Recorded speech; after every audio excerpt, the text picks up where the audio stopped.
Hello everyone and welcome to this Agentic AI Full Course by Intellipaat. Right now, the world is going through one of the most important technology shifts in decades. Across global companies, AI is no longer just a supportive tool anymore. According to the recent industry reports, over 90% of enterprises are already experimenting with AI agents and moving beyond just simple chatbots into the full-fledged systems that can execute real business workflows in terms of AI. And this is a turning point. We are shifting from AI that responds to the AI that acts, decides, and completes tasks end to end. This is what we call agentic AI.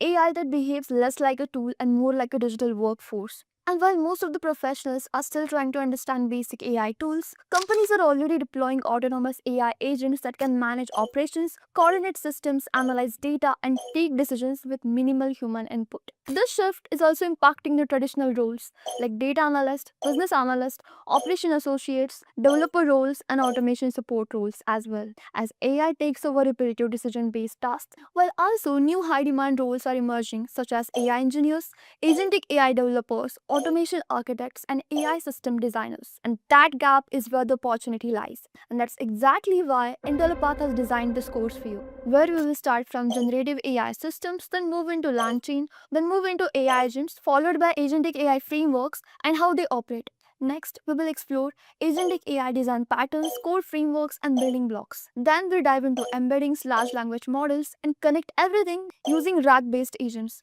Finally, we cover the Model Context Protocol, which enables structured communication between AI systems and tools. By the end, you will understand how intelligent systems are built and deployed. So without any further ado, let's get started.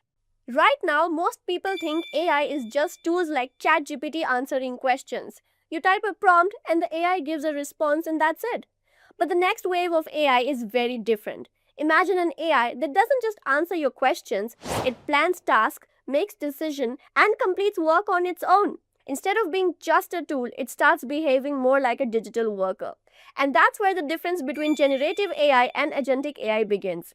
Understanding this shift is important because it could shape the future of technology, jobs, and productivity.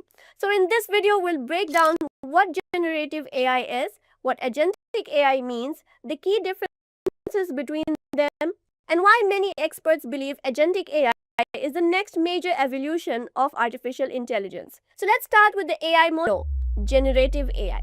Generative AI is a type of intelligence that can create new content based on patterns it has learned from massive datasets. Instead of just analyzing information, it can actually generate new outputs. These outputs can include text, images, code, audio, and video. Some of the most popular generative AI tools today include ChatGPT, Midjourney, and DALL-E. These tools can produce incredibly massive results in seconds. For example, you can ask AI, these tools can produce incredibly impressive results in seconds. For example, you can ask AI to write an email, generate marketing content, create an image, summarize a document, or even explain a complex topic. And almost instantly, the AI produces an answer. But here is one important limitation. Generative AI is prompt-based. It only works when you tell it what to do. It doesn't take initiative, it doesn't plan tasks, and it doesn't execute actions in the real world. It simply generates an output in response to a prompt, and that's where the next evolution of AI begins. If generative AI is about creating content, the next generation of AI is about something much bigger. It's about getting work done, and this brings us to agentic AI. Agentic AI refers to AI systems that can act as autonomous agents. Instead of simply responding to prompts, these systems can set goals, break complex tasks into smaller steps, make decisions, use external tools, and execute actions. In simple terms, generative AI answers questions, agentic AI solves problems. Let's look at a simple example. Imagine you tell an AI, plan a 3-day trip to Japan under $1,500.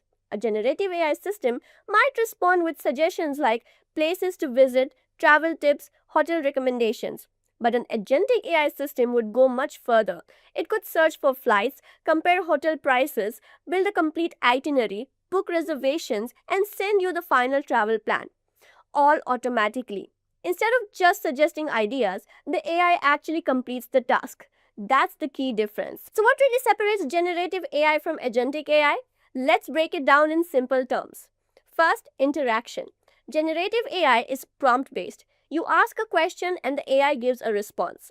Agentic AI is goal based. You give it an objective and the system figures out how to achieve it. Second, autonomy. Generative AI has low autonomy. It depends completely on our user instructions. Agentic AI has higher autonomy. It can plan multiple steps and take actions independently. Number three, execution. Generative AI mainly produces content. Agentic AI performs actions and executes workflows. Because of this, many experts believe agentic AI represents the next major phase of artificial intelligence. Now, let's see why agentic AI is a big deal. The reason agentic AI is getting so much attention is because it moves AI from being just a tool, it becomes a digital worker. Instead of helping with one small task at a time, AI could start managing entire workflows. For example, in marketing, an AI agent research a topic, write a blog post, generate images, schedule social media posts, and analyze engagement data, all automatically. In software development, an AI agent could analyze product requirements, generate code, test the code, detect bugs, and deploy updates. This level of automation could dramatically increase productivity across industry. So are we already seeing agentic AI? The idea of agentic AI isn't just theoretical. We're already starting to see early experiments. Projects like AutoGPT, Baby AGI are examples of systems designed to operate with minimal human input.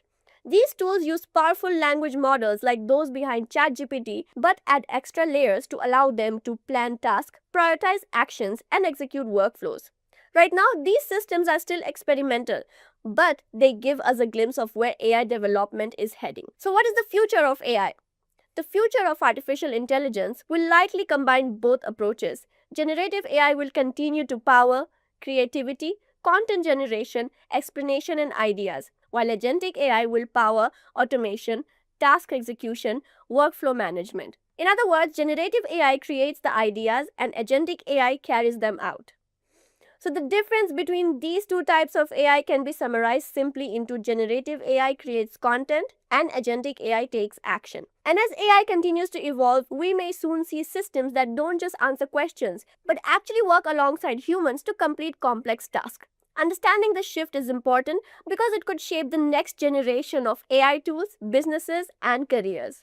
So, if you found this explanation helpful, let me know in the comments. Just a quick info, guys. Intellipaat offers an advanced certification in Agentic AI systems and design in collaboration with IIT Madras Pravartak. It will enable you to build autonomous agents, multi-agent systems, and production-grade RAG pipeline using Crew AI, AutoGen, LangGraph, and modern Python. With this course, we have already helped thousands of professionals successfully transition into AI-driven roles. You can check out their testimonials on our Achievers channels, whose link is given in the description below. Without a doubt, this course can take your career to next level. So visit the course page link given below in the description and take your first step towards building a future in agentic AI. We are going to be discussing agentic AI. Okay. I'm going to be talking about large language models. And finally, I will be able to talk to you guys in open. I'll be able to talk to you guys about practically in the industry, what do we use? What's the current technology trend in the market? We are also going to do a lot of hands-on. So just be prepared that we are going to be working on crazy amount of hands-on stuff. I got a question from the audience on, what agentic framework is very good for beginners, and let's say if they want to start building agents, what's like the best possible, framework that they can start with? And I was like, you know what? There are already available agents, agentic framework, on this planet. You have basically, N10, which is like a no code, low code platform. You have Loop, you have, I don't know, man, Glean, you have LangGraph, you have LangChain, you have so many different platforms that people use, and there is no end to it, right? Crew AI is one good example, right?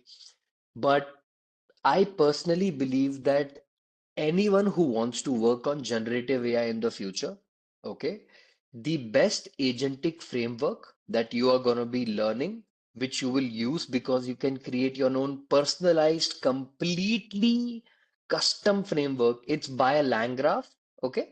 There are other frameworks too, But for beginners, I believe LangGraph and LangChain is the best thing to start with because number one, you can build any graph highly customizable, and you have world's biggest library that builds AI, and that's currently used by a lot of organizations, including N8N, right?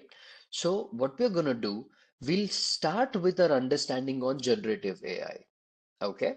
And from then onwards, we will do a lot of hands-on exercises so that you guys feel a little bit comfortable building your own agents. You feel like, okay, I can build my own, let's say, use cases. I can build my own understanding on how do I build my agents, and pretty much we can proceed forward with that. Okay. So also we are going to build our own MCP server, meaning I will help you guys to create your own async MCP server, right? It's gonna be, of course, an MCP server that you can use as a node to node policy. You can, of course, get an idea from your own MCP servers and you can build on it. A2A is absolute nonsense. Agent to agent protocol is just so bad.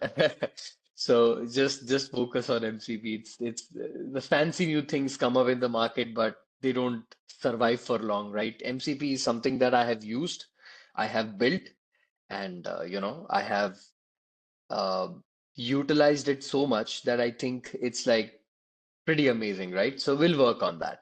So guys, first of all, let's get started with our understanding on generative AI system. Okay, everybody. First of all, before we even start talking about agentic frameworks, you got to understand one thing very carefully, and that is your foundations on generative AI has to be absolutely sorted. When I say sorted, no. See, you got to understand one thing. If I give you a plane to fly, okay, you got to understand when and how long can you fly that plane. Meaning, please understand there are always restrictions and there are always limitation to things. Okay, no system in the world is not built without a limitation. You got to understand this first. Please understand generative AI is not a magical pill that can literally solve every problem on this planet. If that was the case, every company would have moved to generative AI, right? It's not that companies don't use generative AI, but it's not like everything is done by generative AI, right? The media tells you a nonsense that, oh, you know what, generative AI has taken jobs, generative AI has taken jobs. You got to understand that there is not 100% truth to it. You got to understand that generative AI isn't taking jobs. Okay, jobs that are so monotonous and something that can be done by the system very well, where you don't need a human being, right? Those things are taken over by your generative AI systems. You can't take over a software developing job by AI system. I know you have industry, you have multiple different types of tools like Tray, you have you know, uh, multiple other frameworks which can help you build code. But trust me, I have used all of them. They don't generate code in the way you expect them to be. They are absolutely terrible, like Cursor, right? Base 44, multiple other, platforms which you think are, built for like Lovable. You have Replit, you have Cursor, you have all these platforms that can build you code. I have tried them. They are not at all built for security and production grade softwares, okay? And remember, guys, in the future, there is no shame in admitting the fact that, yes, I wrote a program, I wrote a software, but 40% of my software was written with the help of AI. That's okay, because the rest 60% is where you had to utilize your immense amount of creativity and brain, okay? And the rest 40%, if an AI system helped you, it's okay, right? So remember, AI is going to help you in the future, and there is no shame in admitting it, right? I use generated code, generative AI. That makes my life easy, and I'm able to work on many projects at once. So no worries about that. It's absolutely okay. We'll worry about what's important and what's not important. Okay, the number one thing I want you guys to remember from now onwards is if anybody talks to you about generative AI, please understand that it is not a very complicated topic. It's a simple topic.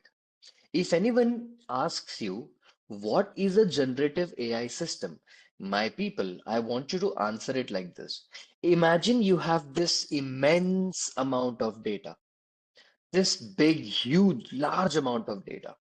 Okay. And that data you pass inside an input or you pass inside as an input to a system. Okay.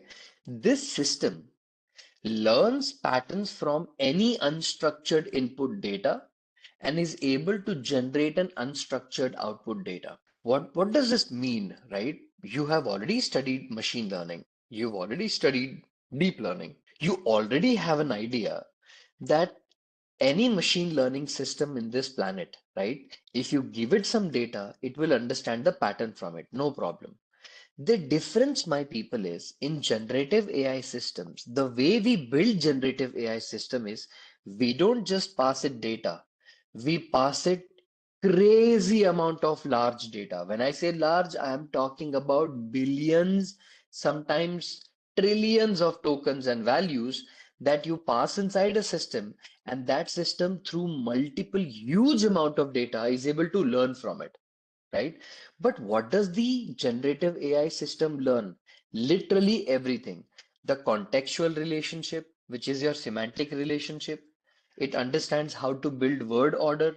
It understands token probabilities. It understands everything. It understands how to generate code. It understands how to generate an image, generate a video. Basically, anything that is your end goal, it will generate that. Okay. So generative AI systems, what I wanted you to take from this example is that they will take input in an unstructured format and they will give you output in an unstructured format. Now you must be wondering, right? Sir, what do you mean by unstructured? I have seen generative AI fairly structured. No, here is a difference.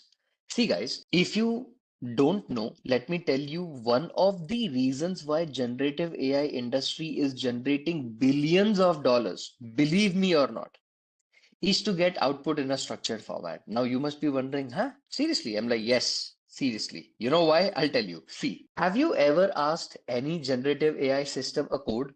Like, suppose ask it like, I want to make a pizza, right? And this pizza, how do I cook? And it'll give you this nice formatted response. See, the problem is ask the LLM the same question, but with a different LLM and observe the response. It will be different. Ask another LLM, it will be another different response, right? No matter how many LLMs you use, you want the output to be in a structure like this. I want the output to be number one.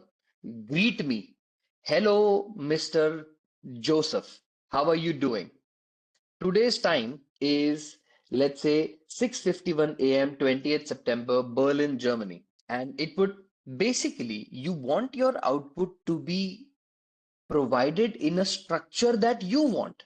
Meaning, Joseph wants a different structure, Harish wants a different structure, Deepak wants a different structure specific to his or her requirement. Now, your generative AI systems are unstructured because what happens is, depending on the question, if you slightly change the question, the answer also will become different, right? So, there is no structured output towards the end, towards your LLM that will be consistent throughout.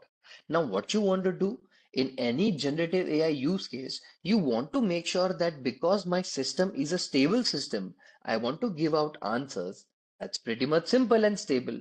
So remember, your generative AI systems, you still need to call it a system that takes unstructured input data and generates an unstructured data as an output. Now, please remember everyone, your generative AI systems are not going to generate any number for you. They are not going to generate any class label for you. They are not going to generate probabilities for you. What they do or what generative AI output is they will give you either text, they will give you image, they will give you audio, or they will give you video. Remember, any generative AI system on this planet is built in such a way that it is not going to give you any probability output. It is not going to give you any class label. It is not going to give you some regression number. No, it's either going to take input as a text and give output as a text, input as a text, give output as an image, input as a text, give output as an audio, input as a text, give output as a video. Okay. So remember, these are some of the most important thing. Okay. Your generative AI systems are always going to generate your output either in the form of a text, in an image, in an audio, or a video. There is nothing in between that generative AI systems are going to generate. If you hear somebody say that, hey, you know what, there is this new generative AI tool, it's generating probabilities, and you'll be like, no, bro, the fundamentals don't allow. Any generative AI systems will not allow any nonsense to be generated in between. Answer straight will come as a text, as an image, as an audio, as a video. Number one. Simple and sorted. Nothing to worry about. Now, generalized learning systems. If you guys want to understand how your large language models are built, okay, we'll try to get an understanding on how large language models function. Okay, everybody, see what happens is you must have wondered a lot many times that hey, how are these companies able to build these large language models that can, do so many different operations. I'm sure if you guys have heard of this new large language model by Google called Nano Banana. Have you heard of this? Google recently released this model called Nano Banana, right? It's a state-of-the-art model which is performing at amazing benchmarks, right? But you got to understand one thing. See, I'll tell you what. Every single time a new language model comes out, no, I only want you to observe one thing. What is the input? What is the output? Okay. Do you know Nano Banana takes input in a multimodal form and gives you output in a multimodal form? Meaning it can accept input as a text, as an image, as an audio, as a video. It will give you output as a text, as an image, audio, video, text, right? Now the problem is Google does not provide one large language model that can do all four. The reason is they need to make money, right? They need to, of course, make money. They have spent millions of dollars in making the model. They can't give away everything for free. So audio will be built differently. Your text will be built differently. Your image will be built differently. If you remember when ChatGPT came into picture, right? Do you remember they came up with a model called Sora? Where you type in a prompt and it generates this video based model. Now, if you don't know or if you have validated it, they also allowed an audio input in the Sora in the beginning, but then that was taken away, meaning it just stayed there as 1 week's feature. They said that it doesn't work really well, and they removed it, right? Now, the reason why that happens is because, see, these large language model companies understand one thing that if they provide everything at once for free to everyone, it's not going to make money for them. Okay. So you got to understand that any large language model built has a specific goal in their mind. What goal? Example. If you look at this system in front of you, what do you see? You have this large amount of data. This data can be either text, images, audio, code, your programs, computer programs, labeled or unlabeled data. Okay. What you do, my people, is when you want to build your own large language model, there are two phases to your models. Okay. And the phases are you are going to first pass it to something called pre-training phase. Now, what do you mean by pre-training phase? The baseline model or baseline generative model, right?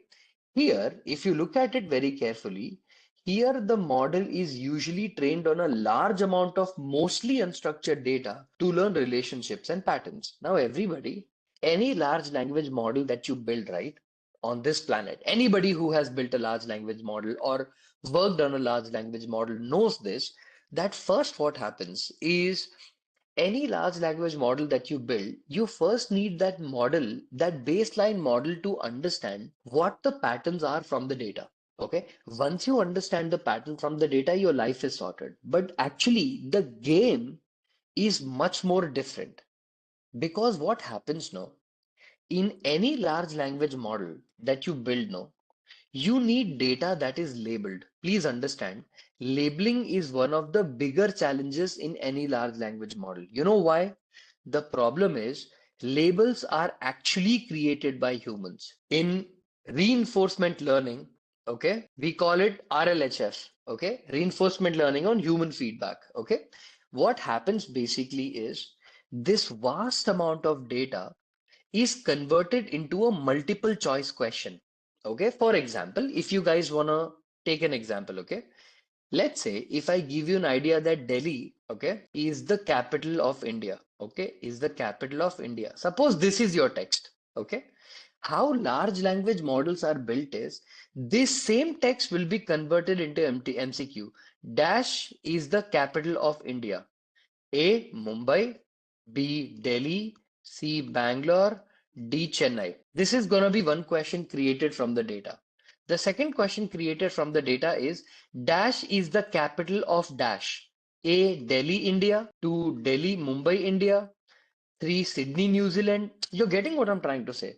Your questions are converted into MCQ formats, and in MCQ formats, one label is provided by the human and other label is provided by the human. So in the initial run, what they do in any large language model, they start the labeling of the data like a multiple choice questions, like a multiple choice data.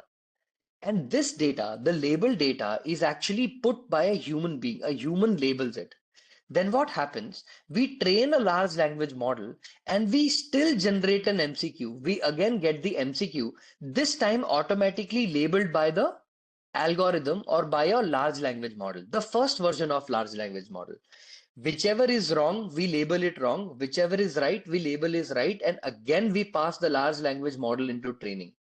We repeat this process so many times until and unless your large language model keeps working on the data. Now, see, guys, these MCQ and all of that stuff, you guys don't need to build this. Okay, trust me, you're not going to be building this. You're not going to be the one who's going to be spending millions of dollars. These are done by companies with immense amount of resources. Google can do this, Meta can do this, other companies can do this. I'm sure your company or any company that you will work for in the future, you're not going to spend money or even go into this process. This is only for your knowledge, okay? Only for your understanding, okay?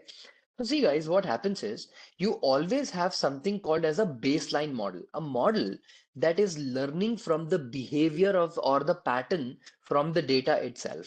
Once the behavior is learned, you pass it to something called as the adaptation phase, where the model is usually fine-tuned on data to solve specific questions. Meaning, because you want a large language model to give you or generate an image, you take the baseline model, again fine tune it, meaning make it into a way which can only generate a new image. If a user asks, make me a strawberry that looks like green strawberry, building or growing on top of a human head. So if you ask a question like that, you're going to have to perform some kind of fine tuning in your model that can only give you answers in a specific way. Suppose if you want to build your own chat GPT, then what you need to do, you need to take your baseline model, which is now trained on the world's data, and convert it into only questioning and answering. So you ask me a question, I will give you the answer. And then your LLM can give you question answering, code generation, image generation, and text generation. Okay, so let me explain it to you like this, everyone. If you have a child growing up around you, okay, does the child first learn to speak words like mama, papa, dada, mama, something like that, uncle, right? Once it starts speaking in a very simple word, right? Like either it'll say water, either the baby will start saying the word uncle or auntie or anything, whatever the first word comes, then the baby forms the words together and is able to talk to you, right? Like, Mama, I am hungry, I want food, right? The baby may not be able to say this correctly, but first it understands words, right? Initially, baby doesn't speak at all, right? It becomes very hard. First, the baby is completely saying gibberish, which you don't understand. Then it understands the words like water, food, it combines the words, may not be correct. The words combined are becoming paragraphs. Paragraph becomes knowledge. Knowledge becomes, then your child starts to going to school. He learns history, science, mathematics, and then he might get a PhD in the future. So, did your baby learn to do all of that in a day? No. For your child, it took years together to get this knowledge. But what if suddenly I could give your child a brain superpower where your child is able to absorb the knowledge of the world within a day and suddenly in a day it can become powerful?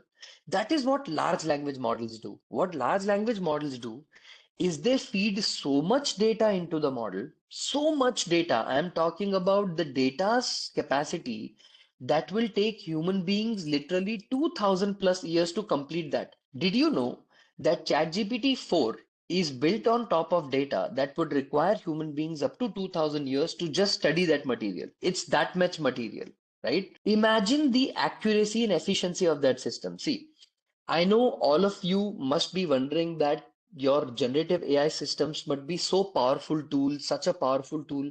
Well, believe it or not, a human being, by the time he is 12 years old or she is 12 years old, aren't human beings already smart? Does it take 2000 years worth of knowledge for humans to become smart? No, right? We humans consume less energy, take less input, and become creative and generate things much better than any large language model.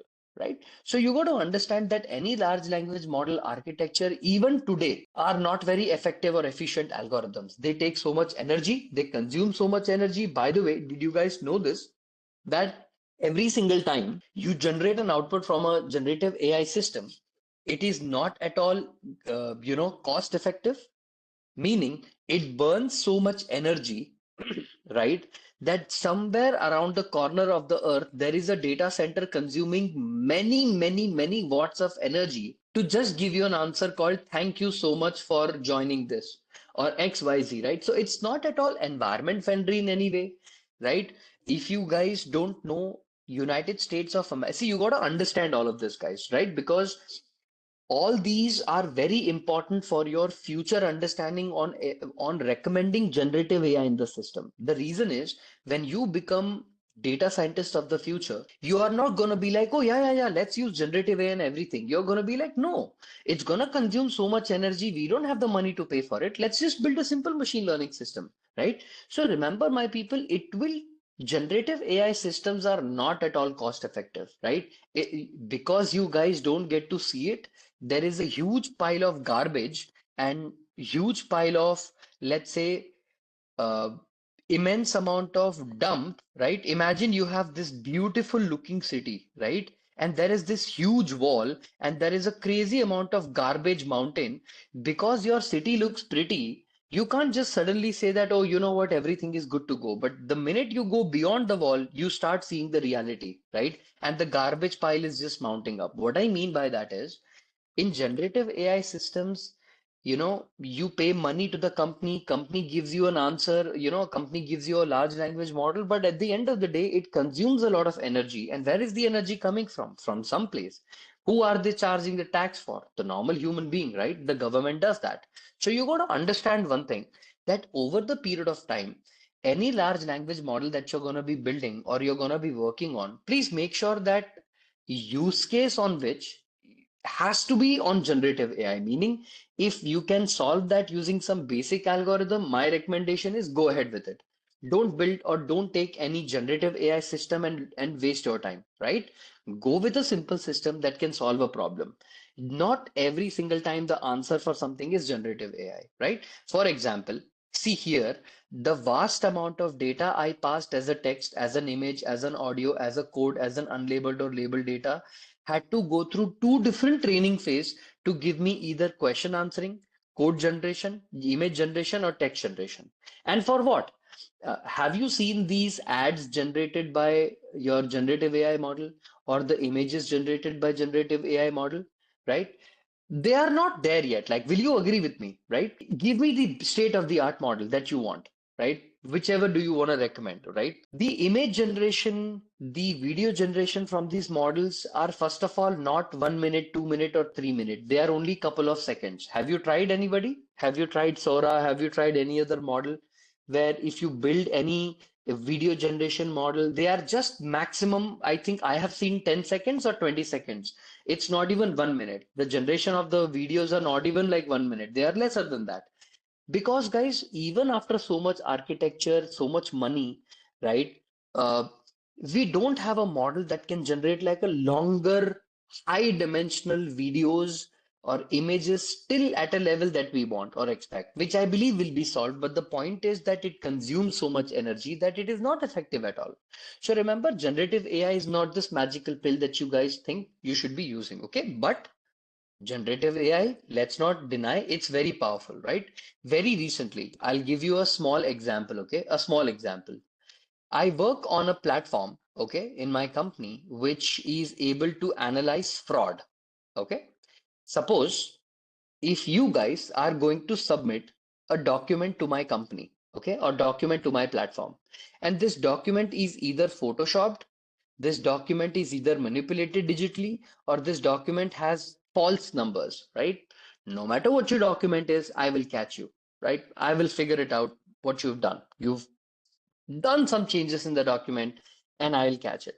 Now remember, doc fraud is not a very easy thing. You can always be smart and skip the AI, but AI is smarter. It knows what humans do, right? Or how humans are capable of producing fraudulent documents so that the banks don't lose money and we flag a fraud activity in the very beginning, saving company millions of dollars, right?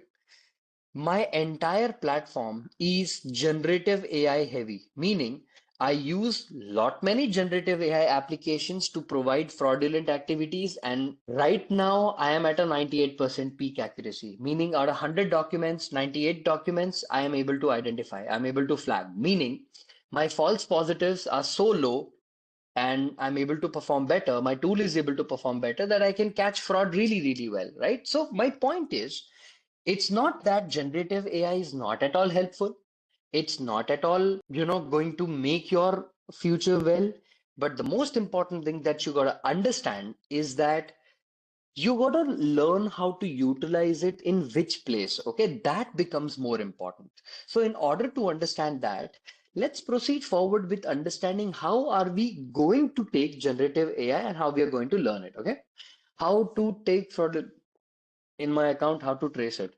It doesn't work like that. It's a bank to bank policy. I mean, you can fool a couple of banks very easily, but depends on what bank it is, right? Like if you use my bank, then you will not be able to because this tool is currently active, but other banks might not have it. Like smaller banks don't have it. So you can maybe, I'm not encouraging you to try this, but yeah, it's possible that other banks don't have it. Humans will be looking into it and maybe they can trace it out, right?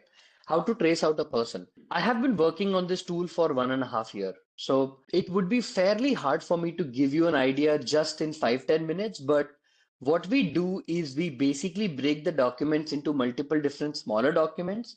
And those smaller documents are basically then gone through a small process, call it normalization, where we look at the document, we look at the chunk, we check whether something has been changed, we look at the metadata, we do many other things, and we check whether the doc is fraudulent or not. Okay. I mean, it's complicated than that, but I mean, on a short, I'm basically telling you.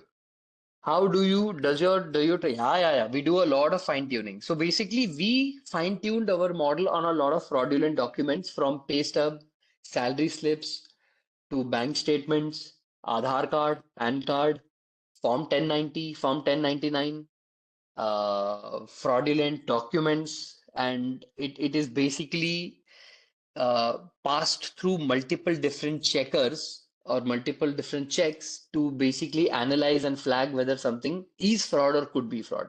It's a beautiful platform. I mean, I'm proud of it. It's something that has taken a lot of time, but I'm glad it is kind of making or it's helping the organization do the right thing, right?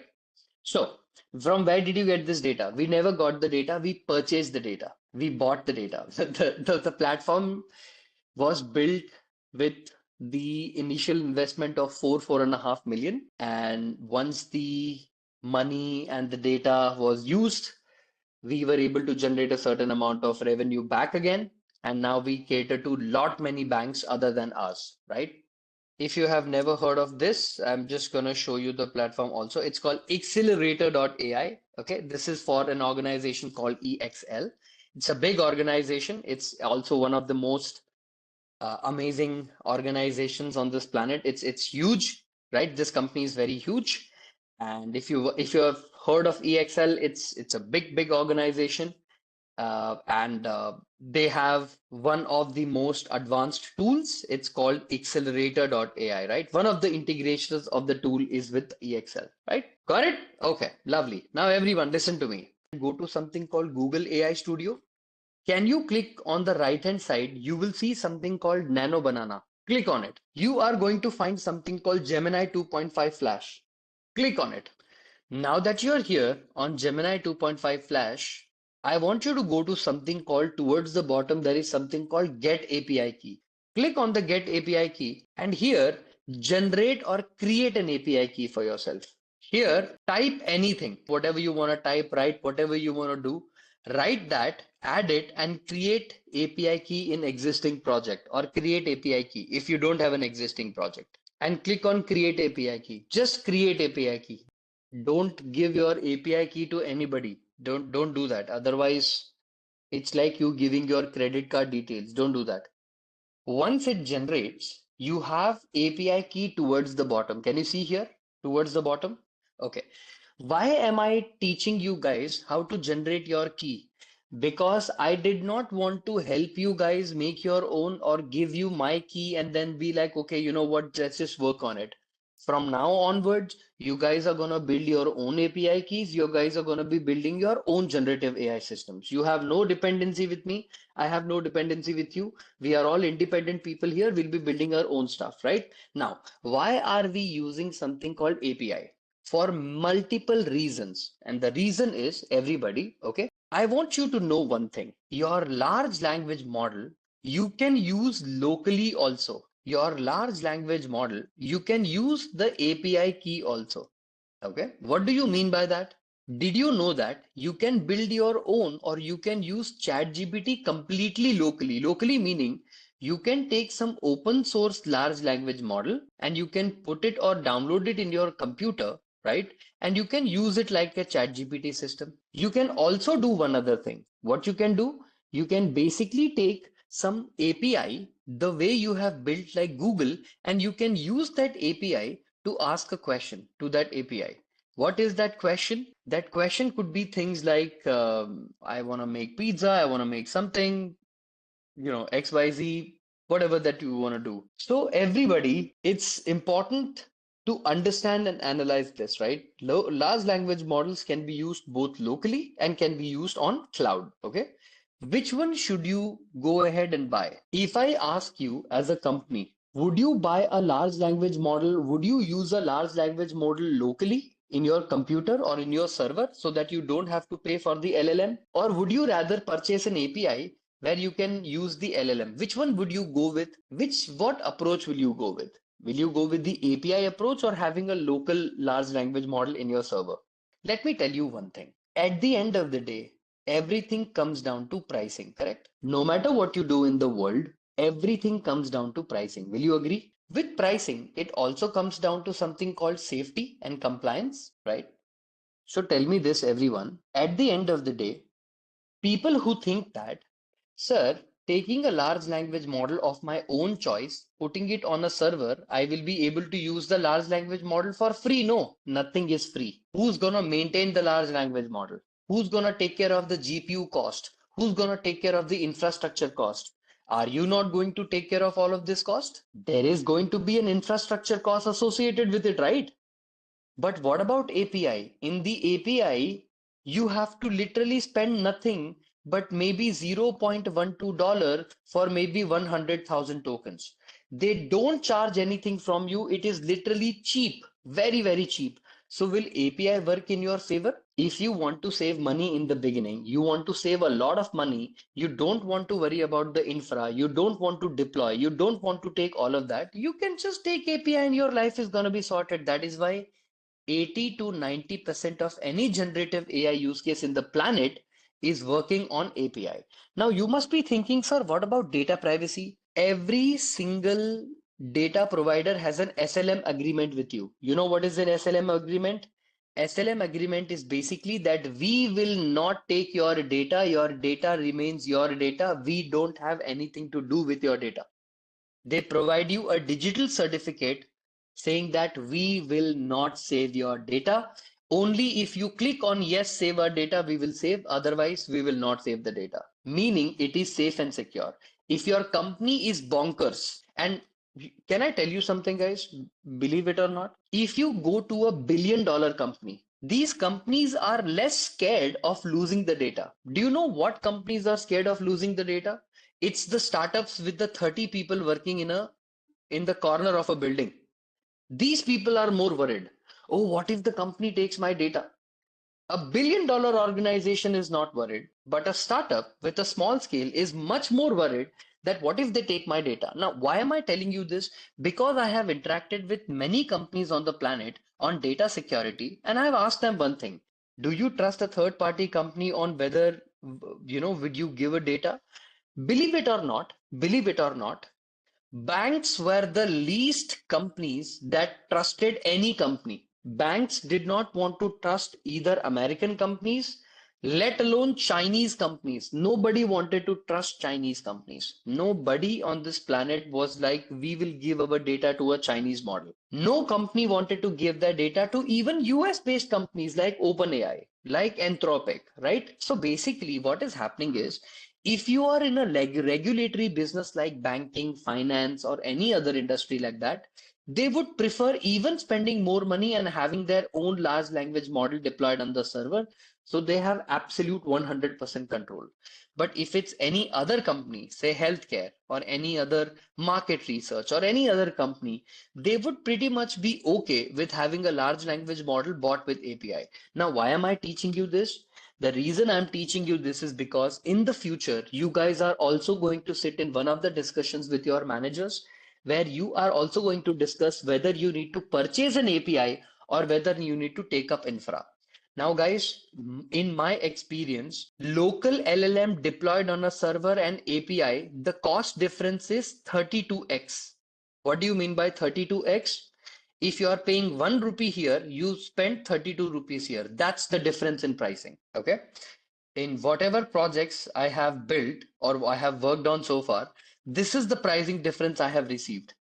The reason is GPU is very, very expensive, correct? I hope you guys know that in any large language model that you want to build in right now, if you want to build today, you need GPU.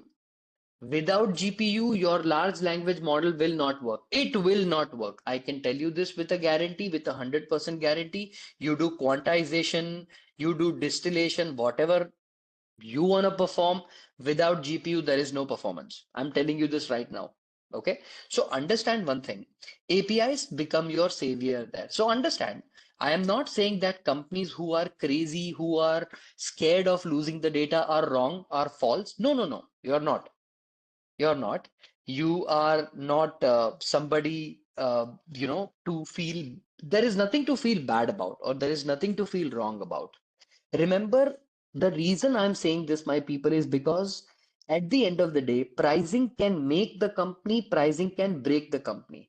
If you are a startup thinking of creating this new platform of your own choice, and you're like, you know what, I will give my customers this, I'll give my customer that, and you have built up this dream in your mind, and you have created this hopes in your mind, and what you do basically is after all that hope creation, suddenly you get to know, oh, but the API is cheaper, but the large language model deployment is expensive. Now your entire dreams are shattered, right? Now your entire production is going to be halted because at the end of the day, pricing is never something that you considered. So remember, it's very important from today onwards that whatever agent you're going to build with me, we are not going to act like some children who are building these toy programs. No, no, no, no, no, no, no, no.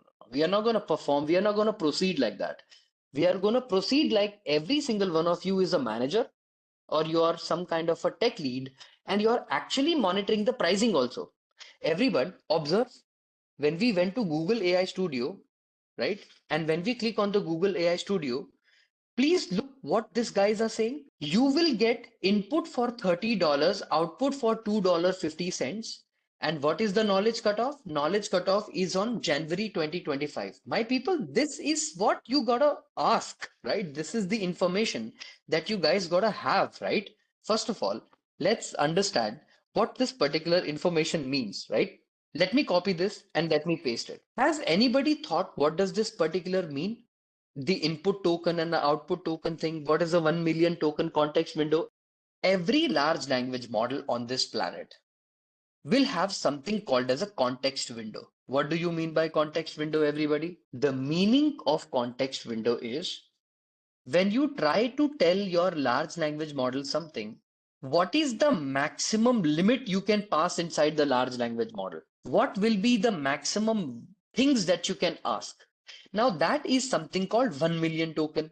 Now, you must be thinking, oh, so basically I can write 1 million token, meaning token number one, token number two, token number three. But, sir, what is a token, right?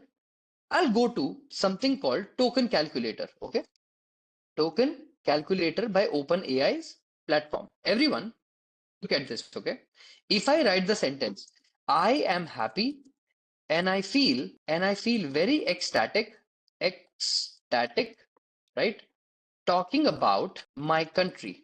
And if I click on enter, how many tokens did I consume in this particular token? There are 13 tokens and how many characters? Okay. How many Google AI Studio is accommodating at once you can use? What is the context window? The context window is 1 million token. Oh, so you must be thinking that I can pass 1 million token into my input model and then everything will work. Actually, that's not true. Tokens are counted on both input and output, not just input. Okay, meaning, let me give you an idea. Let me tell you how the AI industry works and how they take your money, right? How they take your lunch money. Okay. If you take this word, no, this particular word, each word is converted into a token, my dear. Each word with a space is a token. Are you getting what I'm trying to say? The most easiest way to understand tokenization is break individual words. Individual word becomes a token. Are you clear? There are only 12 words. In this particular example, if you see that there are 12 words, you are absolutely correct. But the token count is 13. Why? The reason is the encoding of the tokens happen not directly. It happens also in something called byte pair encoding. Okay.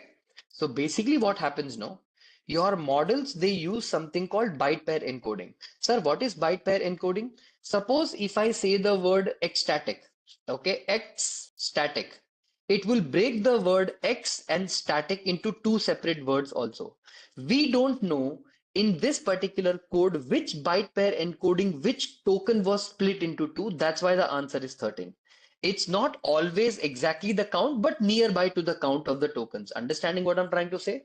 It's not always that every single time the token, but it will always be closer. Which word it is breaking, we don't know. Which tokenization principle that they have used, I don't know. But sometimes what they do, they take a bigger sentence and they break it down into X and static, into two different words. Getting what I'm trying to say?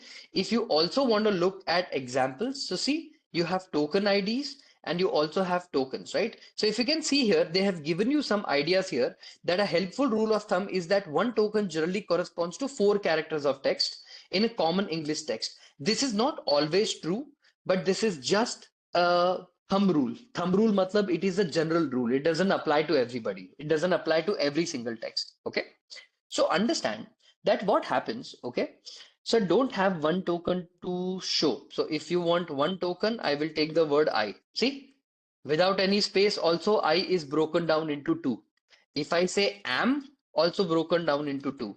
If I say help, is also broken down into two. So I and am and help, are they all token counts too, but character counts 5, 3, and 1? You're getting what I'm trying to say? Your character counts were different, but your token count remains the same too. You got to understand one thing. This happens because of byte pair encoding or the encoding strategy that the LLM is using. Every LLM, they have a different understanding.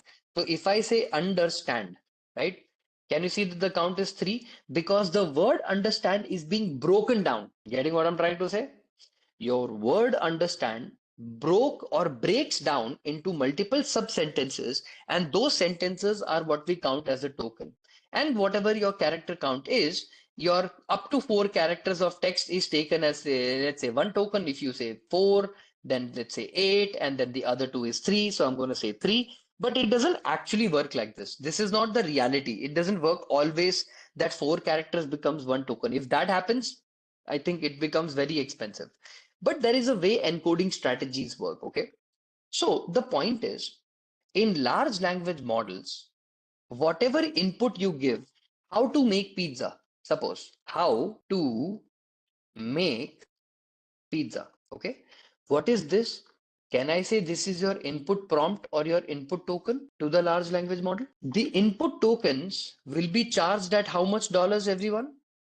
0.30, $30. Your input token counts are $30, and whatever your output you get from your large language model, that pizza can be called as this. And what is the output token cost? What is the output token cost? $2.50. Remember, any company you see in the planet, output token cost will always be larger. Your input token cost will always be lesser. Together, your input and output together generate or create something called as a context window. Because guys, if you want to have a context window of 1 million, remember your input plus output token together cannot exceed 1 million. Got it? Sir, what does this input 30 cent mean? This 30 cent doesn't mean that for one sentence I it will take 30 cent. No. Input would be very, very long. I'm assuming 100 plus 100,000 plus tokens would be 30 cents. So it is basically cheap. Your output also must be some 100,000 tokens. They have not written it in detail, but it is not going to be like per word they're going to charge 30 cents. No, no, no, no, no. It should be up to 1 million token, 100,000 context length, right? Context window is different, context length is different. Understand?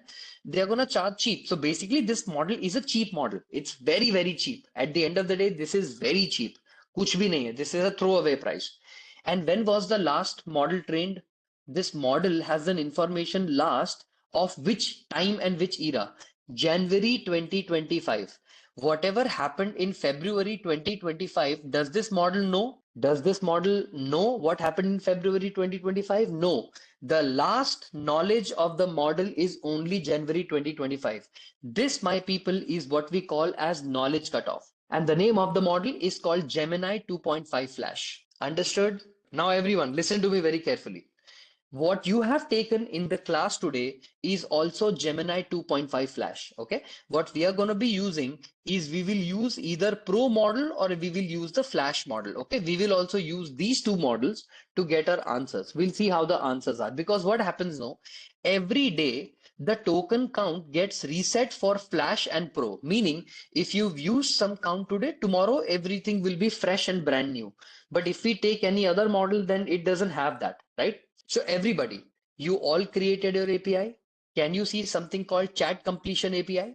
Did I make you guys create an API so that in the future we are going to be using an API, but use a local LLM also? Meaning, I don't want to pay sir money to OpenAI. I want to just use a local LLM. I don't want to use any notebook LM or any local inference. I just want to download it and use it. We can also look at that. Okay, it's very, very simple. Okay. And the minute I teach context window, then I might feel that I will be like, okay, I might feel that I have completed this section, right? So first of all, everybody, let me tell you a little something. Okay. First of all, what do you mean by context window? Okay. With respect to your input token and your output token in any large language model. Okay. See, first of all, I want you to understand one thing.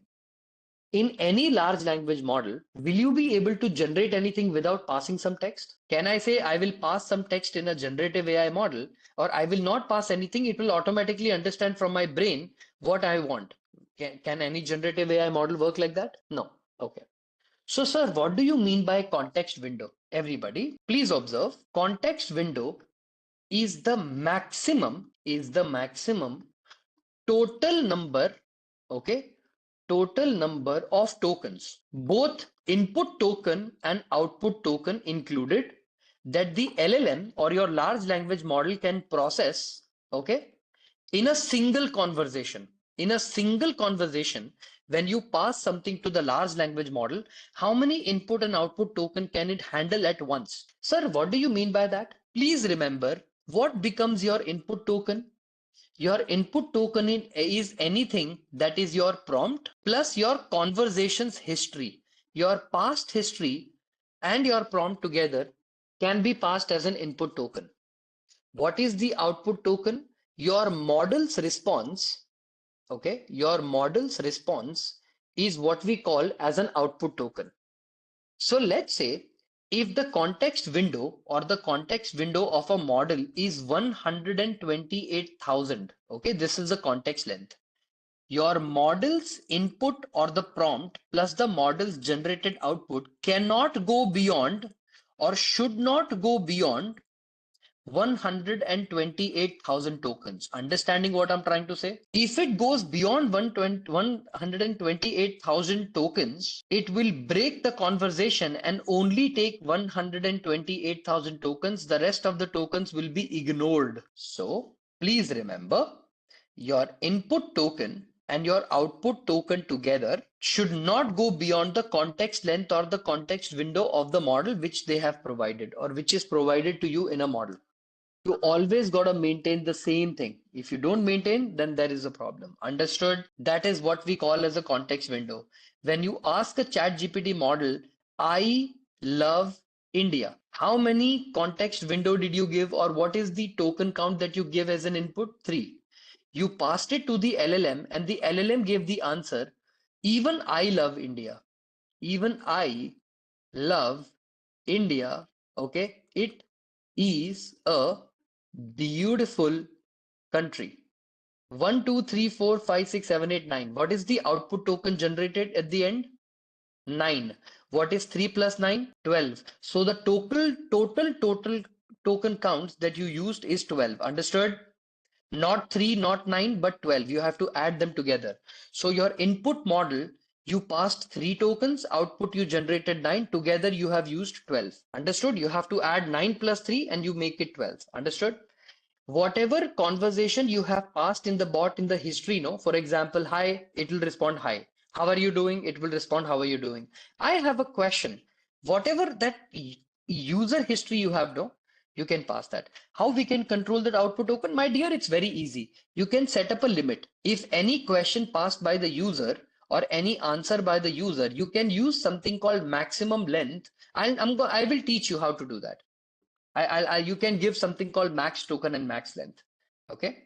Unlimited tokens you can never get in the world, no? Unlimited tokens nobody will give you, no? Like world may 1 million, 2 million, 30 million tokens, nobody will give you unlimited tokens in large language models, no? Okay.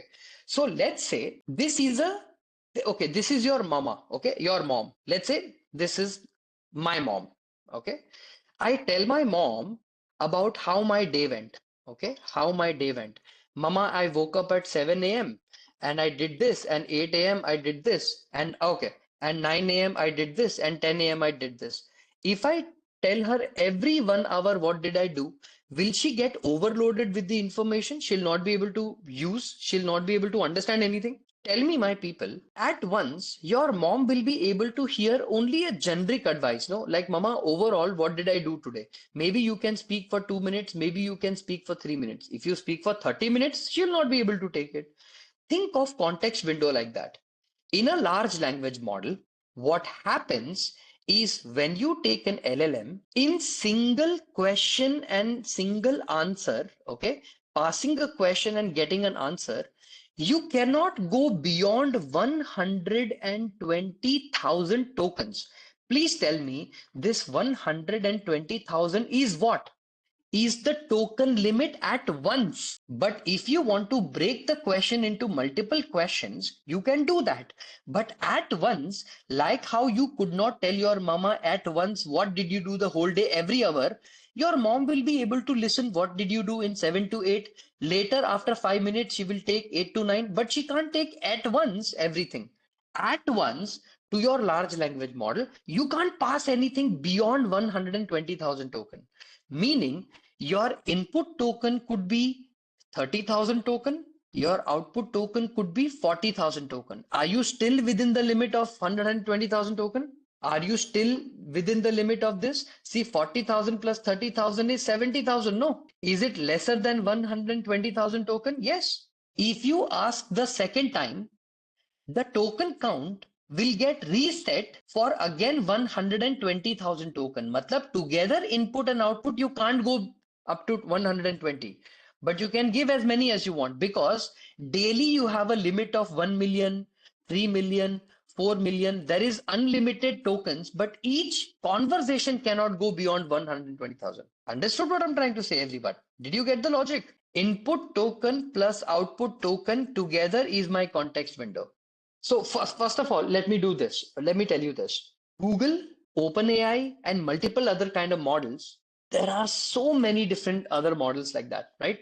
That will help you to make the whole understanding, like crazy, right? You can go beyond a certain level, right? There is a model called Magic Dev LTM 2 Mini. Check this model. It has 100 million context window. Then you have Meta's Llama 4 Scout. So basically, there is a model called Llama 4 Scout. This has a $10 million token limit.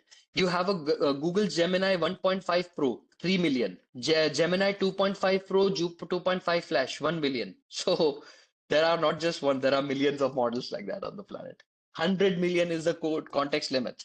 Believe it or not, I said 40, it has 100. The world has grown, my friend. The world has grown, right? Okay, everyone. We spoke about your context window. We understood how the input tokens and output tokens together make the whole thing happen. It's an easy concept. Don't worry. It's a little hard to grasp in the beginning, but it's very easy concept. You don't have to overthink anything. It's a very simple concept, right? What an input token plus what an output token is, and then pretty much together you build a context window, and overall you have a token limit. You exceed that token limit, you have to pay more or you have to pay money. Mostly not many people exceed the token limits. It's very rare that a company or a process has exceeded a token limit because it gets refreshed, it's re-updated every single time. So all right now guys, what do we work on? What do we focus on right now, right? If the token limit is reached, then is it an option to increase the limit? Yes. If your token limit has reached and if you want to increase it, please remember it's a pay as you go system. What is pay as you go system? As you pay or as you use the systems, that much money you have to pay. So don't worry about it. Your token limits are not going to be exhausted if you don't keep a limit. Okay. See, mostly what happens now, companies keep a limit because they want to keep a track of the tokens used. Understanding what I'm trying to say. But if it's a production grade software, they remove the token limit and allow the user to ask whatever questions you want. I mean, think about it, guys. See, my application is being used by, I don't know, maximum to maximum, I guess, 800,000 clients, right? Now, are all the 800,000 clients going to ask like one entire storybook worth of content? No, right? Are they going to put so much input token that I'm going to exhaust it so soon? No, right? So the idea here is I don't consume it that much, right? So if you have GitHub Copilot, and if you want to increase the limit, you have to utilize something called pay as you go. If you set up the pay as you go, you don't have to worry about it. Let's just jump into agentic frameworks directly. Okay, let's just open up collabs. Okay, and let me open up a new notebook. Let's call this notebook agentic underscore frameworks and basics. Okay, and underscore basics, right? Let's start it like that. Agentic frameworks and basics, right? Let's go like this. So guys, as you have understood the basics or the foundations of generative AI model, I'm just gonna kind of go through it a little bit quicker. Okay, so first of all, teaching you a very important framework called LangChain. LangChain is this amazing software library. And in this library, what I'm going to be doing, any agentic thought process that you are thinking of, right? Any agent that you want to work on, you guys are going to be building on top of LangChain and LangGraph. So I'm going to be teaching you two things right now, LangGraph and LangChain in this class. And with this, you guys will be able to create agents on, let's say, basic, like your basic agents and intermediate to advanced agents, right? Also, LangChain is one of the libraries that you guys are going to use to provide modularity in your framework. So if you can see very clearly, right, it includes prompt templates for various use cases, your memory to store LLM interactions. LangChain, my people, believe it or not, I don't know what many people, half internet is divided by saying LangChain is not a production grade software. I personally think LangChain is production ready. It is a powerful, amazing tool believe it or not, some of my agents are written based on LangChain and LangGraph, okay? And they are working wonderful and they are working amazing. There is no problem. In fact, you guys will believe it or not, I have used LangChain in my content delivery platform. So basically, you must have seen my Instagram. It's been some time since I've uploaded the content. My content planner to content script maker to content checker and validator, they are all built on LangGraph, right? I have a platform that is internally built by myself where what I do is all of these actions are performed by the agents themselves. So basically, anytime I want, I have a content ready to go. I just have to record it and I'm good to go, right? And these are all the contents that are currently ranking in the social media, right? So the point is, you can build anything that you want, which is so cool, and that too without having to worrying about too much of a cost because these are literally very cheap. I don't even pay like $4 a month, not even $4, much lesser than that, right? So remember that most agentic frameworks that you find in the market, the best one to start with is LangGraph and LangChain. Now, first of all, everyone, what is LangChain and what is LangGraph? See, first of all, LangChain is a software library, also like a wrapper, designed to facilitate the creation of any application of LangChain that you want. Okay, if you want to build any agentic AI, if you want to build some kind of an integrations of your API, which I made you create, we are all going to be working on this. Okay, so all of these can be integrated using LangChain. Now, what is LangChain in a very simple terms, right? See, there are pre-built chains optimized for different use cases available. Meaning, in case if you guys want to build your not just your agents, right? Not just AI agents. Have you guys heard of a concept called RAG, which I'm going to teach you in a second, which is called retrieval augmented generation? I'm going to teach you something called RAG, CAG, PAG, SAG, and more, right? These are some models available in the market, right? First of all, everybody, any AI application that you can think of, all of these can be built using your LangChain. Now, everybody, the agentic AI that I'm going to be teaching you, I'm going to be helping you to create something called React Agent, reason plus acting agent. Agents that will reason with itself, and then based on the reasoning, it will act. Okay. We are not going to create PAL agents because nobody in the industry uses PAL agents. Okay. We do not create PAL, we use React. So I'm going to be covering something that is industry relevant. Okay. And we are going to be incorporating it into chains and we will execute something called actions. Okay. LangChain is actively developed with new features every day. It's used for fast prototyping. It is amazing. I'm going to tell you what is PAL in a second. Don't worry. There are multiple different kind of agents created in this planet, but most of them are React agents, including your N8N, Gumloop, Crew.ai. All of them, they work on React. Okay. The principle is React. Okay. Is LangChain and LangFlow same? No. Slight differences. LangChain is different, LangFlow is different. Okay. They have some minor differences. Okay. So first of all, everyone, using your large language models in applications, why are they important? Large language models have something called knowledge cutoff. Will you guys agree with me? Any large language model built on this planet, they have something called knowledge cutoff. What is knowledge cutoff? A large language model has already been trained on January 2025. If you ask a question that in March 2025, who won the World Cup? Let's say India won the World Cup. It will not know. So tell me, everybody, your large language models will struggle with the outdated information or the old information.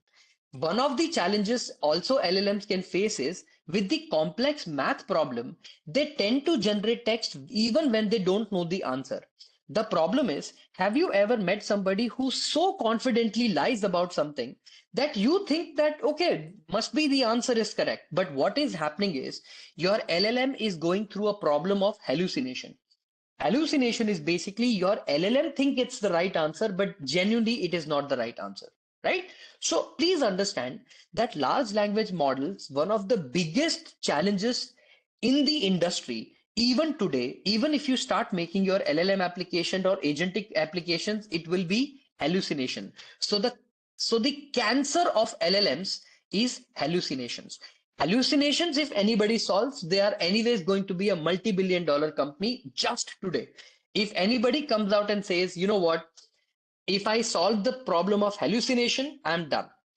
Hallucination is nothing but your LLM's thinking that if you ask the question 2 plus 2 is equal to 4, LLM says no, no, no, 2 plus 2 is equal to 5. I am very, very sure about it. Meaning, first of all, it gave you a wrong answer, but it gave you a wrong answer in complete utmost confidence, saying that no, I am telling you 2 plus 2 is 5, not 2 plus 2 is 4. And if you did not know this, LLMs have this problem.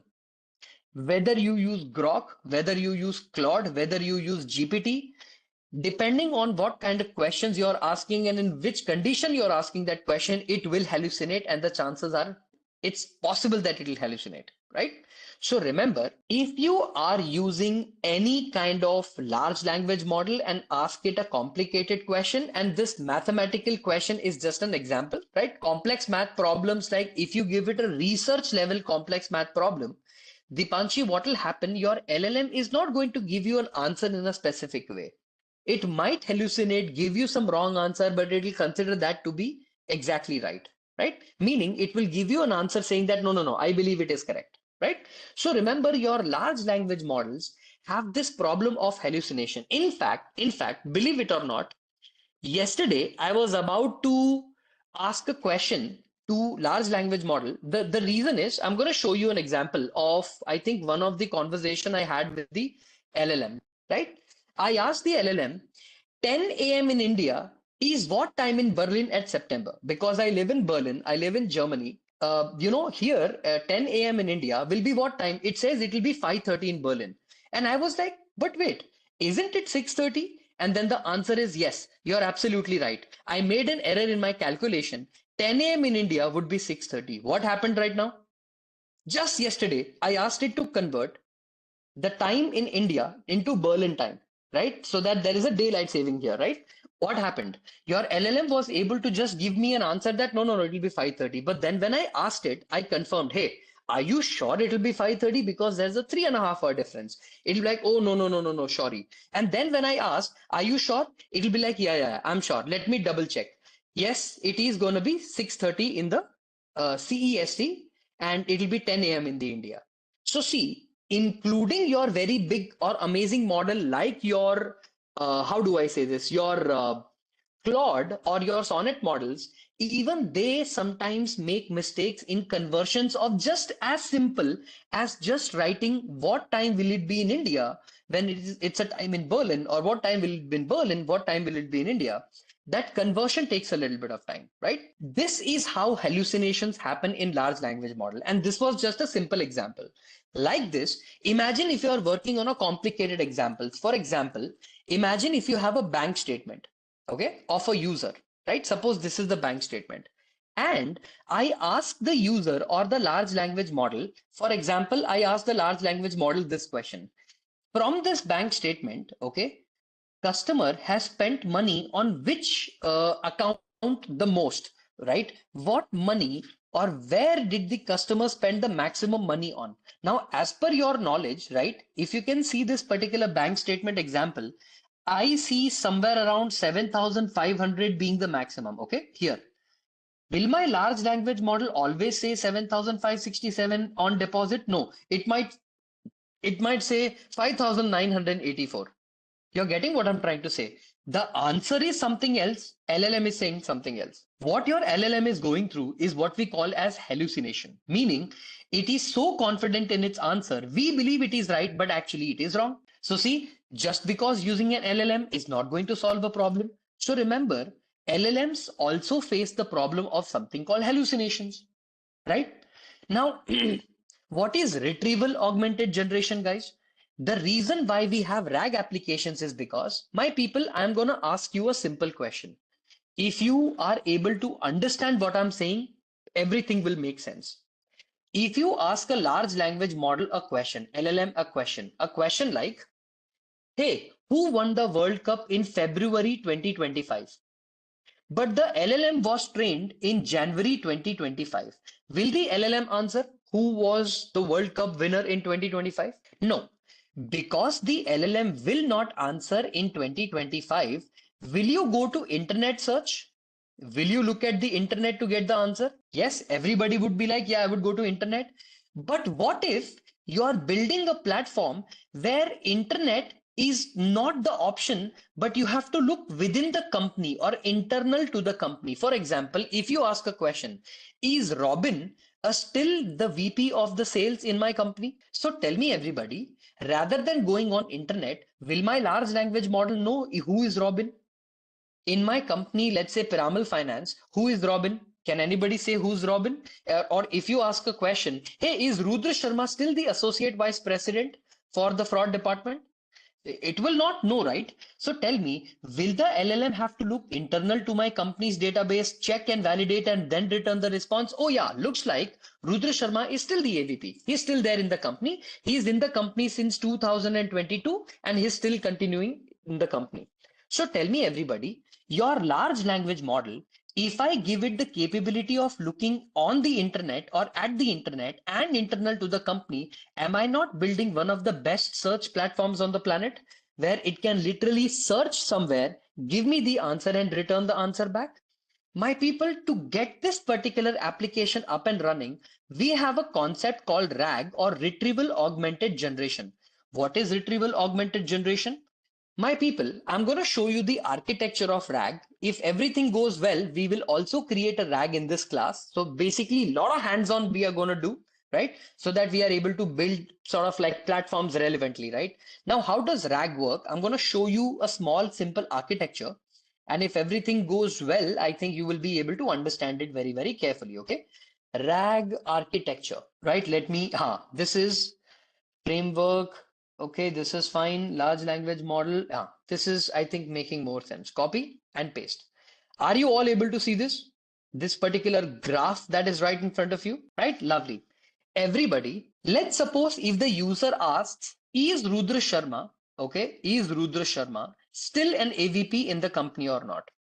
What will happen, my people, is you have a static database. What do you mean by static database? Can I say this is the internal HR database of the company? Who is the person? What is the person's designation? Who does the person report to? All this particular data is available in my database. Can I say it like that? What your retrieval augmented generation does, my people, is whenever a user asks me a question, it is converted into something called as embedding.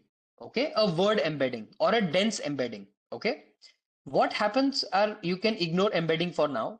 What happens is retrieval, what it will do from the database, it will do something called lookup.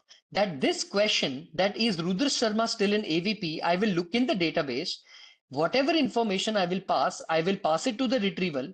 The question and the information together, I will pass it to the large language model, and my large language model will summarize, will make the answer much more better, neater, and then I will generate the answer that yes, Rudra Sharma, who is a 31-year-old, a candidate working in the Piramal Finance since 2023, is still an AVP in the fraud department. He joined so basically all that extra text that I generated, because in the database I had a column, I had Excel data set like this, right?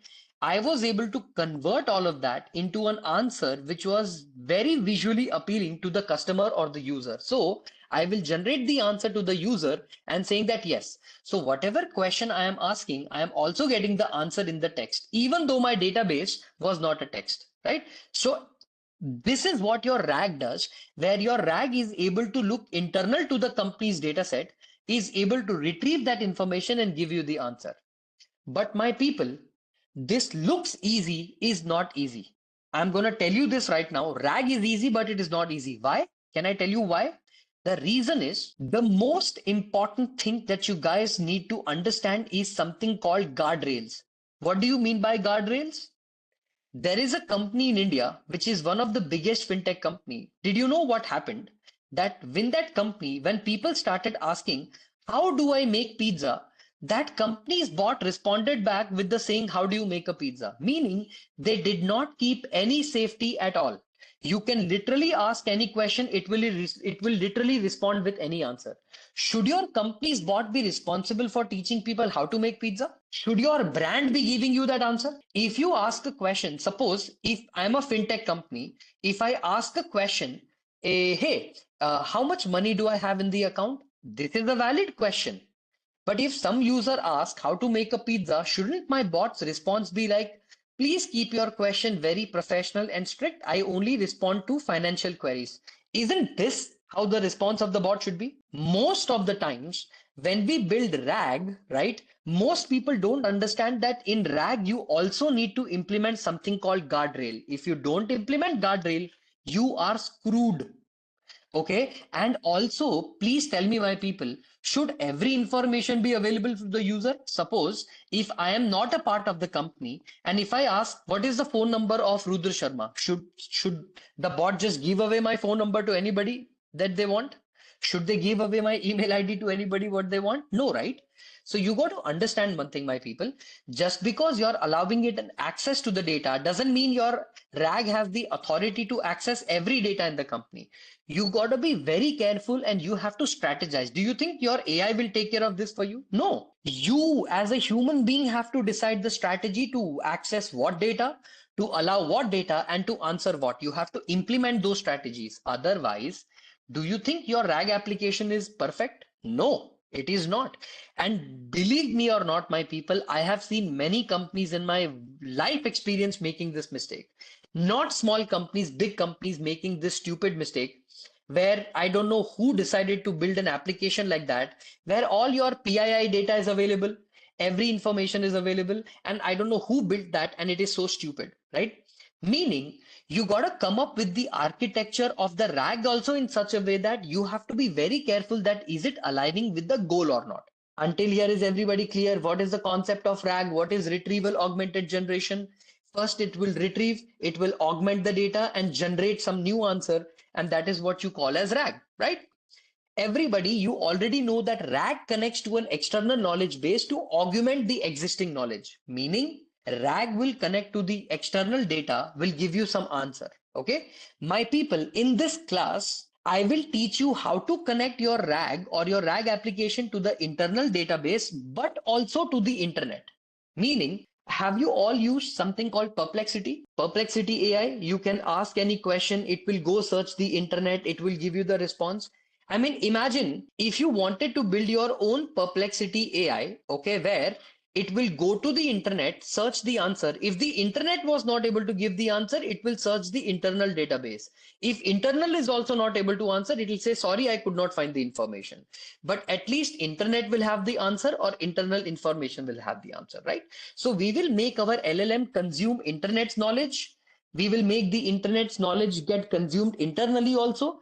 We will use Pinecone, we will use Fires, multiple other types of vector DBs to get these applications done. Okay, so what we're going to do, we're going to work on them and we are going to try and understand how these applications help us perform better, right? RAG is done. This is just one example of RAG. This is more complicated where I'm basically teaching you how to create your own embeddings. We don't have to learn this right now. We can just skip this and we can move forward.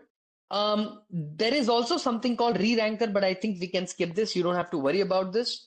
And we can directly go to something called as our agentic framework directly, which is going to be what our agents are. Finally, all the basics that I wanted you guys to be prepared on.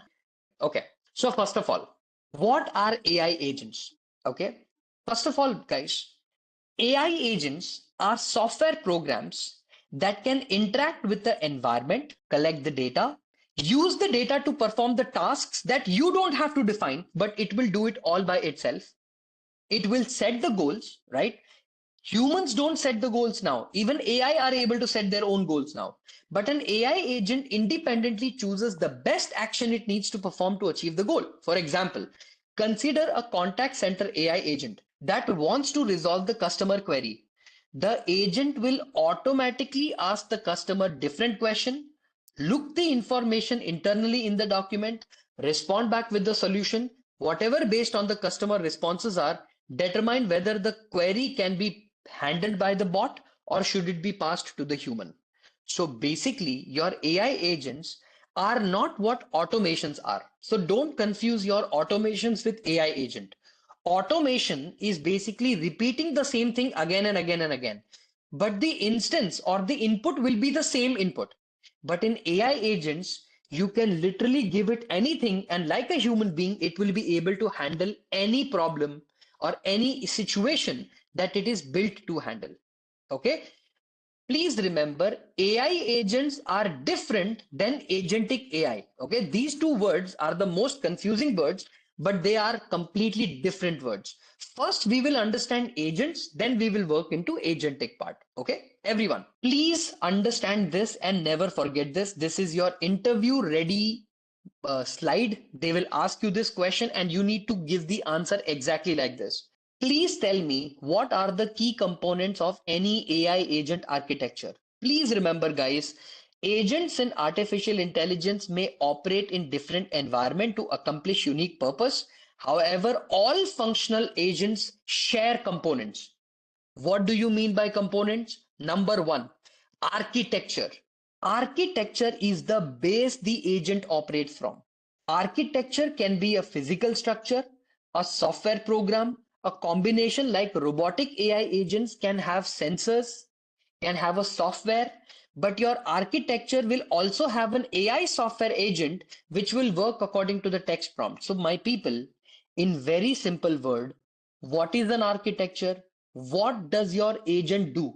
Is it going to interact only from software to software, or does it also have to interact with the hardware? For example, I'll give you a very simple example. If I ask my AI agent, a WhatsApp bot, hey, can you schedule my appointment for 9:30 tomorrow morning? And you will be like, and my agent will be like, sure. I went to your Google Calendar. I have set up the appointment. Did I go to the Google Calendar, open the Google Calendar, click a button, select something, and then set up a meeting automatically with the variable saying that a meeting for discussing something? No. The AI agent decided to do this for me. But can I say this is software to software AI agent where I used WhatsApp to connect my Google Calendar, correct? Now, everybody, imagine you have a microcontroller or a microprocessor in your house. Okay. If you say, can you please turn off the light in my house? It will be like, okay, can I reduce the turn off, or can I say perform a specific task, and it will perform that task for you. Or if you ask it, okay, depending on the mood of my house, can you set up a light? And then it will turn your light into a specific, RGB light so that it sets the mood in the house depending on the time or the area. My point is this: your agentic AI or any agents that you're going to build in the future, it needs to have an architecture, very simply spoken, a goal with the intentions of whether it is software or hardware. So, what did you understand, everyone? Every agent that you're gonna build is gonna have what? What will you start with? Any agent, what you're gonna start with? You're gonna start with the architecture. Without the architecture, don't even proceed forward with your agent. What is it that you want your agent to do? You need to tell it very clearly, right? You need to tell your agent what it is need to performing, or what performance does it have to do, right? Then, what is the agent function? Everyone, the agent function describes how the data collected is translated into actions. Everyone, your agents will do some actions, right? What those actions are, you need to tell the agent very clearly. Perform this, get this, do this, delete this, add this, whatever you want your agent to perform. You are going to call that as your agent's action. So whenever your agent, okay, is gonna collect some data, that data is gonna convert into what action, and is it supporting the objective of the agent? When designing the agent function, please remember the developer considers the type of information, the capability of my AI, the knowledge base, the feedback cycle or feedback mechanism, and other technology. Okay. Remember that agent functions are not just randomly created out of thin air. You gotta think, strategize, and then come up with the right strategy. You're just not gonna say that, oh, you know what, I'm gonna connect this with this, I'm gonna build this with this. You gotta strategize everything. And this strategy is important. If you don't do this, you're pretty much going to be screwed. Okay. Then the third thing is what we call as something called as agent program. Okay. What do you mean by agent program? Your agent program is going to be the implementation of the agent's function. Okay. It involves developing, training, and deploying the AI agents on the designated architecture where the programs aligns with the agent's business logic, technical requirement, and performance element. Meaning, your agent program is the program that's gonna execute your agent. It's gonna start initiating or initializing your agent. Without the agent program, there is no agent. Okay, so remember, these are the three things that I want you to keep in your mind every single time you're going to build an agent. It is a very simple theoretical concept, but without this, you building an agent becomes slightly complicated because there is a chance you might build an agent but might go wrong into it. Okay, now remember, after you have built this, you also need to use something called determine the goal, acquire information, and implement tasks. Now, these three things, my people, are very simple to understand. I don't think I even need to go into the depth. You got to understand what goals your specific instructions have been to the agent, and based on that, has it performed or not? Do you need to acquire any information? For example, if the agent is like, no, I cannot do anything until and unless I get some more information, right? Until and unless I get the information, how am I supposed to proceed forward? So acquiring information is also important, and implementation of multiple tasks together are also implemented, because what happens is agents can connect with agents. There can be not one but multiple agents together, and these agents determine whether the task is complete or not. For example, what different types of agents exist in the market? Please remember that you have simple reflex agents, model based reflex agents, and goal based reflex agents or goal based agents, right? What do you mean by that? A simple reflex agent operates strictly on the basis of predefined rules and its immediate data. What do you mean by immediate data? Whatever data I provide will be also strict. Whatever task I have given is also strict. It will not respond to situations beyond a given event condition or action rule. Hence, these agents are suitable for simple tasks that don't require any complicated or extensive training. For example, you can use a simple reflex agent to reset passwords by detecting specific keywords in a user's conversation. See, in your simple reflex agents, what do you understand so far? Understand the definition. What do you mean by simple reflex agents, right? When I say simple reflex agent, right? What do you see in my simple reflex agents? What am I trying to do? Am I trying to have like a very simple example, like a if then condition? For example, okay, automatic doors. If you have seen an automatic door system, right? If my motion sensor detects the movement, if motion is detected, then open door. Can you see if then relationship? Are you understanding the if then relation? If a certain trigger has been added, then perform some action. Now tell me one thing. In the if and the then, okay, what are you going to do? If a certain action has been initiated, for example, I'll give you a very simple example, okay? Have you all received a lot of WhatsApp spam nowadays? Lot of WhatsApp spam messages have come into your WhatsApp. Somebody is offering you a job on WhatsApp. Somebody is offering you, hey, I am, this guy, I want to discuss with money. Even WhatsApp is now starting to fill with spam, right? Loan, stock trading, XYZ nonsense, right? If a specific keyword shows up in your WhatsApp, then are you automatically going to mark that particular thing as spam and block from WhatsApp? Can you perform this simple agent action? You all have an access to API, of WhatsApp. WhatsApp provides you something called APIs. Your API platform has now an access to web platform called WhatsApp API. Okay, it's called Vati. It's a third party tool. What you're going to do is, if somebody sends me an email or WhatsApp or messages where if the sentences starts with a specific keyword or specific sentences, then I am automatically going to block you and tag you as a spam. Can I say, did I require any external help of LLM? No, my LLM just was able to identify whether this text was a spammy text or not, and based on that, was I able to trigger block? What was my agent's action? Action was to block, correct? Think of it like this on authentication, okay? Think of it like authentication, guys. Tell me, everybody, do you all have something called as a system firewall or pay firewall, right? Think of it like a system firewall in your laptop, right? If the IP is whitelisted, okay, no problem. Visit the link, no problem. I have no issues. But if the IP does not have a DigiCert or is not whitelisted, do you think I will just go ahead and say that, boss, not allowed? So don't you think that it's such a simple agent? It's like an automation platform, but here I'm using the power of LLM. That's the only difference. I'm using LLM to make certain decisions, but the idea is it's such a simple agent. So tell me, in the simple reflex agent, are you doing anything complicated here? So what kind of relationship does it follow? It follows something called if-then relationship. What relationship, everybody? It follows something called the if-then relationship. Okay. If the if condition is satisfied, then a certain operation is done. Now, my people, your model-based reflex agent maintains an internal state, updating it based on the action and the perception. Okay. Meaning, what happens when your particular model-based reflex agent is, in a very simple way, if I explain, it will have something called as an internal state.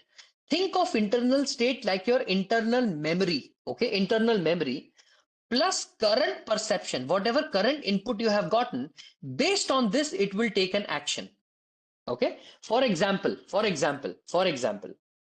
me everyone, in your smart home security systems or in your smart home security systems, what is the internal state? Automatically, your doors, some doors might be open, some doors might be locked. Can I say? Some doors are open, some windows are open, some homes are locked. Okay. Do you need me to track which homes are open or which windows are open and track which windows are closed? Can I say this is my internal state?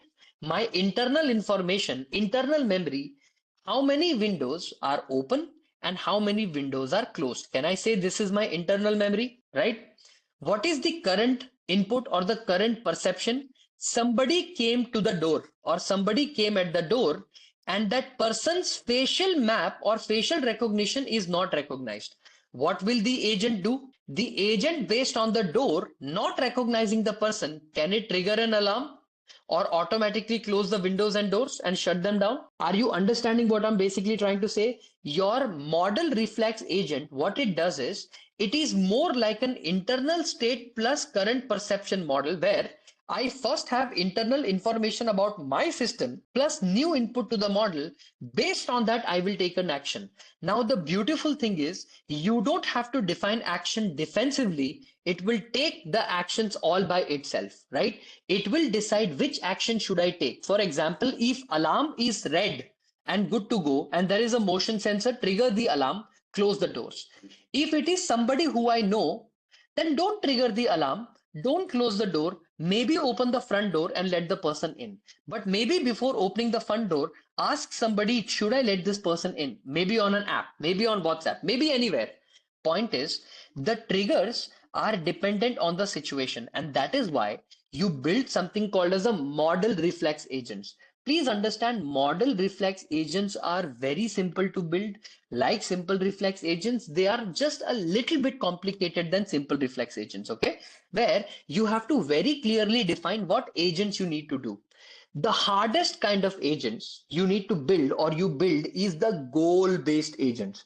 Now, my people, this is one of the bigger problems, okay? Why are bigger problems? The problem here is, in the goal-based agents, my people, the agents will do anything possible to achieve the goal. And when I say anything, I literally mean anything. It does not have any plan or set action, set. If you set it, good. If you not, that's okay. Point is, in a goal-based agent, you give it a goal, you give it the current internal state, you give it an action, and it will perform the best possible action. Meaning, for example, instead of just giving you the random answer that you expect it to give, okay, it's gonna do something called reasoning plus action. Meaning, it's gonna reason with itself, it's gonna give itself advices. No, I don't think you need to do this. Oh, I think this is a better idea. Okay, then go ahead and do this. Goal achieved. Goal-based agents are the most complicated agents that you build in the market right now. Most agents in the market that you see right now are also goal-based agents. They also connect software to software, software to hardware, hardware and software, software, hardware and software. Okay. There are multiple different kind of agentic framework that you can use.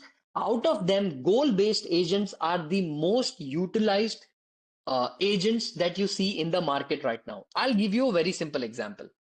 Have you all been to a platform called N10 by any chance? Just to show you one simple example. Just one simple example. If I show you, right, I'll show you one simple example, right? Let me go to my instance, right? If you look at this particular workspace that I have created in N10, I'm going to show you what this does, right? So let me show you N8N agent and open this up in your image and show you an example of a simple agent. Yeah, this is the simple agent, AI, WhatsApp. Okay, lovely. I'm going to copy this and I am going to, yeah, copy this and I'm going to paste it. Everybody observe this and paste this. Okay, everyone. Okay, this is how your NA10 will look like. Okay, if you worked on NA10, good. If not, then it's okay. Don't worry about it. See, this is where your input goes. Can you see the arrow? Are you able to see the arrow? You are going to receive some chat message. Your AI agent, okay, has interaction to an OpenAI model, some simple memory, and a tool called send a message in Slack.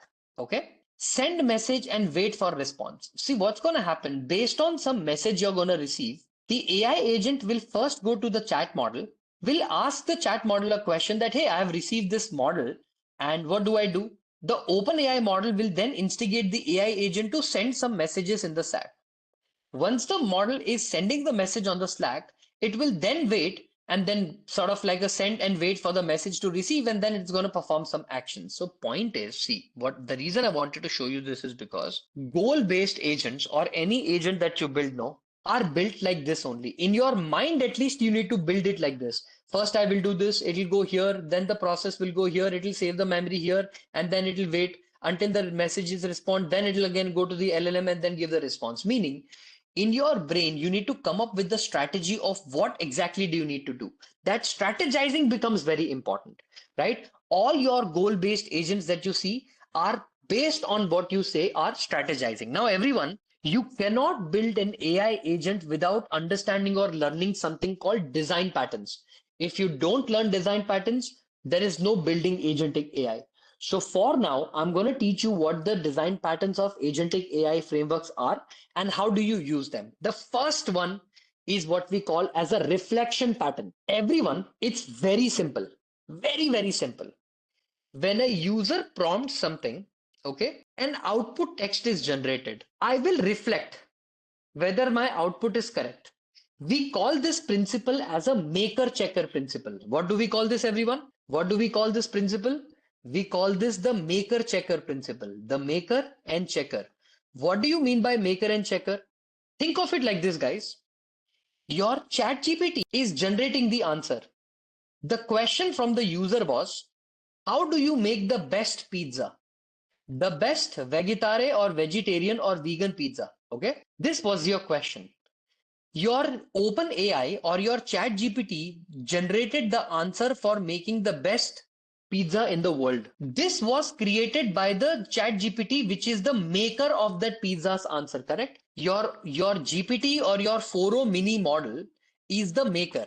But once you generate the answer, both the question plus the answer, are you not going to pass it to another large language model? Let's say Claude, and we are going to let the Claude judge. Claude, can you please judge and tell me, did the GPT do a good job?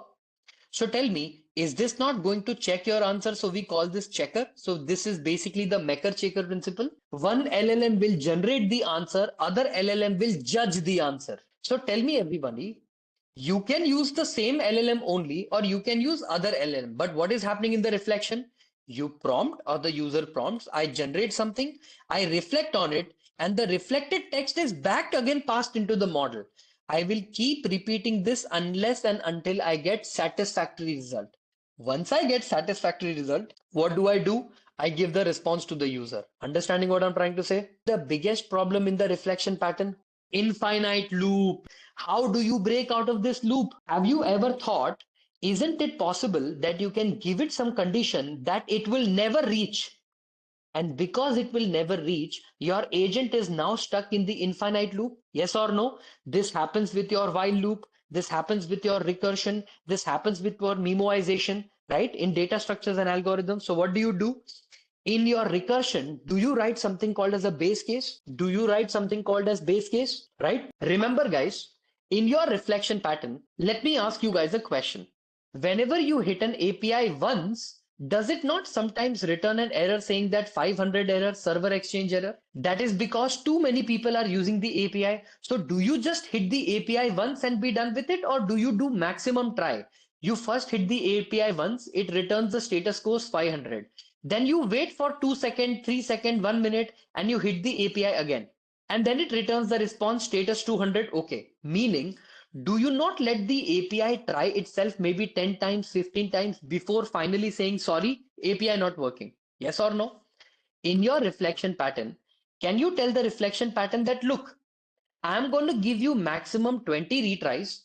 Within 20 retry, you have to try your best to give me the answer. Can I do it like that? Rather than letting it go through infinite loop and wasting the time of the customer and yourself and wasting money, because everyone listen to me carefully. Every single time your LLM is being called, are you not paying the money? Are you not spending that 30 cents for the input and $2.50 for the output? So tell me, do you want the user to get unlimited access to your money's bank account? If you have so much money, please, I'll give you the money, transfer it to my account. I will at least buy a coffee for myself, right? What am I trying to say?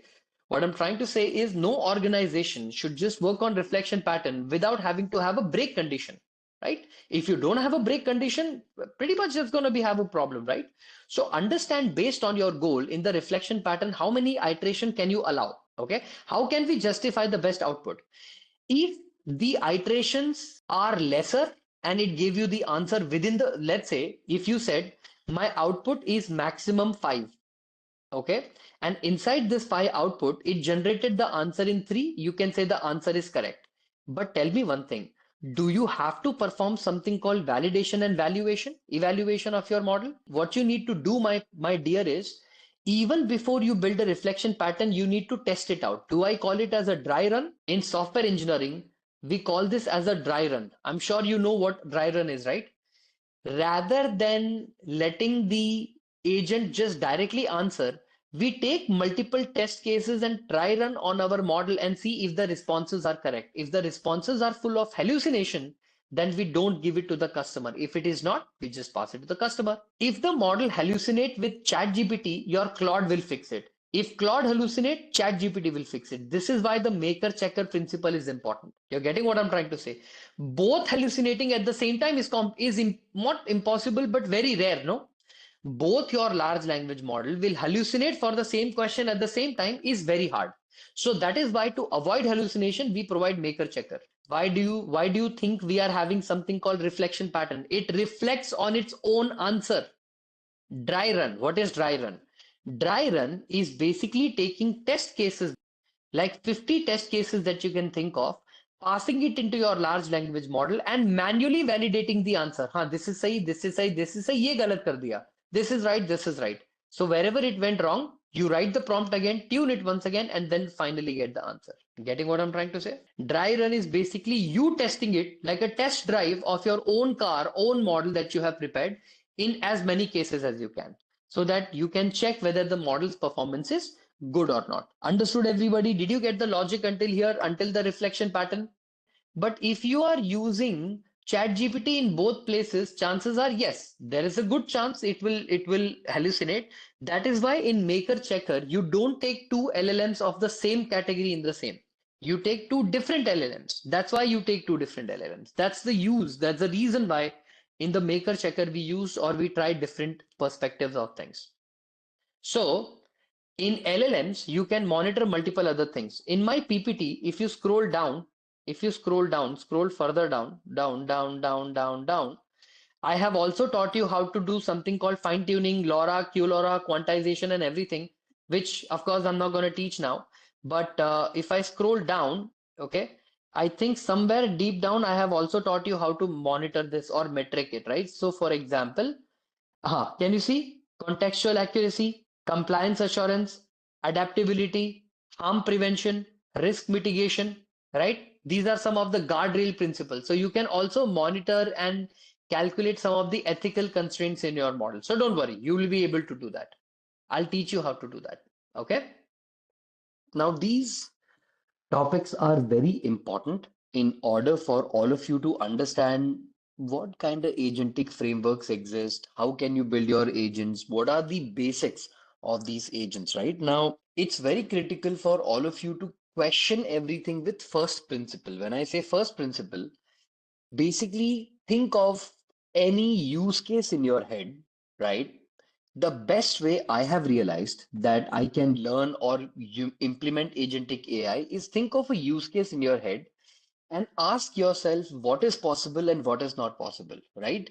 To what level of control can my agents have or possess, and what kind of control my agents cannot have? Okay, meaning what are possibilities and what is an impossibility? Like, okay, I think with today's technology, with agentic frameworks, this is not possible and this is possible. So the more you think about it, the better idea you get on what's possible, what's not possible. Okay, it gives you a very fair, good idea. Okay, I think I can say it like this, right? See, whenever you work with agents or whenever you're working with, let's say, agentic frameworks, right?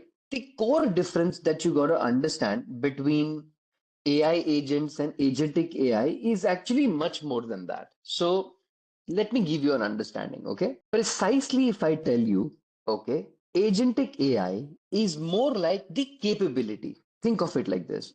The ability of an, okay, let me write it down, right? So that all of you can understand. Think of it like this. If you basically tell me that, okay, sir, if you can give us an idea about what do you mean by an agentic AI, right? Agentic AI. Oh, by the way, I am not the only one. The entire machine learning and AI fraternity is confused about who do you call agentic AI and who do you call AI agents. There are literally research papers written on this where people have fought with each other. So what I'm trying to tell you is one of the understanding that I have realized after maybe writing three research papers, four white papers, right, on this particular topic. So first of all, see, agentic AI basically tells you one thing, okay? It is your AI system, okay? Any AI system that you build. Now, when I say any, I mean by the grace of God, any. When I say any, please remember it has a double star on it. And when I say any, matlab kuch bhi, anything, any AI system that can act complete autonomy or that can act in complete autonomy for only one and one goal. Okay, whatever goal you have given it, if it wants to act in complete autonomy, that particular thing is going to be your agentic AI. Okay, your pure agentic AI. Okay, your agentic AI is always goal driven. Okay. It is not process driven. It is always and always goal driven. Whatever goal you give it, autonomy means humans need to not involve themselves at all inside this. It means once you write an agentic AI, you are not even going to look at its behavior or modification on anything. It wants to work in complete autonomy. It wants to take decision in autonomy. When I say decision, what it wants to do, how it wants to do, everything is its own behavior and modification. Okay. It will not want you to involve or anybody else to involve in its decision process. That's what we call complete autonomy. Okay. The difference in agentic AI and AI agents, right, is this, right? Okay. Now, what are AI agents? See, agentic AI is your understanding, right? It's like your intelligence part of it. Now, what are AI agents, right? The actual systems or the systems that can help you implement agentic AI, okay? It's the real thing. It's your implementation, right? The actual implementation are what you call as AI agents. I want you to think of it like this. Agentic AI and AI agents are not separate, but a part of the same page where agentic AI is more like an idea, more like an understanding, but its implementation closest to the reality is what your AI agents are. Are you understanding what I'm trying to say? Don't look at agentic AI and AI agents as a separate, completely two different unknown variables. No, no, no, no, no, no, no, no, no. Not like that. Agentic AI is the initial idea, the hope, the expectation that what I'm going to do, I'm going to do this, I'm going to do this, I'm going to do this, I'm going to do this. But what do you able to achieve in reality is only 80% of what you're actually thought of or what you dreamt of. Now that implementation is your AI agents. Understanding what I'm trying to say? Your implementation principles that you were able to implement in reality is what you call as your AI agents, the one that you are practically able to implement.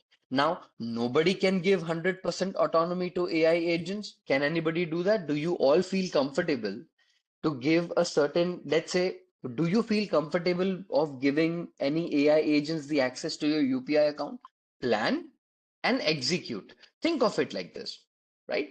Planning, executing.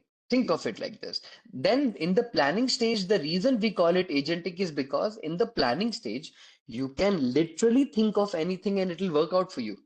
You can think of doing this, you can think of doing this, you can think of doing this. But by the time you come to building AI agents, do you not face a lot of problems like governance problem, information security problem, multiple other problems that doesn't make your AI agents implement as perfect as your plan goes?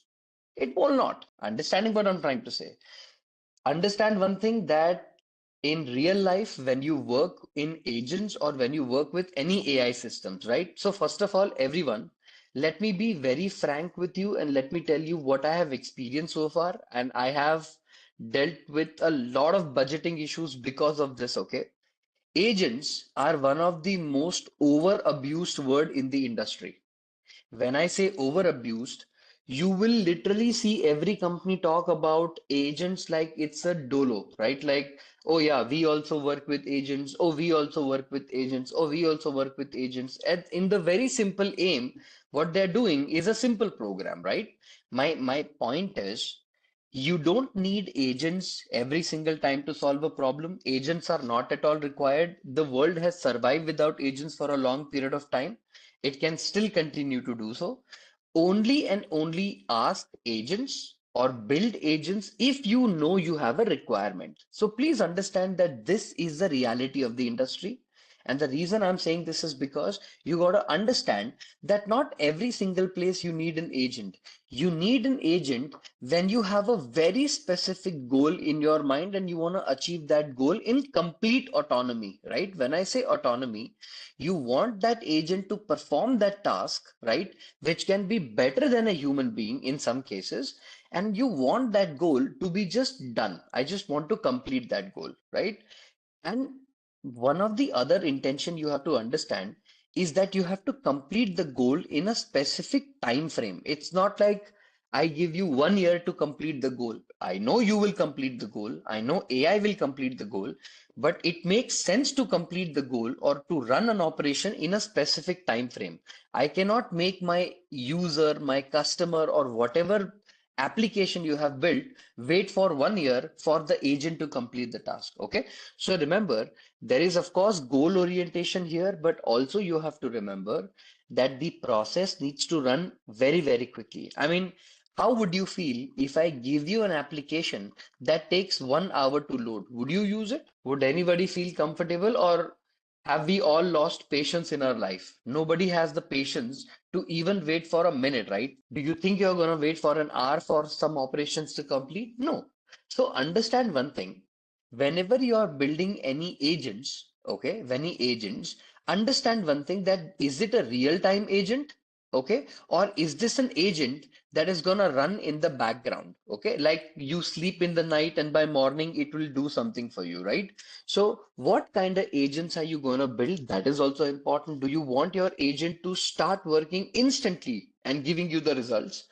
Or is it an agent that runs in the background? You don't care if it takes 1 day, 2 day, 3 day, as long as it gives you an output. So this is also a valid agent building. This is also a valid agent building. On that note, everyone, if you remember, right, what's the difference between task specific and goal specific? So first of all, here is the thing, okay? When you look at task specific or a goal specific thing, goal is always your final outcome, my dear, right? Your goal could be anything, right? So think of it like this. Your goal is to become the Prime Minister of India, right? A very simple logical flow, I'm telling you. You want to become Prime Minister by hook or by crook because your end goal is to become Prime Minister. Now, how you reach there did not matter. Now, when you say task specific, right? Your goal matters to you even if it's task specific, but there are certain actions you need to take, there are certain routes you need to take. Only under such routes are you going to make your particular thing task specific. Remember, at the end of the day, without goal, you cannot have anything. Okay? At the end of the day, anything that you call goal driven. So let's say a very simple example, right? You want to make a dinner from the family, right? Let's say you have decided to make dinner for your family, right? You can choose what to cook, how to cook, what ingredients you want to buy. Okay. You can adapt if the store that you went to did not have an ingredient for you. Like, say, for example, you wanted to cook a dal, but suddenly they don't have a tur dal, they have a moong dal. So, okay, no problem, I'll adapt, right? And what is the success of your goal? Your family had your food and they said the food is good. Now, what is task specific? Let's say you say, I want to boil a water for 10 minutes. I want to add pasta. I want to add Gouda cheese and I want to stir for 3 minutes and I want to feed my family. Now, in the goal driven and the tasks driven task, what you did is in the goal, your end goal was something else. And in your task, you had a very specific set of instructions that you wanted to follow. So that would become the difference between goal specific and task specific. In terms of agentic AI, this is also one of the most important things. Do you have a specific tasks that you want your agents to perform? So I'll give you an example. In any N8N agents that you build, do you see it is goal specific or more task specific? What kind of agents do you start seeing here? These are task specific agents. You know why? Look at this. Once I do something, it needs to follow this process at the end of the day to get you an answer. Are you getting what I'm trying to say, my dear? Right? So, mostly no code platforms or low code platforms are always going to be, of course, goal driven. Everything is goal driven. But at the end of the day, it's going to be broken down into specific tasks, and those tasks are going to run. Understood, my dear? Okay. I taught you a concept called reflection pattern. I told you that once a user asks some question to your agent generates an output. That output goes back to another agent, the maker checker principle, lovely, LLM as a judge. The agent reflects and checks whether the answer is correct. It generates another text called reflected text and it keeps iterating again and again and again until and unless satisfaction is reached or maximum number of tries of reflections are reached and you come outside the loop. Observe carefully. Reflection pattern focuses on improving the agent's capability of evaluating and refining its own output. This is a self-critique loop of generating and reflecting, and it is not limited to single iteration, meaning your reflection and generation is not just limited to one loop. You can have multiple loops. System can repeat the reflection process as many times as possible, and self-reflection RAG is one of the most popular type of agentic RAG. And guys, you cannot say that there will be no hallucinations. There will be very minor hallucinations that can be handled, but remember, hallucinations do exist and it is very much possible that the maker and checker can have hallucinations. The chances are lesser, but I am not completely saying that they are not possible. It is very much possible that your maker also hallucinates, your checker also hallucinates. Understood? Hallucination is very highly reduced, but the chances are not eliminated. They are not reduced. They are not zero. They exist. Nobody in this world in today's technology is going to say that they have reduced hallucination.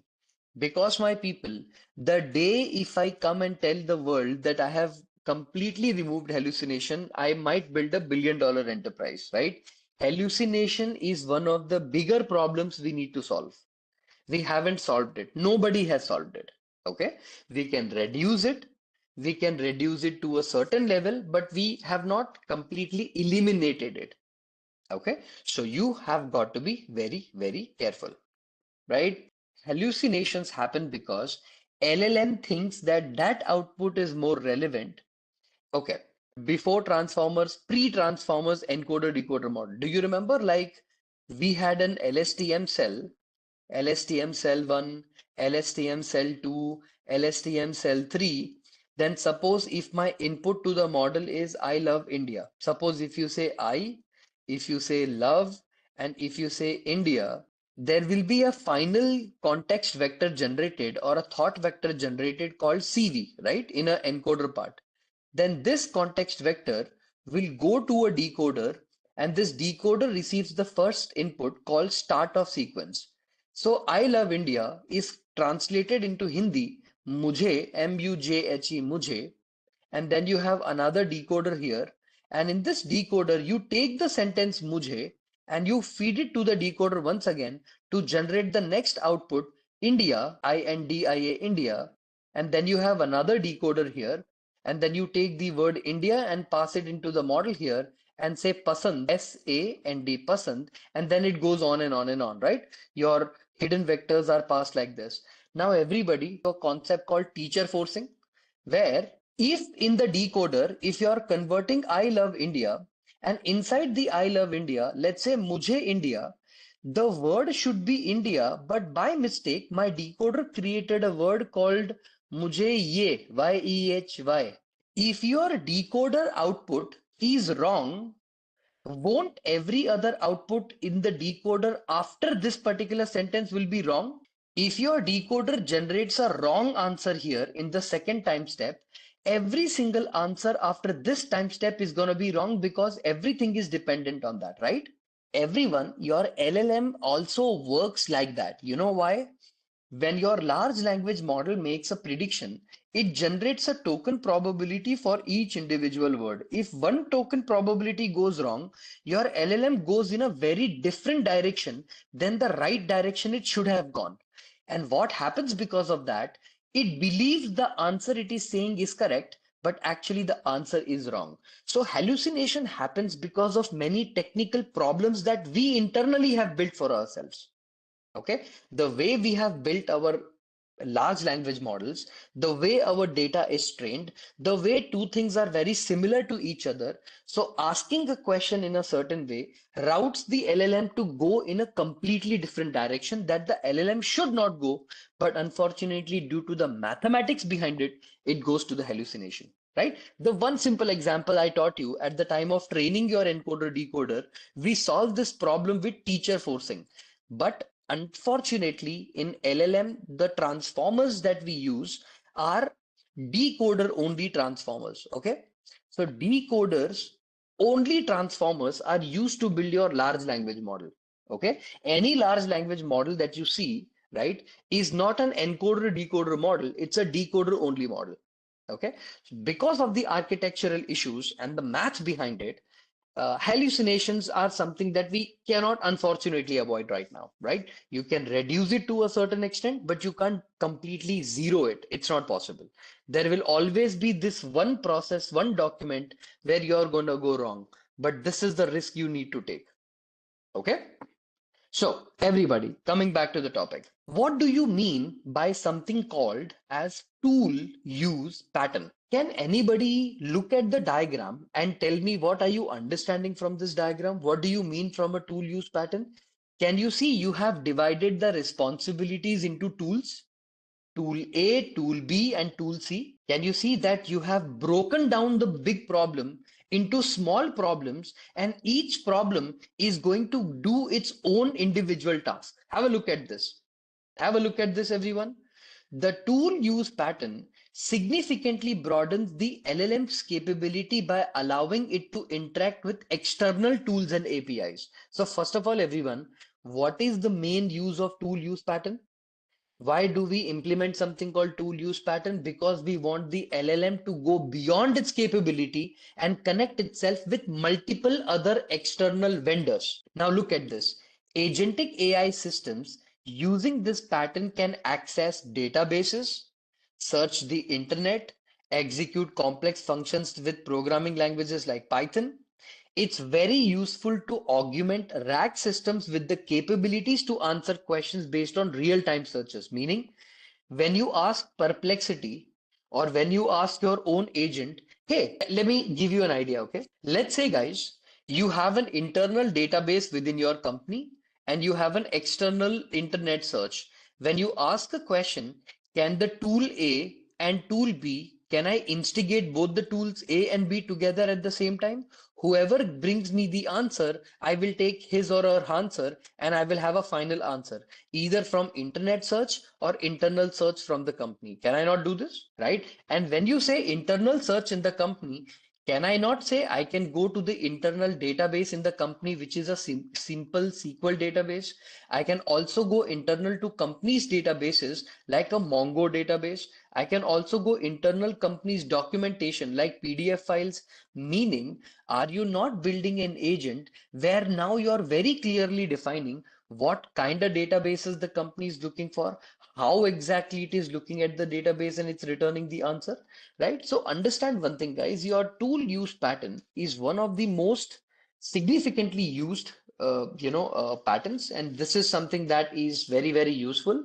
And you guys are going to be using this while you're going to be working your agentic frameworks or whatever agents you're going to be building in the future. This is one of the other examples of using it. Okay.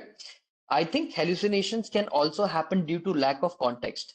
Think about prompt. What do you know about API can be answered as application programming interface? Yes, 100%. I mean, so I'm going to ask you guys a question, right? One of the reasons why hallucination happens is also because if you don't tell clear goals, why would it give you clear answers, right? Like if your question itself isn't clear, then the answers won't be clear. So your answers will also be a little messed up by the time you start questioning the whole thing. Okay, so it's like dependent on multiple thing at once. Okay. Now, everyone, have a look at this. What usually happens is in the tool use patterns, we don't keep it sequential in nature. Like, for example, after one operation, you have a second operation, and only once these two operations are done will the third operation be done. Usually, they are completely independent of each other. But if you want to build something like that, you can, where tool A and tool B. Mostly what happens, tool use patterns are only used to fetch some answers. Okay. And aggregation of the answer happens, Shivam, at the LLM phase. Here, each tool has its internal LLM and aggregation happens in the tool stage only. Okay. Which tool is suitable LLM to find and call? For example, okay. Basic question is what is tool exactly? Okay. If LLM supports concurrent request, you can do multiple processing. Okay. What is a tool? So first of all, everyone, let me give you an idea. Okay. Have you ever heard of a tool called Tably, right? Tably is a tool that will connect your LLM, your large language model, to the internet. Okay. If you want to go to the internet and test something, have you all heard of Perplexity? Have you all heard of Perplexity, right? Perplexity API, right? Lovely. Now, everyone, listen to me. I'm going to ask you a simple question. Tell me if this makes sense to you or not. Okay. Just a very simple question. Okay. Can I use Tably as a tool to connect to the internet? This is going to be my tool number one. I will ask a query to the customer. Sorry, a query is asked by the customer where I'm going to do internet search. Lovely. You remember in Python, we have something called PySQL or your SQL queries that you write that will connect to your internal database. I ask it question, it returns answer. Now tell me, what do you mean by tools here? Most basic question. What do you mean by tools? Any tool, any platform that can help you perform cross-functional operations can be called as a tool, no? Agree, disagree? I'll give you one more example. Let's say you have an Excel file. Let's say you have an Excel file, okay? XLXS Excel file. My people, can you tell me in Python what have I taught you that can read Excel and can also write Excel, edit Excel? What have you learned? Pandas. Can pandas not help you read Excel? Let's say locally you have some file called Excel or you have something called CSV. Can I not use pandas to then perform a task of reading, editing, and then once the answer comes up, use an LLM to summarize the answer and pass it to the customer? So tell me, what do you mean by tools here? Can tools be specific to only AI? No. Tools are anything that can help you perform a certain task, a gateway of sorts, a connector of sorts, anything that can connect from one position to other position, one application to other application, like APIs, like SDKs, like these specific tools. These are all your tools. Understanding what I'm trying to say? There is no high definition of everything. It's a simple concept. Anything that lets you connect to anything else with a simple framework is what a tool is. You got the concept? Okay. This is something that you guys are going to face in your practical aspect also. See why this question is important. Okay, everybody. Now, this is where you're going to get the answer. Imagine I ask you a simple AI agent, or I ask you to build a simple AI agent. Okay, let's say you have written multiple different tools, right? Multiple different flow works for your agent. Okay, let's suppose there is a tool. Let's say tool number one and tool number two. Example. I asked a question like, who is the president of the company? Tool one responded back by saying that the president of the company is, let's say, Rudra, example. And tool number two says, president of the company is, let's say, Tony, example, right? Now, who do you believe, right? Who do you go ahead and believe? Who do you say is tool one correct or tool two correct, right? Understand one thing, guys. This is something that you might encounter in the future, okay? You would like to know single reply. Whose aggregation or answers from the tool do you work? So, first of all, you got to understand one thing. Every single time, validating everything is not possible. Please think of it from a very practical perspective. Do you think for every single response are you going to compare against a ground truth or validate? Do you think you have the time? Your agent is running on millions of queries. Your agent is performing hundreds of tasks a day. Do you think you can always come back, check whether something is validated, check whether something is not? No, right? Okay. So what happens is any company will give precedence to the internal information more than the external information. Can I say like that? Whatever is available in the internal information of the company is given more priority than the external information. So meaning in case if two tools are returning preceding answers or contradicting answers, one tool can take precedence over the other tool with the importance of these tools. So internal information is more important to me than external knowledge and information. What if the company changed the president midnight yesterday, but the internet does not even know that the president has been changed? So who would you prefer? Would you prefer the internal company documents or would you prefer external resources? So understand one thing, guys.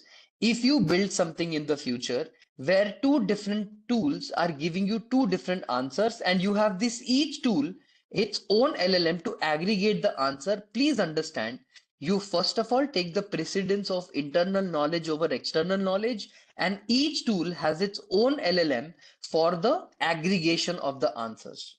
Precedence and aggregation, they are both gonna be taken at the once. They are all, each individual tool has its own individual aggregator or your LLM. Okay. How about when both are returning info from open depending upon the training? So that is something that you don't rely on. Please understand that you need to rely on the information also. If both the sources are returning from, say, external sources and they are both giving wrong answers, then pretty much you need to build one more agent called as a judge agent, and that judge agent is going to finally give you the answer which source makes sense. Here, internal means company site, internal company's database, internal database of the company, internal documents of the company, internal structure of the company, internal. That's what I mean by internal. Okay. So everybody, we understood the concept of tool use patterns.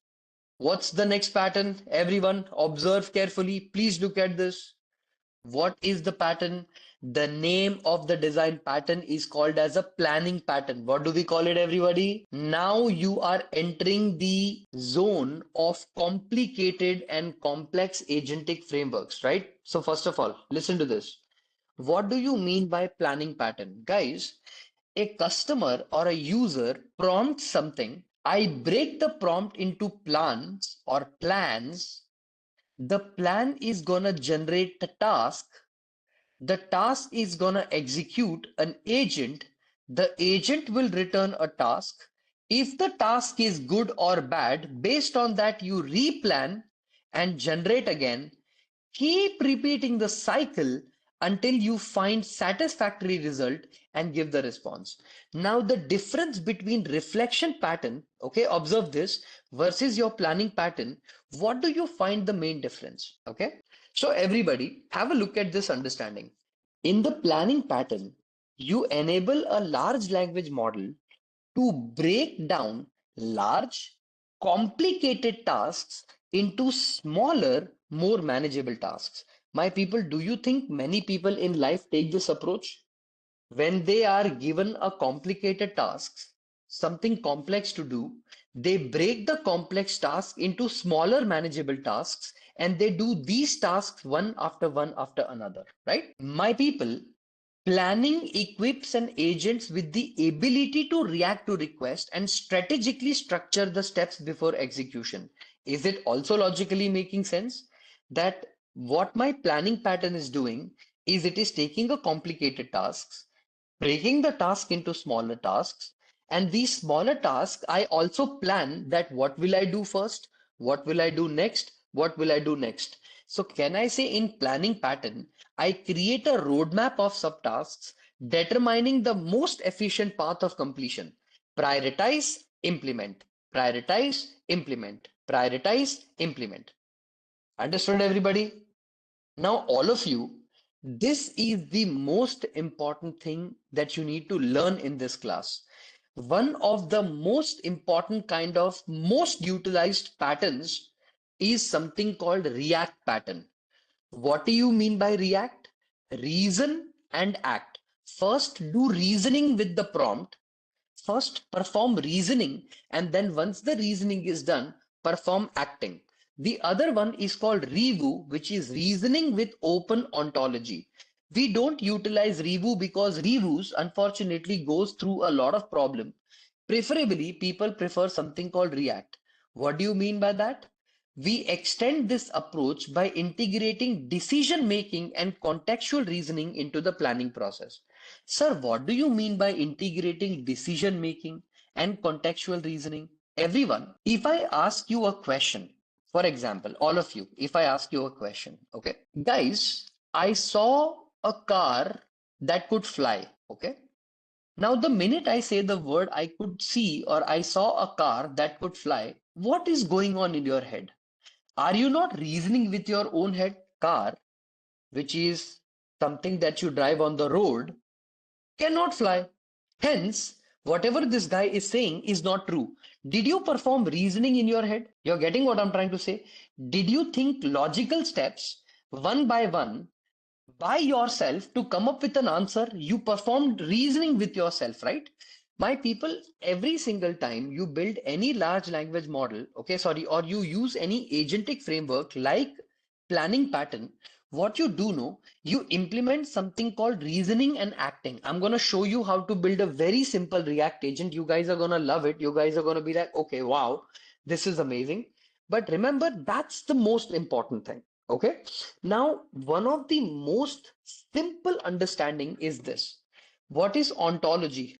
See, first of all, the thing is, let me explain something to you. Okay. There is a design pattern called review also. Okay.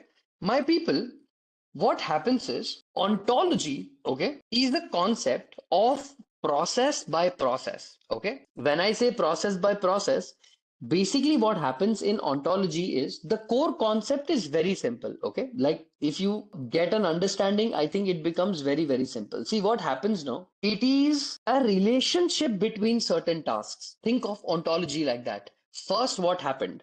Second, what happened? Third, what happened? Think of it like relationship and rules, right? Ontology is a map of all these, right? Ontology basically means was I able to map? Think of it like chronology, but with respect to the relationship between each other. For example, if you ask agent, can you tell me what are the let's say AI trends in the future? So what will you do? First, what will the agent do? Number one, it will say, okay, I am planning to search for the AI trends in the future. What will be the next step? It will execute, meaning it will go to the internet, search about AI trends. And what will it do? It will observe. It will get an output. It will say, got 10 articles about AI trend. Then what will it do? Now search for specific trends. Then it will return the answer, meaning it will continue repeating its own internal ontology, its own internal relationship, and it will give you an answer in a specific way. Understood what I'm trying to say? That relationship mapping is what we call ontology. That relationship chain is what we call ontology. Okay? Everyone have a look at this once again. Break the whole thing, break the whole thing, understand, plan it, generate the task, and perform. Okay? So first of all, let me explain. In any agent you're gonna build, my people, please remember, you first need to understand the word plan, execute, and observe. Plan, execute, and observe. Everybody, if your plan, suppose, is if I give you a question, search for AI trend, is plan or the planning stage that my agent is currently in, isn't this directly the question my consumer gave me? Whenever a customer or a user asks a question or a query, what do you do with that? Do we take that question, put it in the planning stage? My planner is gonna plan that now. Now, everybody, once we plan, what do you mean by execute? Execute is nothing but taking an action, no? To take some kind of an action is yes or no. What do you mean by action? Action can be search on internet. So web search. What will you do the web search? Whatever your plan is, you're gonna take that and you're gonna search the internet. You're gonna execute the operation. Now, my people, whatever result you get from the web search, isn't that becomes a part of your observation? 10 URL received from the internet. Can I say this is your observation? Now, everyone, wasn't this task number one that my model performed? The iteration number one that my model performed? Agree, disagree? Now tell me, will the agent not perform the second operation? Copy paste. Now that I have received, what has the model received, everybody, so far? My model has received something called as the 10 URL from the last resource, correct? Now, everybody, because the user is like, find me an AI trend. What will you plan? You will plan something like this, finding specific trend in the internet. Are you then again going to search on web for a specific trend, right? Now, everyone, let me know one thing. Once you have done task number one and tasks number two and received 10 URL here and 10 URL here, are you not going to then let that URL pass through an LLM and let the LLM decide what should be the final answer? Correct? You have received multiple different URL, multiple different links from the internet for search for AI trend. Here you got the observation. Here also you got the observation. Re-rankers are slightly different in use case of rags, but sort of like, so they are called autoencoders. Naruto autoencoders are slow in process and they take a little bit of time to re-rank and give you the output. So re-ranking is not applicable here. It's more like task by task breaking, and whatever task results you have, you finally pass them to your LLM, and then one answer is finally generated in the LLM. Okay, how LLM decided which URL to give as output? It takes all the URL as output, all, not one, not two, not three, did not select anything. Please hear me out. Listen to me very carefully. It takes the entire dump of the data, passes to the LLM, and the LLM decides which one is gonna be important. You can think of this like a research project. You can think of it like whatever project you want to build, anything you want to build, right? You got to understand that you are generating the data from something, from some place, and that data is dumped to the LLM, and the LLM is able to generate an answer. Understood what I'm basically trying to say, everyone? Please remember, every agent is going to perform three things: plan, execute, observe. Plan, execute, observe. Plan, execute, observe. Plan, execute, and observe. Are you clear, everyone? So, planning, execute, and observe is not a program. It's not, it's a prompt technique plus program together combined will give you plan, execute, and observe. This is more of a prompt you give to the model to force it to first plan, then execute and observe. So I don't write a program for planning separately, execute separately, and observe separately. They are done automatically. It's a prompt that you give to the user, or sorry, the agent, so that it breaks the problem into planning and execute and observe. Now, all of you, in your internet or in your Google Colab file, please understand one thing. Okay. So, everybody, let's say the API that I asked you to create. Okay. What you're going to do, you're going to import a library. What is that library? You are going to import something called Google dot generative AI, gen AI dot configure. Now, everybody, do you remember I made you write an API key, or I made you create one API key, whatever API key you have created? Okay. Whatever API key you have created, I want you to take that API key, okay? API underscore key is equal to, and I want you to paste that API key here, okay? Whatever API key you have. So this is my API key. You can use yours. Always prefer using yours, okay? Now everyone, sir, what is this Google.GenerativeAI.GenAI? This is an SDK built by the company Google. What they did is, because they have so many generative AI models in the market, if you want to use any of that generative AI model, you cannot use it without using something called their package called Google.Generative AI. And what am I doing? Am I configuring the API, everybody? I'm configuring. So available underscore models is equal to Gen AI dot list models. Okay. So basically what happens is, if I write down something called list models, okay, inside the Gen AI part, and if I write down the list of available models, okay, and run this, everyone, what program have I written? The program that I have written for you guys in front of you is to tell you that all available models are in the Google Gemini or in the Google Gemini package. Everyone, have a look at this. Can you see that? First of all, Google is also supporting something called Gecko. Your Google also supports Gemini 1.5 Pro. Your Gemini also supports Gemini 1.5 latest.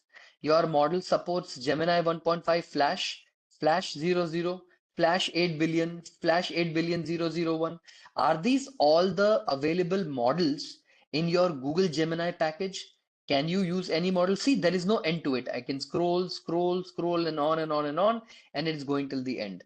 Why did I teach you to write this? Because, guys, every single time you are going to work on any use case, any API in the future, remember what models does it support? You got to make sure that you identify that first. If it doesn't support a model, which happens very rarely, then your API is not going to work. Also, you need to know, what model do I copy and paste? Because can you see here, everyone? The name of the model is what? What is the name of the model? Model slash Gemini Live 2.5 Flash Preview.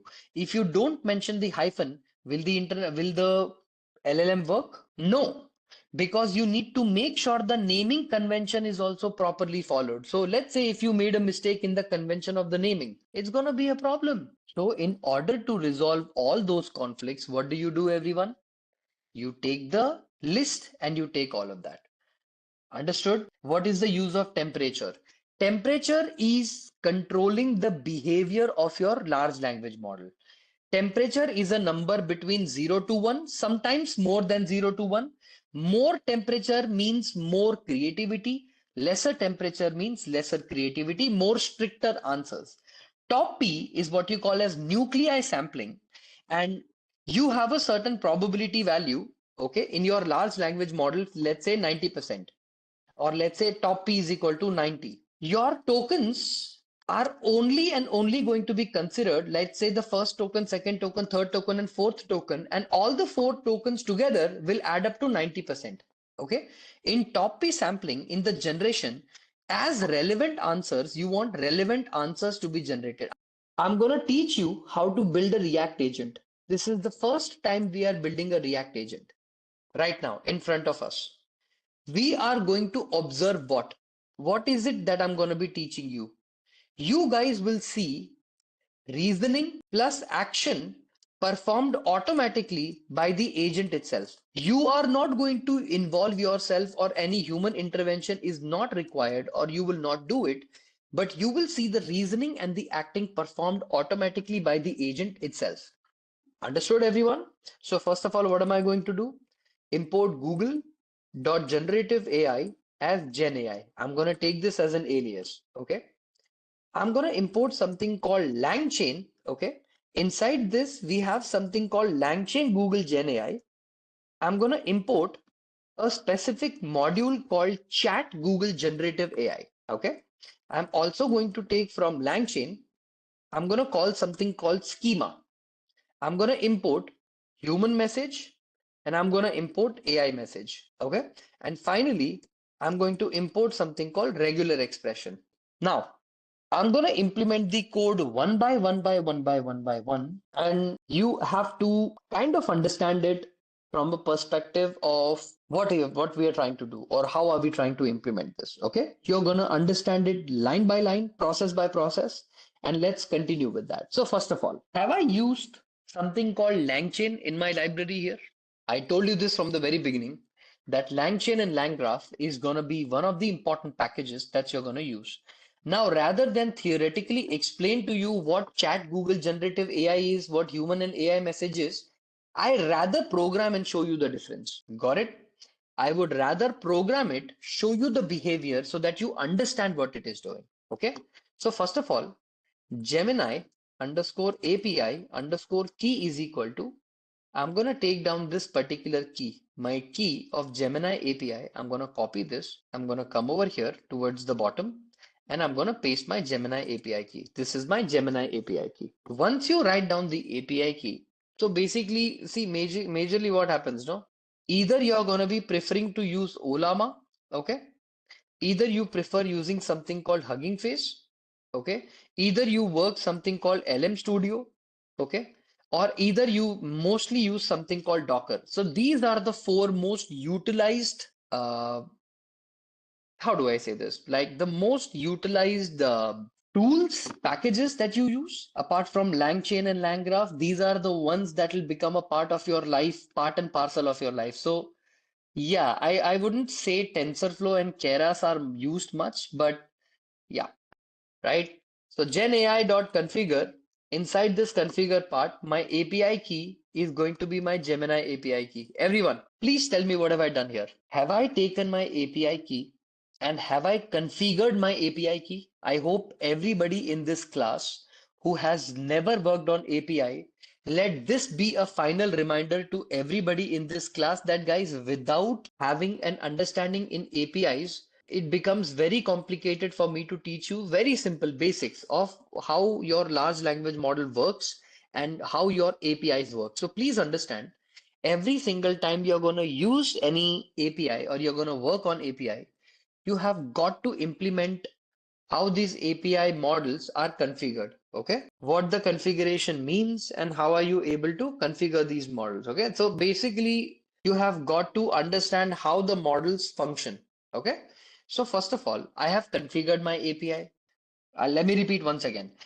The libraries that I have imported, explaining this library would be much better if I show the program, then explain it to you that Chat Google Generative AI will do what and human message and AI message will do that. Is that something that I can do? Because if I do this, I am telling you, you will understand it better. Okay, let's go ahead and run this. The first step in building any agent that you want, is to initialize a large language model. To initialize a large language model, can I say LLM is equal to Chat Google Generative AI? Inside this, model is equal to, okay, what models do you want? Model slash Gemini dot 2.0 flash.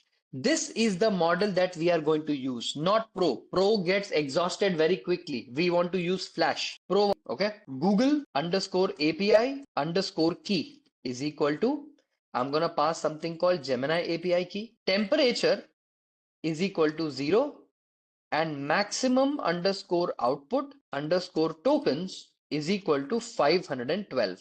Everyone, please observe what have I done here. Did I write chat Google generative AI, and inside this, I wrote down all the details related to the model. So tell me, why do we use chat Google generative AI? Because this is for your AI LLM specification mentioning, right?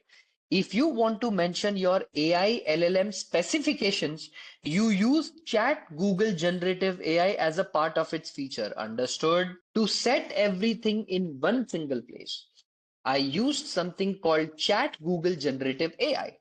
Now, everyone, what model am I implementing? What model are we implementing? Are we implementing something called this? Oh, put a comma here and put a comma here. No, yeah.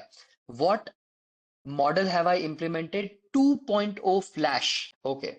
Did I also pass the key? Lovely. Did I also pass the temperature? Temperature is equal to 0. Agree, disagree? Everybody, what do you mean by temperature in a large language model? Everyone, let me explain what temperature is. Okay. What is temperature? See, temperature is a number, usually a number between 0 to 1. Okay. In some large language model, it goes beyond 1 also. But for now, for simplicity reasons, let's say it's a number between 0 to 1. Okay. Your large language model will generate token by token by token by token. It generates the answer, hence creating the entire sentence. Okay.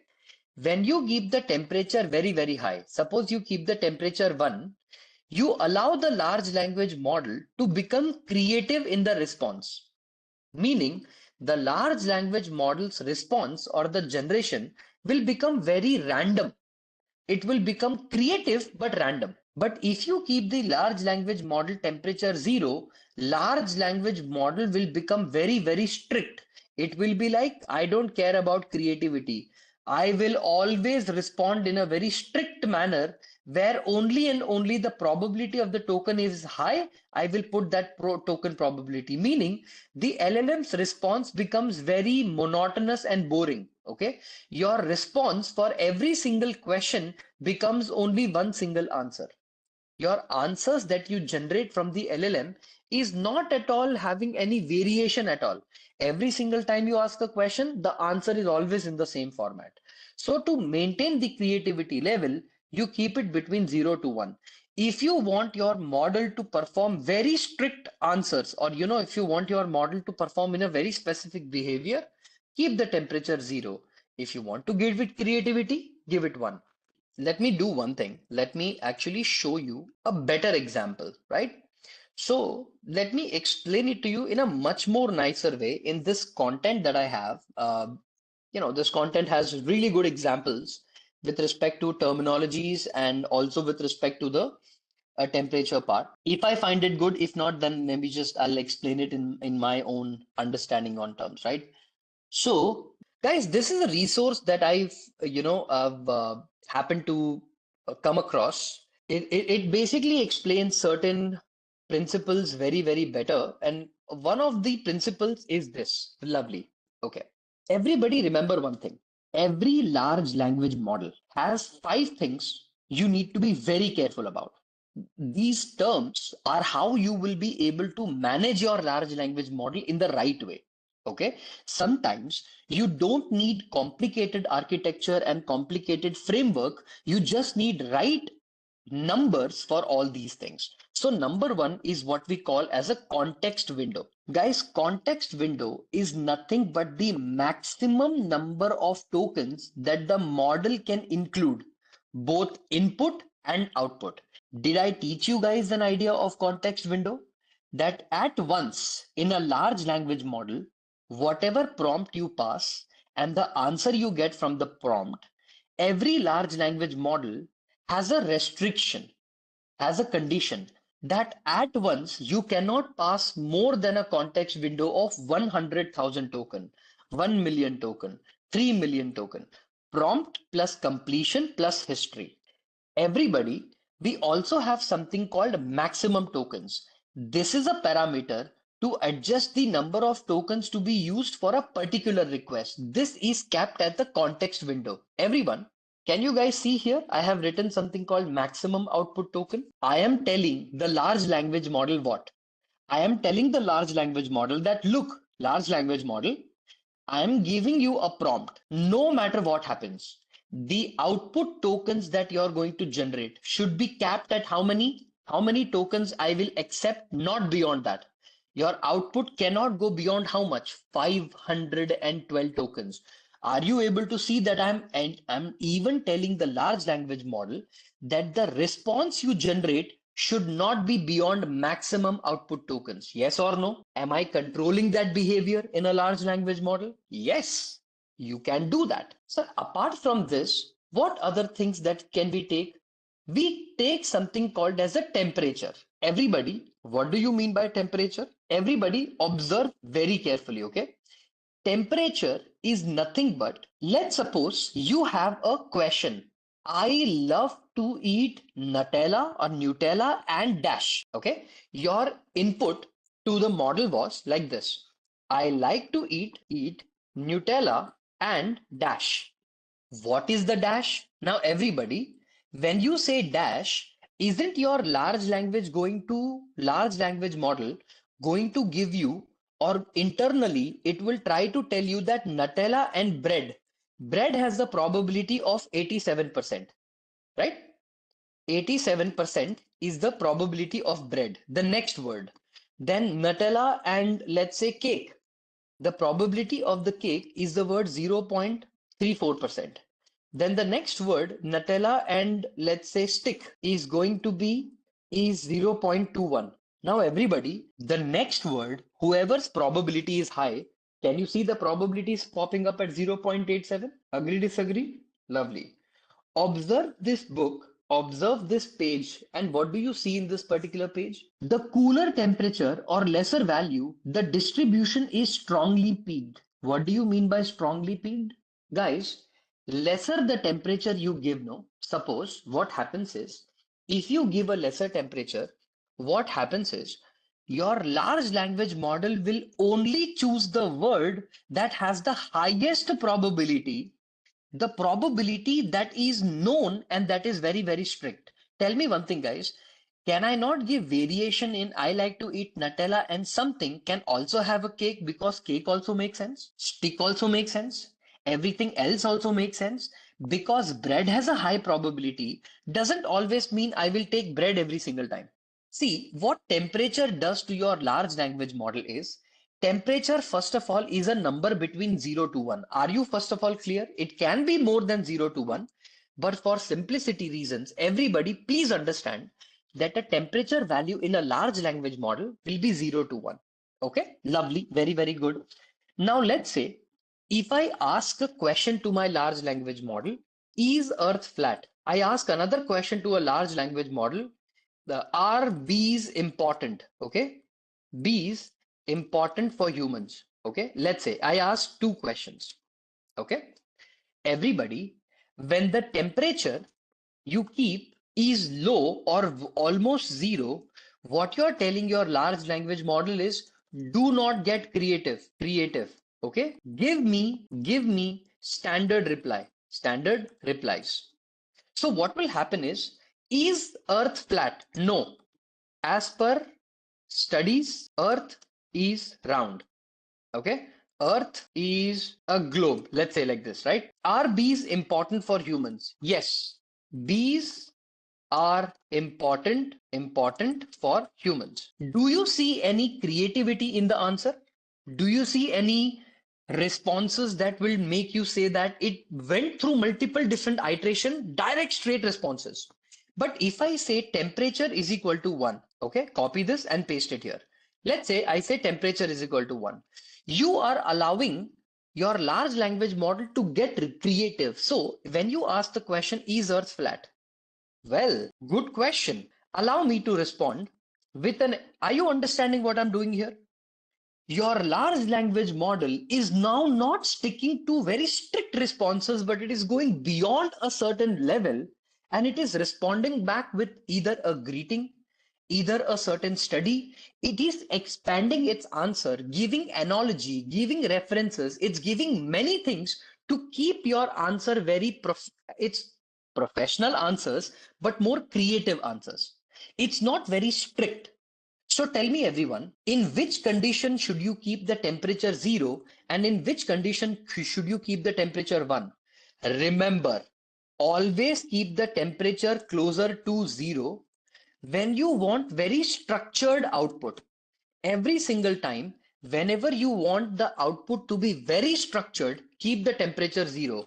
But if you want your answer to be not structured, not very it's very unique answers, right? You keep the temperature to 1. Understanding what is temperature, everyone? The response, the request response cycle of your LLM, right? Please make sure that if you don't want creative, nonsensical answers, don't give the temperature 1, give the temperature 0. In the agent, automatically what temperature did I give? 0. Because I did not want my answers to go beyond. And also making my temperature 1 means what?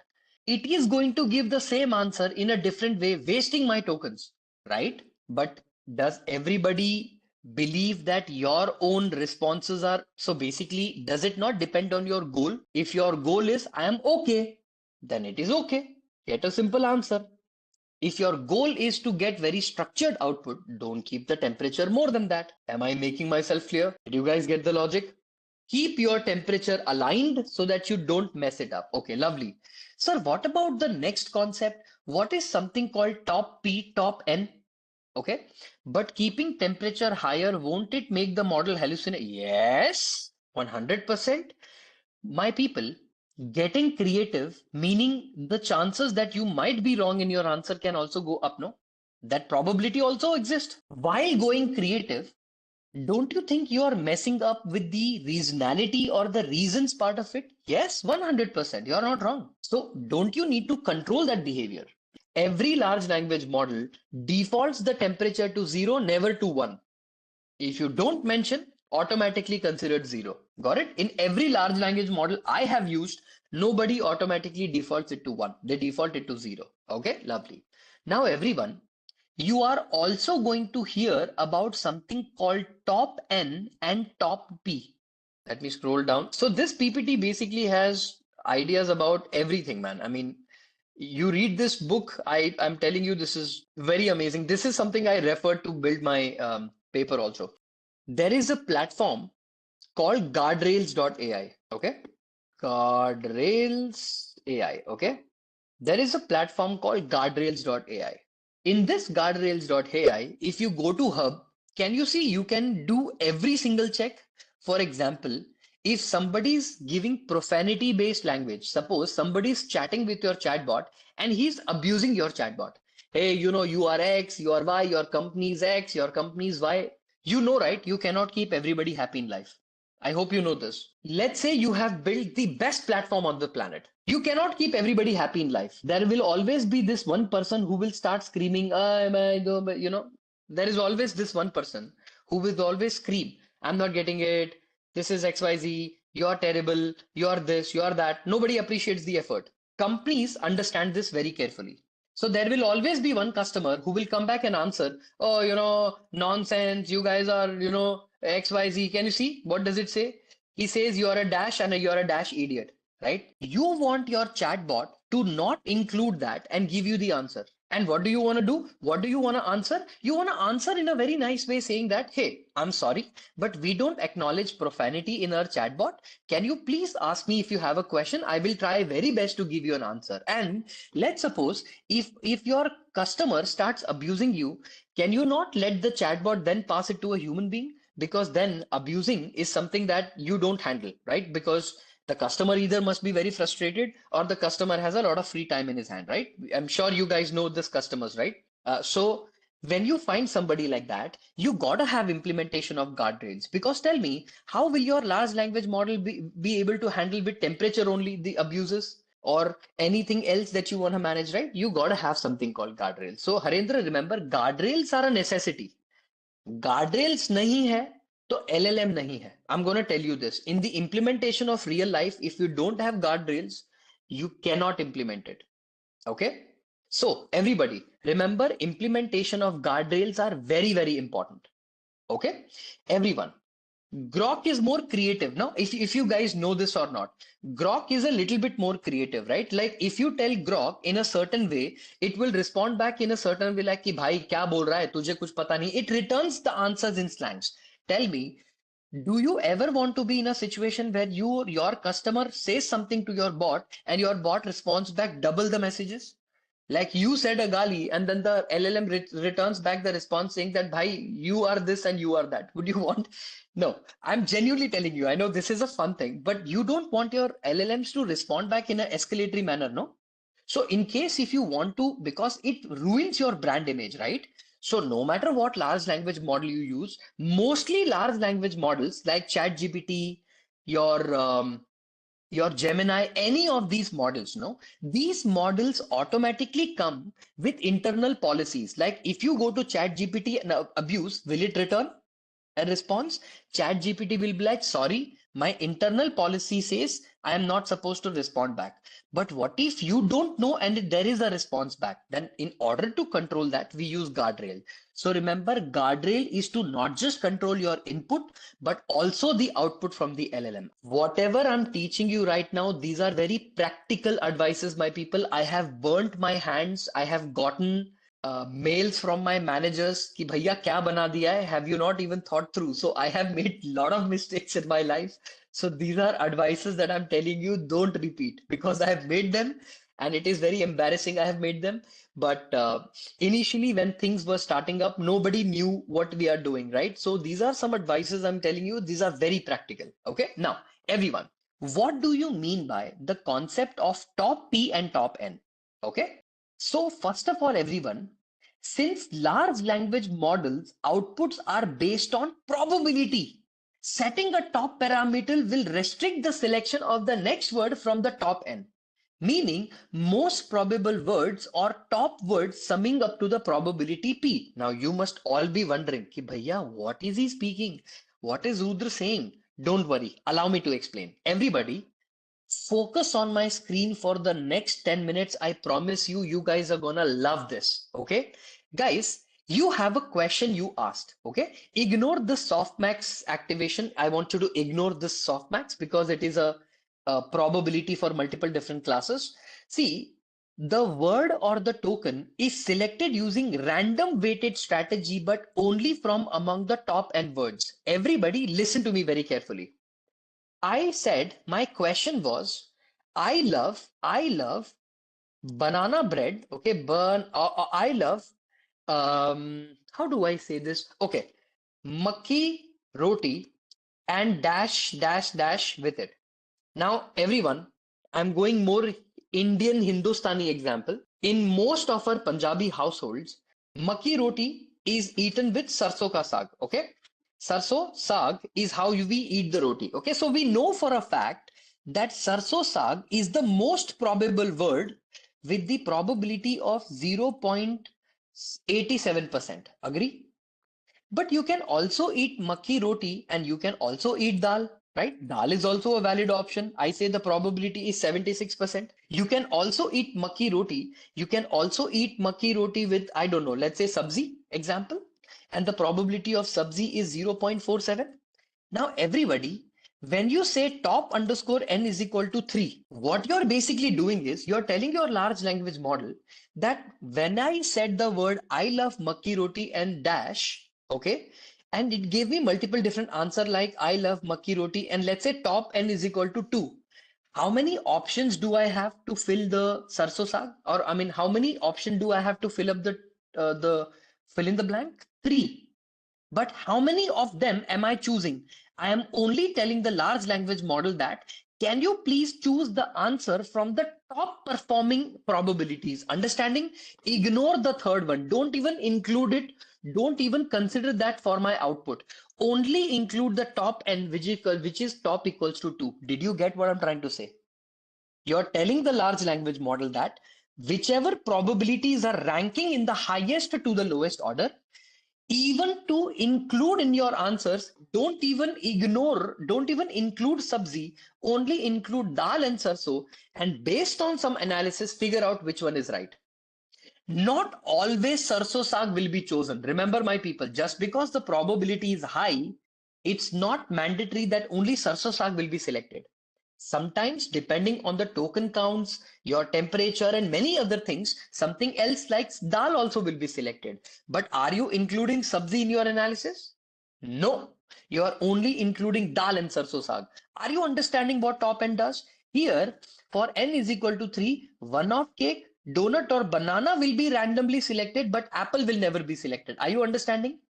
These are selected out of random behavior based on peak density, but Apple will never be selected because you have chosen only the top three values here. Did you get the idea of top N? Remember, personally speaking, I have never implemented top N. I don't use it, don't prefer it. It has not given me any better answer so far. I have experimented with it. I don't know what others say. Personally speaking, top N has never helped me. So I have never used it. Okay. Sometimes we ask a question, for that it generates two responses and ChatGPT shows better of the response. Which one do you like better? Basically top N? No. That is what we call as A/B testing. For example, you ask a question and ChatGPT says this one and this one. Which one do you prefer? You are basically performing a testing where you are letting the user label the data for you. Which one do you want? So it's more like an A/B testing thing. It's not related to your top end. Understanding? It's more like how should ChatGPT become better in serving the customers? Got it? Now, everyone, look at this. What do you mean by top P? Everybody, listen to me very carefully. What do you mean by top P? My people, top P is the word and the token is selected using random weighted strategy, but only among the top words totaling the probability 0.33. Everybody listen to me very carefully. You said that I want you to choose words that add up to the probability of 33%. My people, only cake and donut together they added up to 33%, right? So the probability itself is filled already by the top two tokens. It doesn't have any more probabilities to include because you said up to 33% probability density you're able to take. So your top P is only going to select the top two models whose probabilities add up to this much probability that you want to add. Got the logic? So your top P and top N are basically trying to, yes, it always does random behavior. You got to understand everything, guys. My people, any large language model, towards the end of it, how will the token probabilities be distributed? Like normal distribution. And from this normally distributed token probabilities, you have to choose the right probability. Understand that. When you are building any large language model, understand that every single behavior in this world behaves like a normal distribution. And from that token probability, you're gonna pretty much pick up the probability. Okay, guys, coming back to the program, please tell me, did I write my program to initialize my large language model? I have initialized my large language model. I have.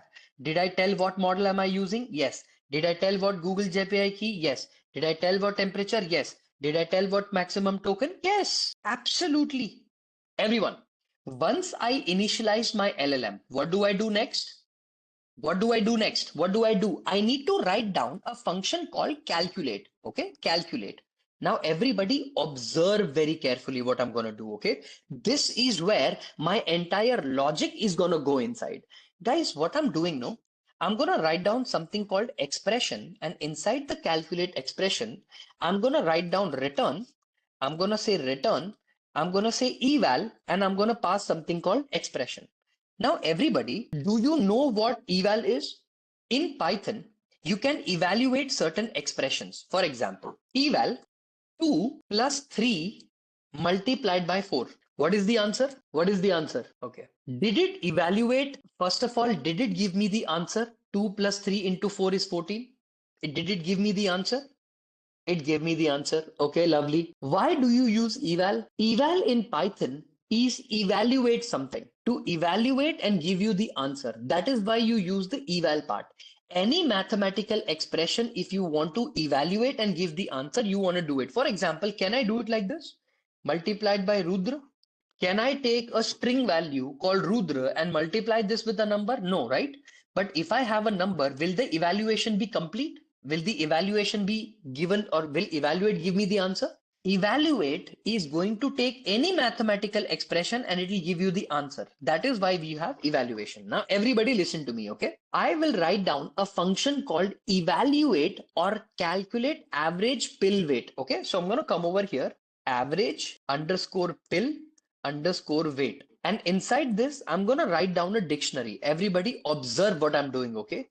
Pill underscore weights is equal to, I'm going to take this dictionary and inside this I'm going to call aspirin. Tell me if my spelling of aspirin is wrong or right. Okay, 500 mg. And what other medicines do people consume? Paracetamol, right? Paracetamol is, let's say, 650 mg. And let's say I say ibuprofen. Okay, ibuprofen. Okay, this is something that I consume 400 milligram. Okay, everybody listen to me. Are these medicines and their weights? Aspirin is worth 500 millimg. When you take aspirin, you should take 500 mg. When you should take paracetamol, you should always take 650 mg. And when you take ibuprofen, you should take 400 mg. Have I taken two functions who are doing this? One is called calculate and other is called average pill weight. My people, please listen to me very carefully. What I have done, known underscore actions is equal to, I have taken a bracket here and inside this, I have taken calculate and I have written something called calculate and I have written average underscore pill underscore weights, okay, is going to be my average pill weight. My people, for my large language model, for my agent to perform some actions, what actions have I written? Have I written two actions? One is to calculate something, I don't know what something is, and the other is to get the value of the average pill weight. Have I given my large language model two actions to perform? Will my large language model or my agent perform anything else apart from these actions? Did you understand one thing? I literally told my agent that the actions you are going to perform are going to be these ones. And did I very specifically mention the actions? So tell me, am I building an agent that can perform any action? No, this is the actions that my agent will perform. Understood, everyone? Understood, everybody? These are the actions. And what are these actions? Whenever I do calculate, it will calculate something. If I call the average pill weight, it will return the key and the value. Understood? That's the only action that I want my agent to perform. Until here, is everybody clear? That I just want my agent to perform this. For calculate, we have not specified action. My calculate has specified action. No, I will return whatever expression you pass. I will calculate the mathematical expression and return. Yes or no, everybody? If I pass in the calculate 2 into 3, will it not return 6? 3 2s are 6. Evaluate will return the mathematical function 3 2s are 6. Now, my people, I'm going to write down a class called agent define underscore underscore init. What do you call init, everybody? Is init your constructor? Self dot messages is equal to bracket empty array, empty list. Everybody, in every agent or in every chatbot, do you not have a user history? I asked something, user bot responded something, then user asked something, then the bot responded something, then I asked something. That history of messages, where am I taking? Where will I save it? I will save it in a empty list. So can I say this is to maintain message history? Whatever my user has asked, whatever my bot has responded or agent has responded, to maintain the history of that, I am also taking an empty array called self.messages, correct? Agree, disagree? Underscore call. What is my call, everybody? Please tell me. Why have I written underscore underscore call? Underscore underscore call is what you call as a dunder method in Python. Why do you use call? Because it overrides. Yes or no? It will override some behavior of the class. And if you're asking me, sir, what is override? What is behavior of the class? Then I'm like, guys, you need to pick up your object-oriented skills, specifically basic Python. Everyone, I'm going to pass messages inside or message inside my model. Everybody, don't you want to keep the human message separate and AI message separate? Won't it be amazing? Somehow, all the human messages are kept separate and all the AI messages are kept separate. It would be amazing if I can segregate them. I would love it if I can segregate them. Self.messages dot append, whenever a human pass a message, can you make it human message and the content will be equal to message. Are you guys understanding what am I basically doing now? Did I take from my library two single things? One is called human message and the other is called AI message. Why did I do that? Is it helping me segregate what message did the human pass inside the AI and what response did you or did the AI give you? To keep the template separate, did I order or did I import something called human message and AI message? Are you guys understanding? If I come over here and pass content is equal to message, and what am I going to do? I am going to get some response. Yes or no, everybody? I'm going to get some response, no? Lovely. Now, everyone, I'm going to write down something called pass here. Okay. The reason I'm going to write down something called pass here is because what I did not teach you so far is how to use the API, which is your Google Gemini API. Everybody, is this your Gemini API here? This particular API here, right? I'm going to copy this both and I'm going to paste it here towards the bottom. Okay. I'm going to paste it here towards the bottom. Your question to me could be, sir, I have a question I want to ask my chatbot. Okay. Like, who is the president of India? Who is the prime minister of India? Whatever XYZ question you want to ask, you have some question. Sir, I want my bot to respond with a certain, response like, okay, the prime minister of India is this, the prime minister of XYZ is this. I want to generate some answer. I want to generate the answer using my LLM.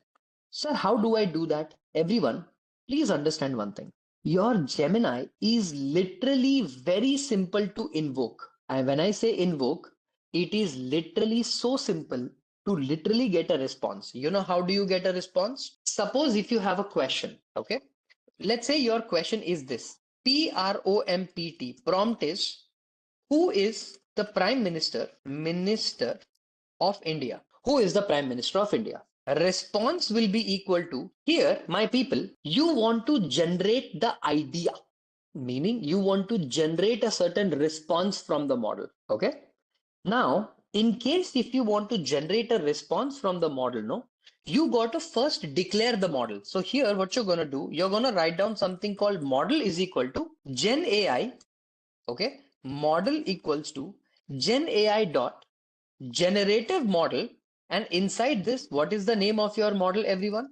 Is it Gemini 2.0 Flash? Is this the name of your model that you have used in your model or in your the LLM that you're using? Lovely. Who is the Prime Minister of India? The response will be nothing but model dot generate content. Inside this, pass your prompt, and here you're going to pass something called response, okay? Response directly. And if I run this, did I get the answer that the Prime Minister of India is Narendra Modi? And I got multiple different response from my API, finish, reason, stop, average log probability, metadata, token, and everything. Sir, I don't want my response to be so dummy, like so many different things. Just write down response.text. Is the answer directly text? The current Prime Minister of India is Narendra Modi. Let me ask a simple question. Okay. What is the most important personality trait a man should have? And run this. Let's say asking it a weird question like that. See, it responds. There is no single most important personality trait for a man or anyone really. What's considered important often depends on individual values. Did it give me some answers which I'm not interested, but did it give me the answer? Right? So tell me, are you asking a large language model and did I use the Gemini's API to get the response? This is how the response is going to be generated. You will create something called model, you will get something called prompt, and you will put something called generate content. The response will be generated. Understood? Simple as that. Easy as that. Understood? Okay. Coming to the bottom, everyone. So can I say in the response part of my program, I might write another function in the future that can give me some response. For now, can I say that the response is going to be something called self.execute? Execute is a function that I have not written yet, I will write later. Can I say it like that? This function self.execute, I have not written yet, I will write it later. But for now, I will say I will get some response. And whenever I get some response, I will in the self.messages append this time whose response will I get? Will I get the AI message response after the message of human is passed? And what will be the content of the message? Whatever response I generate from the user, that response I'm going to get here, right? So I'm going to copy the response, and whatever response you are giving me, I will save it and return response, return response. Because I have written a function called execute, my people, now am I going to create something called as execute? This function called execute, because execute needs to do something. What will the execute do, everybody? Response is equal to LLM of self.messages. Whatever messages I am passing inside the model, am I going to take that and pass it as a self.messages to the response? And for that return, or for that response, I'm going to return an answer called response.content. Everyone, what is execute doing? It is taking your messages and running it. I'm basically running the response cycle. That's it. So first of all, here, if I take dot content, please tell me what is the result here? Did it return anything? Dot content, did it return any content? What did I say? Did I say text here? Did it return the text? Okay. You got to understand that this function right here, the one that you are seeing in front of you execute, is not complete yet. So dot content is something that I will tell it to return. You're getting what I'm trying to say. In Python, you know no, that you can write down certain methods that you declare later that will follow your behavior. You're getting what I'm trying to say. Are you understanding? This dot method is something that I will override. I will tell dot content will return what, which is nothing but dot text. But I will come to that later. No, this execute is something that I have written. Understood until here is what I'm trying to say. The reason I keep repeatedly importing the packages and reinitializing it again is because I want the code to be readable and beautiful. Meaning, anybody in the class should not look at my piece of code and is like, but where did he initialize the large language model? So I'm basically going between writing the whole initialization so that you guys can understand where I have initialized it. You need the complete and absolute control over the messages you or the user pass. So in order to do that, you need to take the messages as a history like that. You can take caching also if you want to, or you can take a database here also if you want to. Meaning, rather than having the self.messages, you can also pass a database here and it'll execute, okay? It's executing human message and responding, correct? All the messages inside the LLM, it's gonna take and it's gonna respond.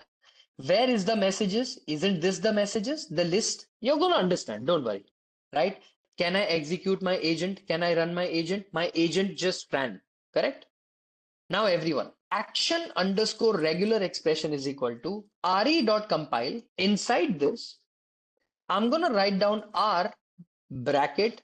I'm going to say action. I'm going to write down colon here slash S star colon slash W plus colon slash S star, close the bracket, dot star, question mark, close the bracket again, question mark, colon slash N or operator and dollar. Now, you must be wondering, sir, what have you done? What in the world have you written here? What in the world is this? Okay. Have you ever heard of a concept called regex? Anybody? Have you heard of a concept called regex? Yes? Lovely. How does regex works? Anybody? Regex 101. Okay, lovely. I love India so much at the rate 1 2 3 4 5. How many different characters do you see in this text? Three. If I say give me A to Z, okay? If I say give me anything between, let's say, A to Z, or if I ask it to give me anything A to Z, is it running? Is it highlighting anything? No. Sir, I have something called R that you said about something called A to Z. Again, not highlighting. See, you got to understand one thing. To test your regex, okay, or to test your regex with specifically something called regex 101, you got to understand that there are multiple different frameworks, like say, for example, Python. Can you see here you have something called Python? Like if I say A to Z, right? Or A, just let's say A. Do you see that I am matching something called my global modifier A? If I say the word P, is it P? No. If I say Z, no. If I say 1, 1 is highlighted. If I say capital A to Z and close the bracket here and open the bracket here, it did not match anything. Okay, sir, if I do all small a to Z, did it match anything? No, again, it did not match anything. The reason why it will not match anything is because in regular expressions, specifically like Python, no, you have to give a certain conditions. In those conditions, certain anchor tags are given. Only and only if you give those anchor tags are you able to match it. But let me come to that in a second. Okay. First of all, everybody, you got to understand one thing.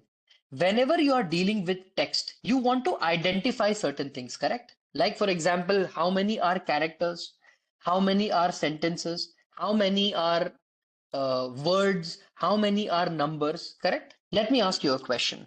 When you guys were doing Python, did you not do regex at all? Did you implement regex? Like, for example, if I ask you to implement A to Z or A to Z, did you not implement a regex like that? No. Okay, no problem. Everyone, I want to monitor every single character which is from the alphabet A all the way till alphabet Z. Is everything highlighted, everyone? See, I space love space India space so space much space at the rate and then 1 2 3 4. Can I say every character is highlighted? Every character got highlighted. Okay. I also want every number between 0 to 9 get highlighted. Now, is number and character both highlighted? Okay. If I say slash s, is my space also highlighted? If I remove everything, I only want to highlight my white spaces. Are my white spaces highlighted now? Just the white spaces. If I say slash w, what is highlighted now? Can I say both my alphabet and my characters, everything is highlighted apart from the special character at the rate. Can I say it like that? So everyone, can I say that in regex, there are multiple different anchors like that? Slash S is monitor my space, slash W is monitor everything, dot will have some meaning, star will have some meaning, question mark will have some meaning, this question mark will have some meaning, this colon will have some meaning. Do you think in regex all these tags or anchors will have their own meaning? So if I go to regex anchors, okay? And if I click on regex anchors and click on this, everyone, how many anchors are you supposed to learn? Can you see everyone? In your regex anchor, boundary, caret, dollar, beginning, end, bringing order, delimiter, multiple different types of anchors. So if I say regex anchors Python and click on this and click on this particular exactly, how many anchors do you see everyone? Can you see plus, star, multiple different types of anchors? Okay. Can you guys try to understand what anchors I have used in this code? What is this slash s? What is this star? What is this w plus? What is this slash s? Can you try to figure out what these anchors are? See, because guys, even if I try to explain these regex pattern for you, in a day, teaching you this regex patterns and anchors will not be easy for me. And without the regex, I will not be able to build the agent. So first of all, your understanding of the regex is very, very important. And the best thing is, all you need to go is you need to go to something called regex 101. If you go to this library or this particular website, you will be able to literally test any regex pattern that you want. Okay? Just a quick info, guys. Intellipaat offers an advanced certification in Agentic AI systems and design in collaboration with IIT Madras Pravartak. It will enable you to build autonomous agents, multi-agent systems, and production-grade RAG pipeline using Crew AI, AutoGen, LangGraph, and modern Python. With this course, we have already helped thousands of professionals successfully transition into AI-driven roles. You can check out their testimonials on our Achievers channels, whose link is given in the description below. Without a doubt, this course can take your career to next level. So visit the course page link given below in the description and take your first step towards building a future in agentic AI. I gave you guys an understanding about a small little agent that we are building. When you want to build an agent of sorts, what do you do with that, right? We basically have a certain framework in our mind and we follow that framework. Okay. And that framework was, if I just open it up very quickly and show you in the PPT, right? That when we build any specific agent, right? That agent, okay, when we started discussing on something called, say a reflection pattern or a tool use pattern or a planning pattern or any kind of pattern, right? When you see different kind of patterns in an agent, right? You see that an agent is given a certain prompt, and based on that prompt, the agent decides what task it needs to achieve, and then it achieves that task. Okay. I made you guys understand how do you take an API key. Now, of course, it is not recommended to keep the API key open, and please do not make the mistake. I am doing this just in case to show you guys an example. But mostly in production, you are always going to hide the API key. So I'm going to write the comment, hide the API key. Please do not keep it open. Okay, please do not keep it open for everybody else to see. So guys, what I did is I took the Gemini API key. I initiated the LLM. Let me go ahead and very quickly install all other packages too, because as you guys are aware, in Google Colab, uh, you kind of have to reinstall everything if you're starting the instance after a long time, right? So let me just reinstall everything and let's very quickly jump on to checking whether the API key works as well. So let's first let this install. Let's see what instance do we have. Yeah, CPU seems fine. That's okay.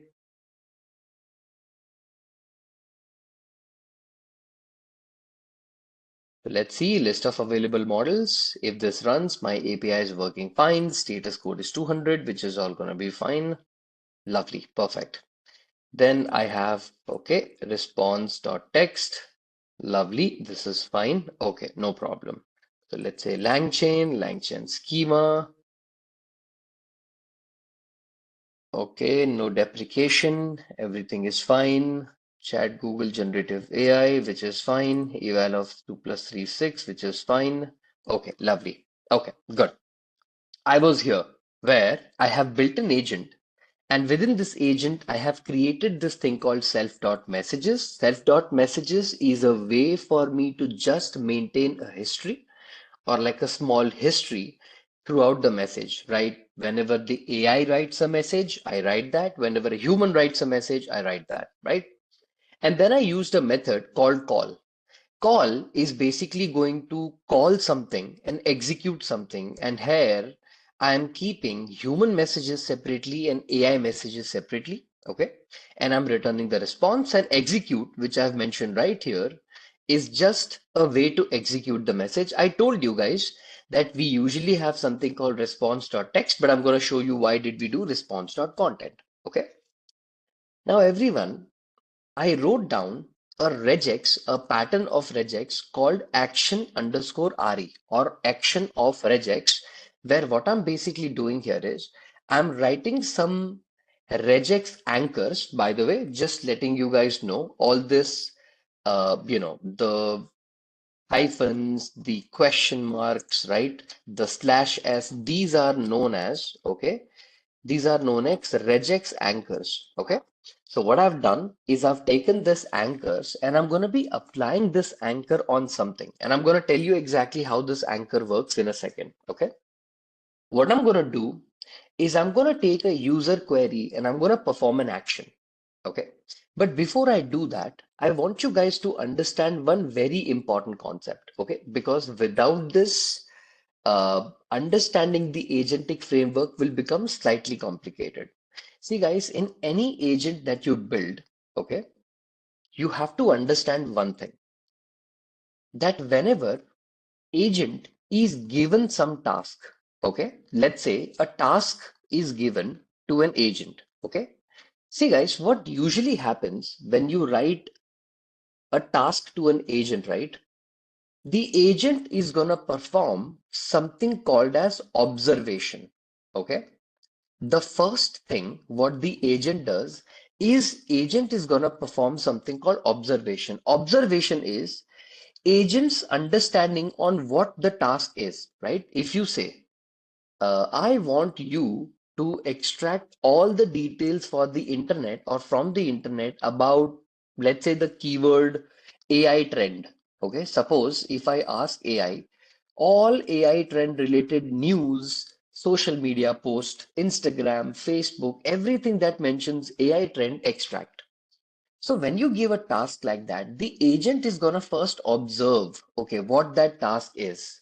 And once the agent understands, which is what observation means, it's gonna then perform the next step. It's called action. Okay, action is basically agent saying, okay, let me first go to internet, then go to Instagram, then go to Facebook, and whatever task I'm performing, right, those actions are gonna be taken. Remember, the actions you're going to be taken has to be first defined by you. If your actions are not defined, okay, in clear cases, what is it that you allow the agent to perform and don't allow the agent to perform, then actions won't be taken. Okay, you also can automate your actions automatically, but remember, guys, mostly what happens, we don't allow agent in real life. Not that I have seen any company, but do this, where they allow the agent to just do anything, right? They allow the agent a certain amount of, how do I say this, a certain amount of freedom, but that freedom is always validated. You don't just keep an agent and says, okay, I'm going to allow you to do anything. That doesn't happen. Okay, so you'll usually have refined and defined some actions that the agent is going to perform, and then the agent decides which action it needs to perform. For example, suppose you have action number one, action number two, action number three, action number four, and goes on and on. Many kind of actions you want the agent to perform. You can always let the agent choose which action is the best action for that task. That's okay. But what the actions will be, well, that definition has to be given in order for your results to always be proper and very standardized. Okay. So remember, your agent is going to have or perform something called observation. And based on the observation, the agent is going to then perform a certain task. So what we are going to do, we are going to take this understanding and we are going to put it in the code where the agent performs a certain observation, and then after observation, it performs a certain task. Okay, that's exactly what we are intending to do. So everyone, what we're going to do, we're going to write down a function. Okay, now this function right here is going to perform something. What that something is, let's just write it down, right? Define run underscore query. Okay, and let me expand this a little bit and tell me if this is visible, right? I've zoomed in a little bit. So guys, here in the run query part, first I need to take the prompt from the user. Okay. First, I will take the prompt from the user. Then I will also take another thing called maximum turns is equal to 10. This maximum turns equals to 10 is my way of telling the program that I am going to allow agent 10 different operations or 10 different uh, opportunities. If within these 10 opportunities, the agent is incapable of performing the task, I exit from the code and I stop the program. Okay. I'm telling the agent that, look, I'm going to give you 10 turns and you need to finish the task specified to you. Okay, this is only and only so that the agent has a break limit, as in if the agent goes inside the loop, it is not able to complete its task, it's keep continuing. We say, okay, it's been 10 turns, you're not able to find anything. I'm asking you to stop everything and come out of it. Okay. Maximum turns is not the action that needs to be taken by the agent. These are the actions to be taken by the agent. Let's not get confused at all. So what I'm going to do right now is I'm going to take the agent and I'm going to initialize my agent. And how do I initialize my agent? Because I've already written a small agent class here, right? I initialize it. What happens is I also take a variable called next underscore prompt is equal to prompt. Okay, I write down it. Next underscore prompt is equal to prompt. Now everybody, okay, I write down a small for loop, okay, and I say for turn in range of, okay, I say maximum turns, meaning whatever maximum turns I am allowing or I am permitting the agent to go through, I am basically looping through that particular operation, and I'm going to write down print f double quotes off, and I'm going to say turn. So basically just letting the user know what turn am I currently in. So I'm going to say turn plus one because as you guys are aware, in Python, the index is always start at zero. So telling that this is my zeroth turn is not very, how do I say this? It doesn't make sense to most users that, okay, how can it be zero turn? Shouldn't it start with one, right? So we say turn plus one just to make it make sense. Then we generate a response, right? So response is equal to, we take the agent initialized and we pass something called next prompt inside this, right? We take the agent and we allow it to pass or give something called next prompt. Here, we basically take in the agent class a certain history, a certain execute method where we have a response generated by the LLM also. So we pass in something called next prompt here, which is going to give me my response. And then we basically go ahead and we print the response. And we say things like assistant or whatever your assistant is has given me slash n next line in the bracket, let's say response. And we write down something called slash n. What this code or this loop is achieving is a very simple task, right? It is going through the loop, looking for the maximum turns, and for whatever return it is, I'm printing it, generating a certain response, and my assistant is generating and giving me that response.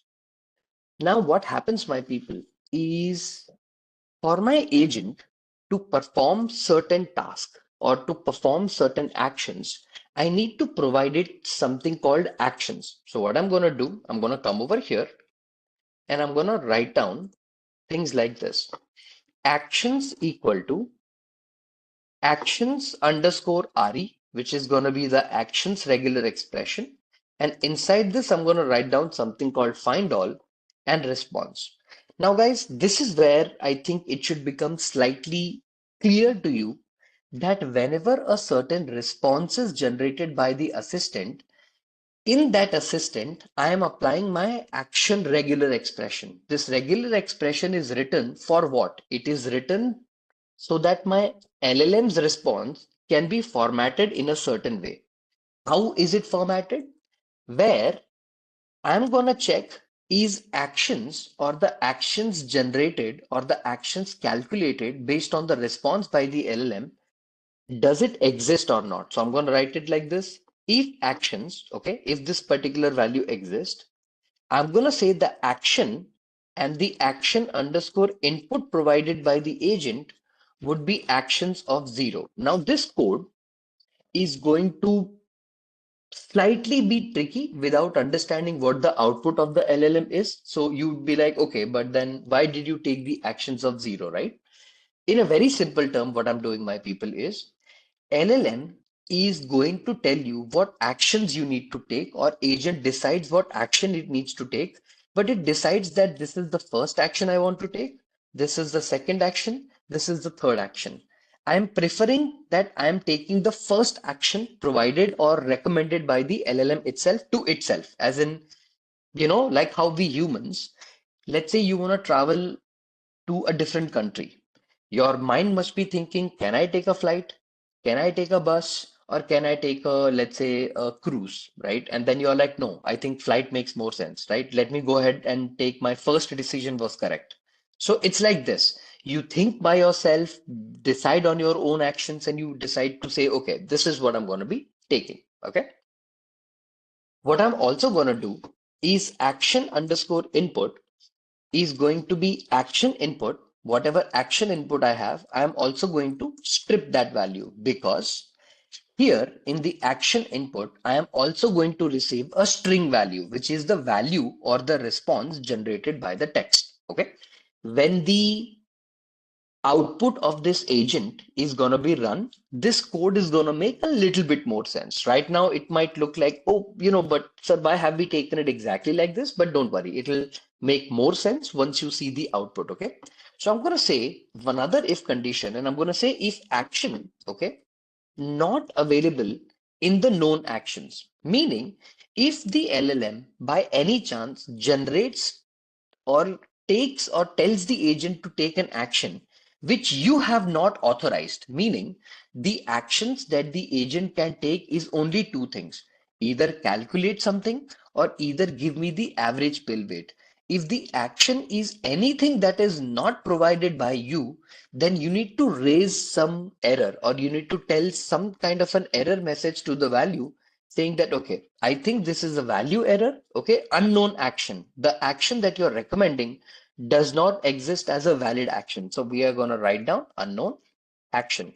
Hey, agent, you are performing an action which is unknown. Okay, I don't know how to kind of handle this. Okay, action. And here we come down, and in the same if condition, we write down something different, right?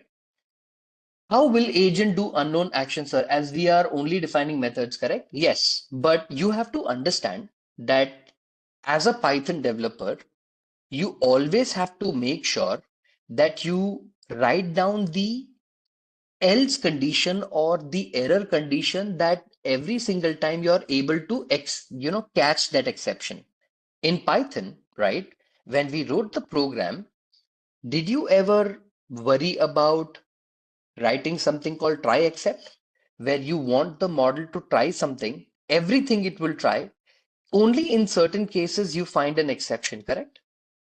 Right? You catch some kind of an exception. If maybe it will be a keyboard interrupt, if it's a value error, it's any kind of other error that apart from try, we don't know what kind of handling will my model do. So in that case, exceptions will be able to catch that, right? Rather than having an exception, I'm giving it something called raise a value error. So raise is yet another keyword in Python that will automatically give you an error if the exception has been caught. So I'm not using try and except, but I'm just using something called exception. So what I'm basically saying is I'm just using this keyword called raise, and it'll raise the error, meaning I'm just catching that other else condition that might show up maybe in other case, right? Whatever the case could be. What if my LLM is not able to respond properly and I'm raising that exception? In order to make you understand the code well, you know what? Let me first do one thing. Let me write down the piece of code first, observation, okay? And then what I'm going to do is I'm going to take you through the line by line understanding, print everything, and so that you guys can understand it even better. Because what happens now, sometimes let's say if I'm writing a piece of code according to the conditions, so output will make you understand it even better. So hold on, let me do this, right? Let me just write down the whole code, and then let me show you how the whole thing works. Because what will happen is then I think the understanding will become even more clear, right? So give me 1 second. Let's say action input. Let me say print double quote of. Let me say observation. Okay, observation provided by the agent is, let's say, observation. Okay. Now let me go ahead and click if the observation is conducted. Let me put up a slash n here somewhere in the bottom. Next underscore prompt. Next underscore prompt is equal to f double quote of observation. Okay. Of observation. Okay. Now let me say this is what the observation I have found so far. Now I'm going to go to the else clause and see if the indentation matches with this if, and then I think the Python structure will become slightly clear. Okay. The indentation matches. Now what I'm going to do is if there is any generated answer, so I'm going to say if answer, if a certain answer is provided in a response, then what I'm going to do, I'm going to say print f double quotes of final answer uh, provided. I'm gonna come over here, write it down with an exclamation mark, right? I'm gonna break out of it. I don't need this. In the else condition, what did I take? Known action is already taken. Action in known action is taken. And then in the else part, I go ahead and print f double quote of no action is, or no action found. I can say that no action was found and no final answer. So basically, I'm gonna stop the program. I'm basically stopping. No action was found, and here also I need to handle the condition, right? So here I have handled both the if else condition, if action, known action conditions are also done, and this is also done. Okay, lovely. Now what I'm gonna do, I'm gonna provide instruction underscore and underscore question. I'm gonna provide two things. 1, 2, 3, 1, 2, 3. Okay, so let's take certain React agent instruction and we tell this agent to perform something. I say you are a helpful assistant following, okay, following a React reasoning, okay, React, I think React is fine, reasoning pattern, okay. And inside this pattern, I expect you to say for each step that you're going to perform, right? You are going to give me two things. Number one, you are going to use thought. Let's take the T capital, right? You're going to perform something called as a thought. And inside this thought, to think step by step about the problem. I'm going to first mention this. And then in the second step, if you need more information, then use. Here I provide something called as action. This particular action you're going to perform, and the action that you perform has to be action underscore name, whatever action you're going to recommend yourself with respect to the input of the model. So I'm going to pass it like this, and I'm going to provide this closure here, which is going to be based on my input. Right here, I can say on a new line. On a new line, I want you to give me a recommendation.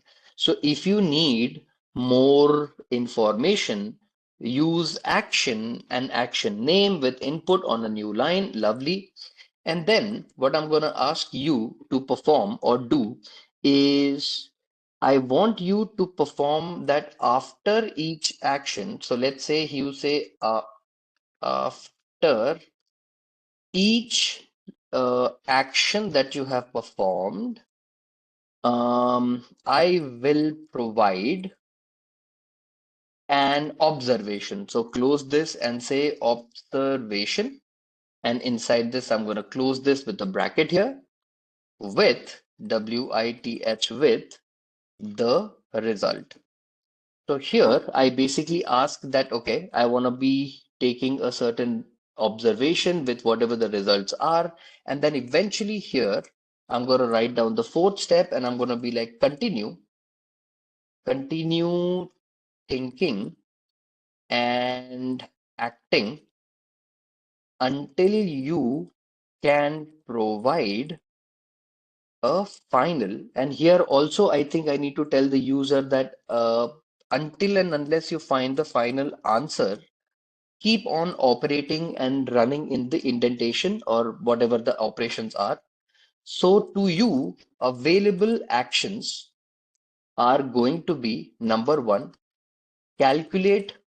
Calculate is going to perform a Python calculation, which is going to be nothing but, let's say, example. If I tell the model that what you're going to do is calculate. Inside this, I write down or maybe write it like this, 5 plus 3 is going to give me the answer. So basically, I'm going to pass in the number and I'm going to be like, okay, calculate 5 plus 3. Lovely. And then I will be like average, let's say pill, PILLWEIGHT, weight is going to give you, let's say, get the average pill weight. And what is the name of the average pill weight? Let me copy this. The average pill weight, get the average pill weight of a specific average. Oh, yeah, average, right? Average pill weight of a specific pill. Let's say the pill could be anything. I think so far I have given multiple examples of a class where it could be aspirin or something like that. So I'm going to say example dot. I'm going to be like average pill weight. So let me copy the average pill weight and paste it here. And let's say average pill weight would be aspirin, right? So let me say aspirin, and this is going to give me my average pill weight, right? So average pill weight is also going to be provided. Now I want you to perform this task one by one. So let's give it a important understanding. Important for my agent that only perform, right? One, let me write it down in capital, action at a time. Don't perform both of them together. Then wait, or maybe we ask it to tell it that, okay, only in that condition, wait for the observation, for the observation. And inside this observation, once it is provided to you, my question will be asked. Let's say if my question is, I have two pills, let's say two pills, aspirin and paracetamol. Paracetamol, okay. And what is their combined weight, right? This is the combined weight part of it, which is I have two pills and what is the combined weight. So here, if I run this particular code here and we say run query, so run underscore query, and inside this I have instructions and question, and I run this. Right? Okay. So everyone, so just now I think it will start making a little bit more sense to you. And now I think everything will become slightly clear. Everybody, just observe the output, and I'm going to show you the code, and I'm going to make everybody understand what I did. Okay. See, first of all, ignore whatever I have taught you so far. Just focus on only one thing. Okay. The question. Just focus on the question, and now everything will become kind of clear to all of you. I told the agent that, okay, combined, okay, wait, none. Observation is being passed as none. So let's first fix that. Okay. First of all, we have taken the response, we have taken the observation as well, which is going to be run query part of it. Let's just check what the response none and why the response is none. Wait, it says average pill weight is paracetamol. Tool is not working. I cannot get the average weight of the pill. First, we need to check why the observation is not being generated. Where is the observation? This is the observation. Lovely. So the next prompt is generating the observation for me. Known actions are taken. Action and action input I'm taking. That's not going to be a problem. I'm also generating actions towards the top, which is going to be fine. I am also taking the next prompt, so there is not going to be any problem specifically with respect to the run query part of it. So that's okay, no problem. And let's check what seems to be the problem towards the bottom. Okay, action RE is going to be fine. Let's check whether we have taken the specific form of action first. Okay, this is fine. Run query for turn in range of maximum turns, which is fine. We are running through this. If action not in known actions, raise value error. Did it raise any value error somewhere towards the bottom? I don't think so. It did not do that. Okay, what are we going to do? We are going to check where the observation is generated. Wait. Use thought to think step by step about the problem. If you need more information, use action. Action name is taken on a new line. Continue with the action. Provide the observation with the result. Okay, which is fine. I think we generate the observation also with the result. So I think that is cool. And finally, we get an answer, right? So here we go ahead and we say, okay, use thought, think step by step, no problem. And let's go through this. Action input, actions equals to 0, action input is fine. Okay, lovely, fine. I'll just check what that is and we'll just do it. But wait, when you passed in the question, everyone, I have two pills, aspirin and paracetamol, and what is their combined weight? What are you basically asking, everyone? Just go back to the theory, not the program, and let's ask a simple question, right? In the program, I have given two actions that the LLM or the agent will perform. One is called calculate, and the second one is going to be known pill weight or average pill weight. So tell me, in the program, what actions have I given to the agent? A simple question. I mean, we are not doing anything else. Are these the actions that we are going to be passing through the agent, or this is the action we want the agent to perform, right? This is what we call as a calculate something and average pill weight, right? According to you, what does the average pill weight is going to do, right? What is the task of the average pill weight? Like, what is it going to perform, right? Average pill weight, if you guys are able to see it very clearly, it's able to perform a very simple thing, right? What is that simple thing? It's going to give me the weight of the pill. It's going to give me the understanding on, okay, let me go ahead and tell you that basically, I'm just going to go ahead and give you an understanding on what the actions are. So basically what I did inside the average pill weight, I just did that, right? And then I had a class called agent. Inside the agent class, guys, I gave the understanding on what the agent is going to be performing, right? So in the agent part, I'm just basically telling the agent that, okay, you know what, this is what the agent is going to do. It's going to perform certain operation. And that operation is very, very important and critical, right? So basically what's going to happen in this particular code or that I'm using right now is once I have determined what kind of, let's say, known actions I have taken and what this actions I'm going to be performing, right? At the end of the day, you're going to also write down something called as your agent here, okay? And the agent is going to perform something. But if you look at the output here, okay, I have two pills, and inside this, I have mentioned that I have aspirin and paracetamol, and what is their combined weight, right? Do I have aspirin's value written somewhere here, right? Can you see I have given aspirin value 500 mg and paracetamol 650 mg. So basically, at the end of the code here, if you just observe this piece of the code, okay, nothing more, nothing less, I'm basically telling my LLM model that can you please pick up the weight from the average pill, the weight of aspirin and paracetamol automatically from the code. And once you take it from that particular code, all I want you to do is pick it up. And once you pick it up, all I want you to do is just give it to me. As in, towards the end of the particular code or this particular implementation, I just want you to return that particular output to me and just give it to me. That's pretty much all I want you to do. What's basically happening is by the time this particular code is running, it's asking the LLM to give it some thought and some observation. Okay. What these thoughts and what these observations are is, let's suppose I want the LLM to say, okay, if you have chosen aspirin and paracetamol, what should the LLM automatically do? Is it going to combine the weight of aspirin and paracetamol, right?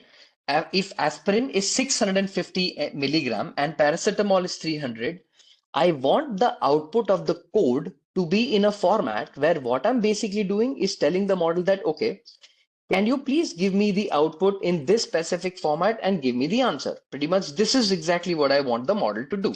So here in this piece of code, all we are doing is we are basically running this, run query. And in this run query, we are also passing this instruction that we have, right? So all the way from giving the piece of code to only asking it to execute itself from the beginning. So basically what we do is we run this piece of code, right? Now, with respect to observation receiving none, what usually you can do is wait for a little while for the LLM to regenerate it once again. But the output is what I'm interested in you finding it out. So first of all, everyone, in the turn number one, did the assistant have its own thought? That based on the question, I need to first find the average weight of each pill and then sum up the combined weight. So tell me, we asked a question. I have two pills, aspirin and paracetamol. What is their combined weight? What is the first thought of the agent? Is the first thought of the agent that to find the average weight, I need each weight? I need first each pill's weight. So first I needed to calculate the weight of aspirin. The observation is average weight of aspirin is 500 mg. Is that correct? Is that how we did the average weight of aspirin? Is it 500 mg? Yes, it picked it up. Then I said, in turn two, now I need to find out the average pill weight of paracetamol. And then it picked up the paracetamol's weight. What is the paracetamol's weight, everybody? It is 650 milligram, right? It picked up 650 milligram. And in turn three, it said, now I have the average pill weight of both the pills. I can calculate the combined weight. How did it calculate the combined weight? Did it use the method called calculate here? Did it use something called calculate? Yes, it did use something called calculate. And it said that 500 plus 650 will be 1150. Okay. And turn four, it says, I have calculated the combined weight of aspirin and paracetamol, and this is the combined weight, and the answer is provided. Now, everyone, let's go through the basics, absolute total basics of agents, and let's look why the answer is the way that we are getting it, right? So first of all, in any agent that you write in the future, any agent you're going to write, the first thing you're going to provide the agent is action. Okay. What action have I provided my agent to perform?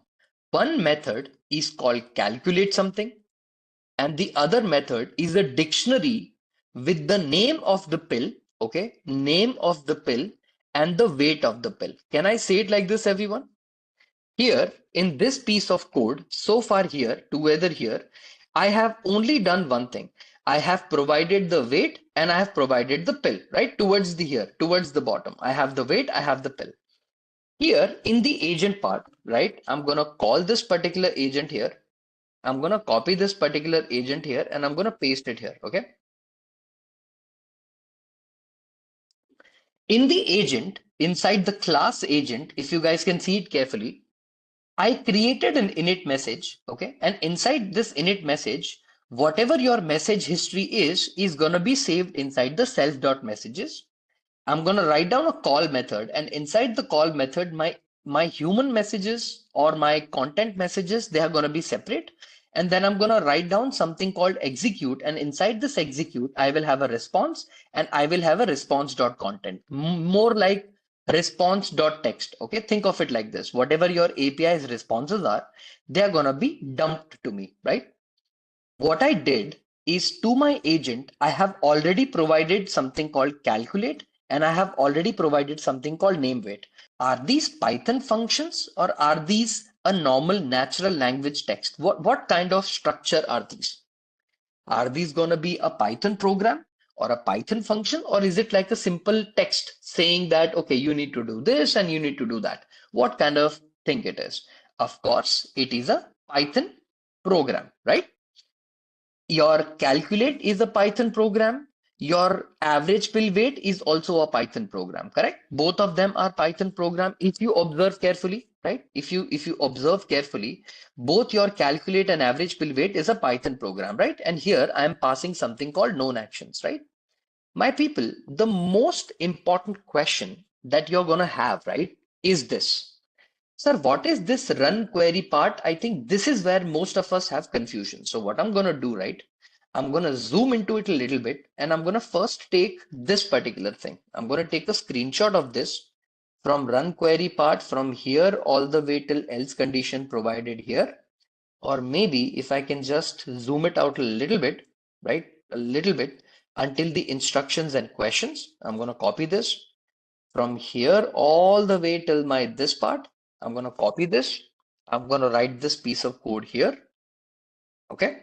And then what I'm also going to do is I'm going to write down the instruction separately. Okay. So first of all, everyone, let's do one thing, right? Let's actually look at this piece of code and only just this piece of code and try to understand what in the world is happening in the run query part, or as in the run query part, what is it that we are doing and how it is actually working, okay, in just this piece of code. Okay, see here, think of it like this, my people, right? every single agent that you're going to be working in the future, right? You are aware that every agent is going to generate two things. What is that two thing?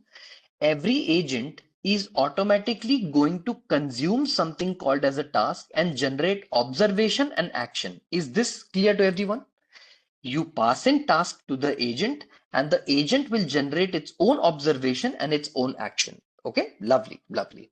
See guys, here I write down the function called run query. Okay, just the run query part. I initialize my agent and I initialize my next prompt. Everyone, look at the chain of the task, as in how the agent is performing, right? What's happening here is I am taking the input to my agent like this. I'm telling the agent that, okay, can you tell me what is the weight of paracetamol plus aspirin? Whatever prompt you're passing, is it first going to go to this variable called next prompt? What is paracetamol plus aspirin together? And it went to my next prompt. Lovely. Now, when it went to my next prompt, have I also given a variable called this called maximum turns? This is my maximum turns part. If you can see here very carefully, maximum turns. Okay. For turn in range of maximum turns, right? Am I printing the index turn plus one? So basically turn one, what did happen? Turn two, what happened? Turn three, what happened? Correct? Each turn, whatever my answer is, I'm printing that, right?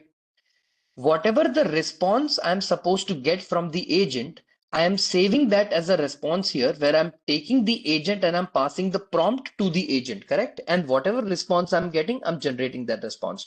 We write down something called action lines for the response. Everybody, what is going to happen is whatever your response is generated by the LLM, inside that LLM, am I applying my regular expression, right? Am I applying whatever this regular expression that I wrote, no? Array.compile, check for something called action. So basically, what I'm doing now, my people, my LLM is going to give me some response. And in that response, the keyword action is going to be mentioned. Am I picking it up where that action is mentioned here? Can you see here? Actions. The LLM itself is going to tell me that first I need the action, that the action it needs to perform is, please tell me the average weight of paracetamol. So this is the action that the LLM is doing. What am I doing, everyone? Whatever response I'm getting from the LLM and wherever the keyword action is maintained, am I picking up all the action keywords from the response? I'm looping it back and checking what action is my LLM performing in turn number one. If the actions exist or if the word action exists, what am I doing, guys? Whatever the action is plus the input to the action. So it will be like this, no? Action will be whatever the string value will be. Find the average weight of paracetamol, correct? My action will be either to calculate something or average pill weight. How many actions have I taken, guys? Observe carefully. Is it either calculate pill weight or something called average pill weight? Only two actions, the dictionary that I'm referring, right? This is the action. Let me take a screenshot here to show you an example, right? Let me come over here and paste this. How many actions do I have here? What is the actions that I have allowed my LLM or my code to generate? Only two actions, right? One action is going to be my average pill weight and the other action is going to be my, right? Let me remove this. Let me come over here. Let me expand this. Right. What have I told my program you can do? Either you can perform something called calculate something or average pill weight. My people, in the action here, am I getting what action I'm getting to do? Either it's calculate or average pill weight. What action am I next supposed to perform? It is giving me the name of the action, correct? And then with the action underscore input, I am also receiving a string value, what that action is supposed to be for paracetamol, for aspirin, whatever that value is. And that action input, I'm stripping the content, I'm cleaning the input. If action is in the unknown action, of course, I will not perform, I will raise an error. Otherwise, my people, the entire magic is happening in this line of code. Okay, observe very carefully. The observation generated by the LLM, okay, can I say that observation or the output generated by the model can be available in the known action, that forever, whatever action you're trying to generate, if I pass it through the known action, okay, and whatever action input I have received through the past LLM I am passing, I first sent a task to my agent. My agent broke the task into observation and action. This observation and action, do I not need to pass it to my agent once again, and my agent is going to generate one more observation and action? And this is going to go to my agent once again, and this agent is also going to generate one more observation and action until and unless the agent is satisfied that my task is done.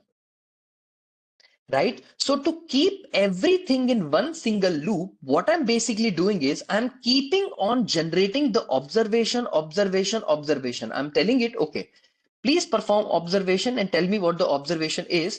And whatever your observation is, does it become my next prompt? Meaning my next turn LLM is going to get the new prompt, which is nothing but the observation from the past. So think of it like this, right?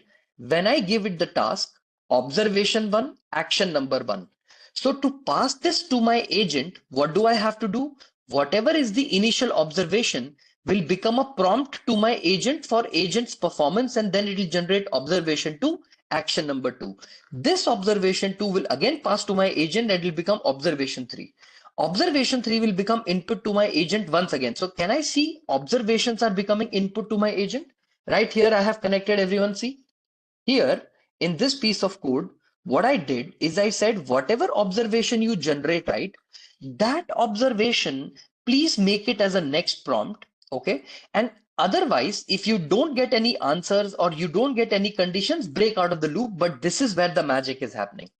This is where the agent and the answer of an agent turn by turn is being passed. So that's why, my people, look at the behavior of the code, right?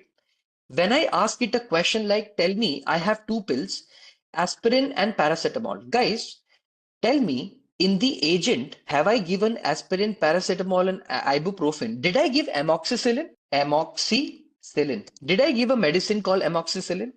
Okay, everyone, when I run this piece of code, I have two pills, amoxicillin and paracetamol. According to you, what will be the output? Run and run. Observe, everybody. Okay, observe.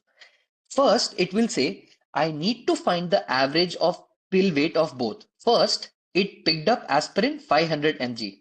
Okay. Now I need to find paracetamol. Okay. Paracetamol, I don't know. I don't have. Let me rerun this once again from the beginning, right? 1, 2, 3, 4, 5, 6 towards the end. And let's see how it goes. Okay. It picked up aspirin. Yeah. See, is it still picking up paracetamol once again?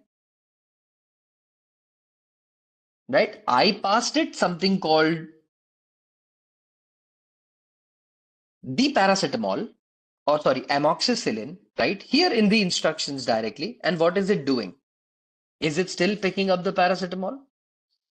See, again, paracetamol and aspirin, 650 milligram, right?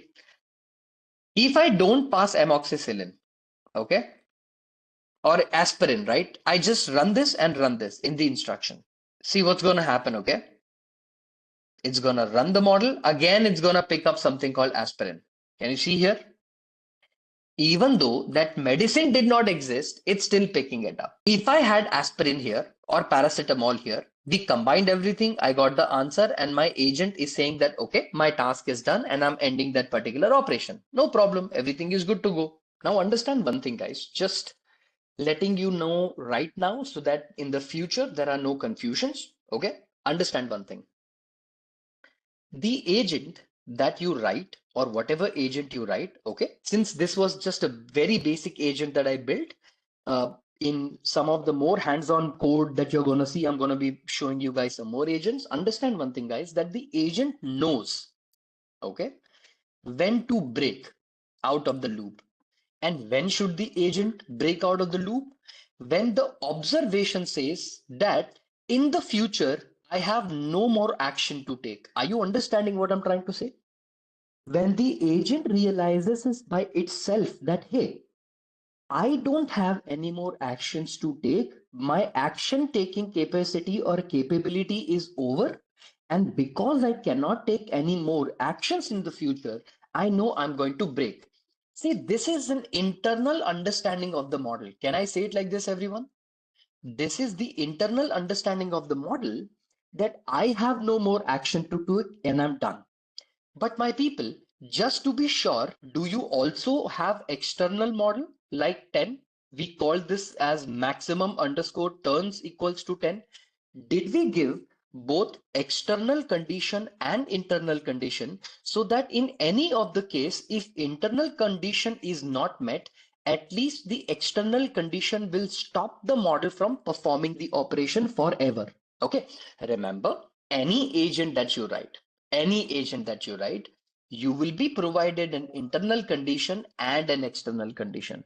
And when both the conditions are met, successfully you can say that I believe I have performed the action and there is nothing to worry about. As in, my performance is not going to degrade, but my action by the agent will be performed in sequence and it will be completed once all the properties or once everything that I wanted my agent to perform as a goal, they are all complete. Okay, so understand, guys, what happens in any agent that you perform or any agent that you write, you will have either an internal discord or an external discord to stop the agent all the way from executing. Okay, is there any external condition to reduce? The answer is yes. See, since this is a very good question about hallucinations, let me tell you guys a little uh, hallucination idea. Okay, I'm going to give you this with a little practical understanding. Okay, I'm going to explain hallucinations with an example that will make more sense to you. Everybody, very recently, I finished a small project. Okay, this project was to build an agent for my company. Okay, and the project was very simple. I mean, not very simple, but yeah. Imagine you have a bank statement, you have a pay stub, okay, you have a IRS form. IRS is an organization within US that helps you manage your taxes, as in you have to pay the money to IRS. Okay, so they have multiple different kind of forms like 1099, 1042, and couple of stuff like that. Let's take an example of a very simple form. Let's say bank statement. Okay, now everybody, if I show you an example of a bank statement, okay, with an example, let's say bank statement, and copy this. Let me go to internet and let me take one sample. Let's say this is a bank statement. Now everybody, whenever you take a bank statement, does every single bank in the world follow the same format of generating bank statements? First of all, let me ask you this question. Does every bank in the world follow a standard pattern of bank statement, or every bank has a different bank statement? Every format is different. Will you agree that every bank statement in the world, their format is different altogether? And not just that, for certain type of bank account, the bank statement is different. For a certain kind of bank statement, the bank statement is different, right? Meaning the bank statement is not standard no matter where you go in the world, whether you go to India, America, be it any other banking system, specifically as crazy as Singapore, it's different. Now, everybody, I want to parse this bank statement. What do you mean by parse? Whatever information you are giving in this bank statement, I want to extract each and every one of them. So first of all, what can you do? What is the name of the bank? Am I getting that detail? The name of the bank itself. Do I have that information anywhere? They can mention the bank detail towards the end. They can have a logo of the bank statement in the background somewhere. So first of all, I got the name of the bank. Lovely. Do I have the information about the bank? The contact information about the bank? The information about the bank itself? Yes, I am getting it here. I'm getting it here. No problem. Who is the customer of the bank? This is the customer of the bank. This is also provided. Okay. Do I have the account summary information? Right here is the account summary information. Right? Lovely. Can you see here? If you observe very carefully, this also can become a part of your account summary, right? What is your branch identification code? What is your bank account number code? So tell me, everyone, the question is, will every bank statement provide this? Or can some bank statement avoid also, and they can write it in a different format? They can write it in a different format, no? Depending on country to country, code to code, they can give different kind of code. Lovely. Now, everyone, can you also see transaction 24th November, 25th November, 26th November, 27th November, 28th November, 29th November, on and on and on. And the final balance in the account is $2,139.27. Okay. Everybody, how big of a problem hallucination is, allow me to tell you. And by the way, this project is currently live and it's serving some of the biggest banks in the world. Okay, so this project and this problem is already solved. I'm not going to go too much in details because, of course, not, but you get the idea. Let's say I take this bank statement and I pass it through an LLM called OpenAI. Okay, I pass it through a ChatGPT model. My ChatGPT model will very clearly say the name of the bank, it's HSBC. The contact of the detail is the contact details provided in the bank. It will give me. But what will happen is in the account summary part, it should have extracted this and this, but it only extracted this, completely ignoring this. I wanted my LLM to perform the operation properly with going through the document and extracting everything related to account summary, but it did not extract this. And what the OpenAI or ChatGPT model also did is it extracted every detail, but by mistake, it said that the final banking balance is $10.27 and not $2,139. So according to ChatGPT, your final balance is $10.27 and not 2,139. My ChatGPT model go through hallucination? I tried very hard to give it proper prompt, to give it proper structure, everything possible I did to let it know that, look, man, I want you to extract all this detail. I even gave it the schema, right? What am I expecting you to extract? I want the name, the contact, the customer, and final account in the money. Now tell me, everyone, how would you reduce hallucination in this? How would you decrease or reduce hallucination in this? What I'm about to tell you is very important. The most easiest step to take is maker and checker. What is maker and checker? You allow OpenAI or OpenAI to extract all the information like the name is HSBC, the account summary is this, the detail is this, and the detail is this. But also simultaneously, you allow one more other LLM like Gemini to do the same task. Okay, according to Gemini, what is the name? What is the account summary? What is the stuff? Tell me, my people, whatever OpenAI doesn't pick up, will my Gemini pick up? And wherever there is a difference, I can say extraction did not happen properly. My Gemini can pick something up, it can judge the response of the LLM, and it can give the answer. But what is the problem here? Why do companies don't like maker checker? My people, every single call to an OpenAI API or a Gemini API, is it costing you money? What you could have achieved in one single API, are you now achieving in two single APIs, correct? Meaning now you're paying two times the money for one single document. Will every company expect or accept you to pay double the money? No, no company would be okay with it. So, sir, what is the best way? The best way is whatever is the HSBC's template. Do you want to let your open AI or whatever your AI model is have a look at maybe 100 such samples? Do you think this is a good idea? Yes, absolutely. I'll tell you why this is a good idea. Guys, I understand every bank statement or template is hard or different in the world, but my people, at the end of the day, bank statement will not have the information like my hobby is I am a teacher and I'm a dancer. Is it going to include my hobby? Is bank statement going to give me what my hobbies are? Sir, I love cooking. I have been hiking since the last 4 years. Is it? No, no, right? Meaning every template that I pass inside my model to show that, look, I want you to become an expert in just the bank statement template. So no matter how many templates I pass, is my OpenAI model going to become very specific to extracting templates? Only and only bank statement templates, meaning I am asking ChatGPT to ignore every other knowledge it has, but only become an expert in only bank statement recognition. So what will happen is when you provide any other template in the future, the chances are the accuracy will increase even higher. Understood what I'm trying to say? So what did you do?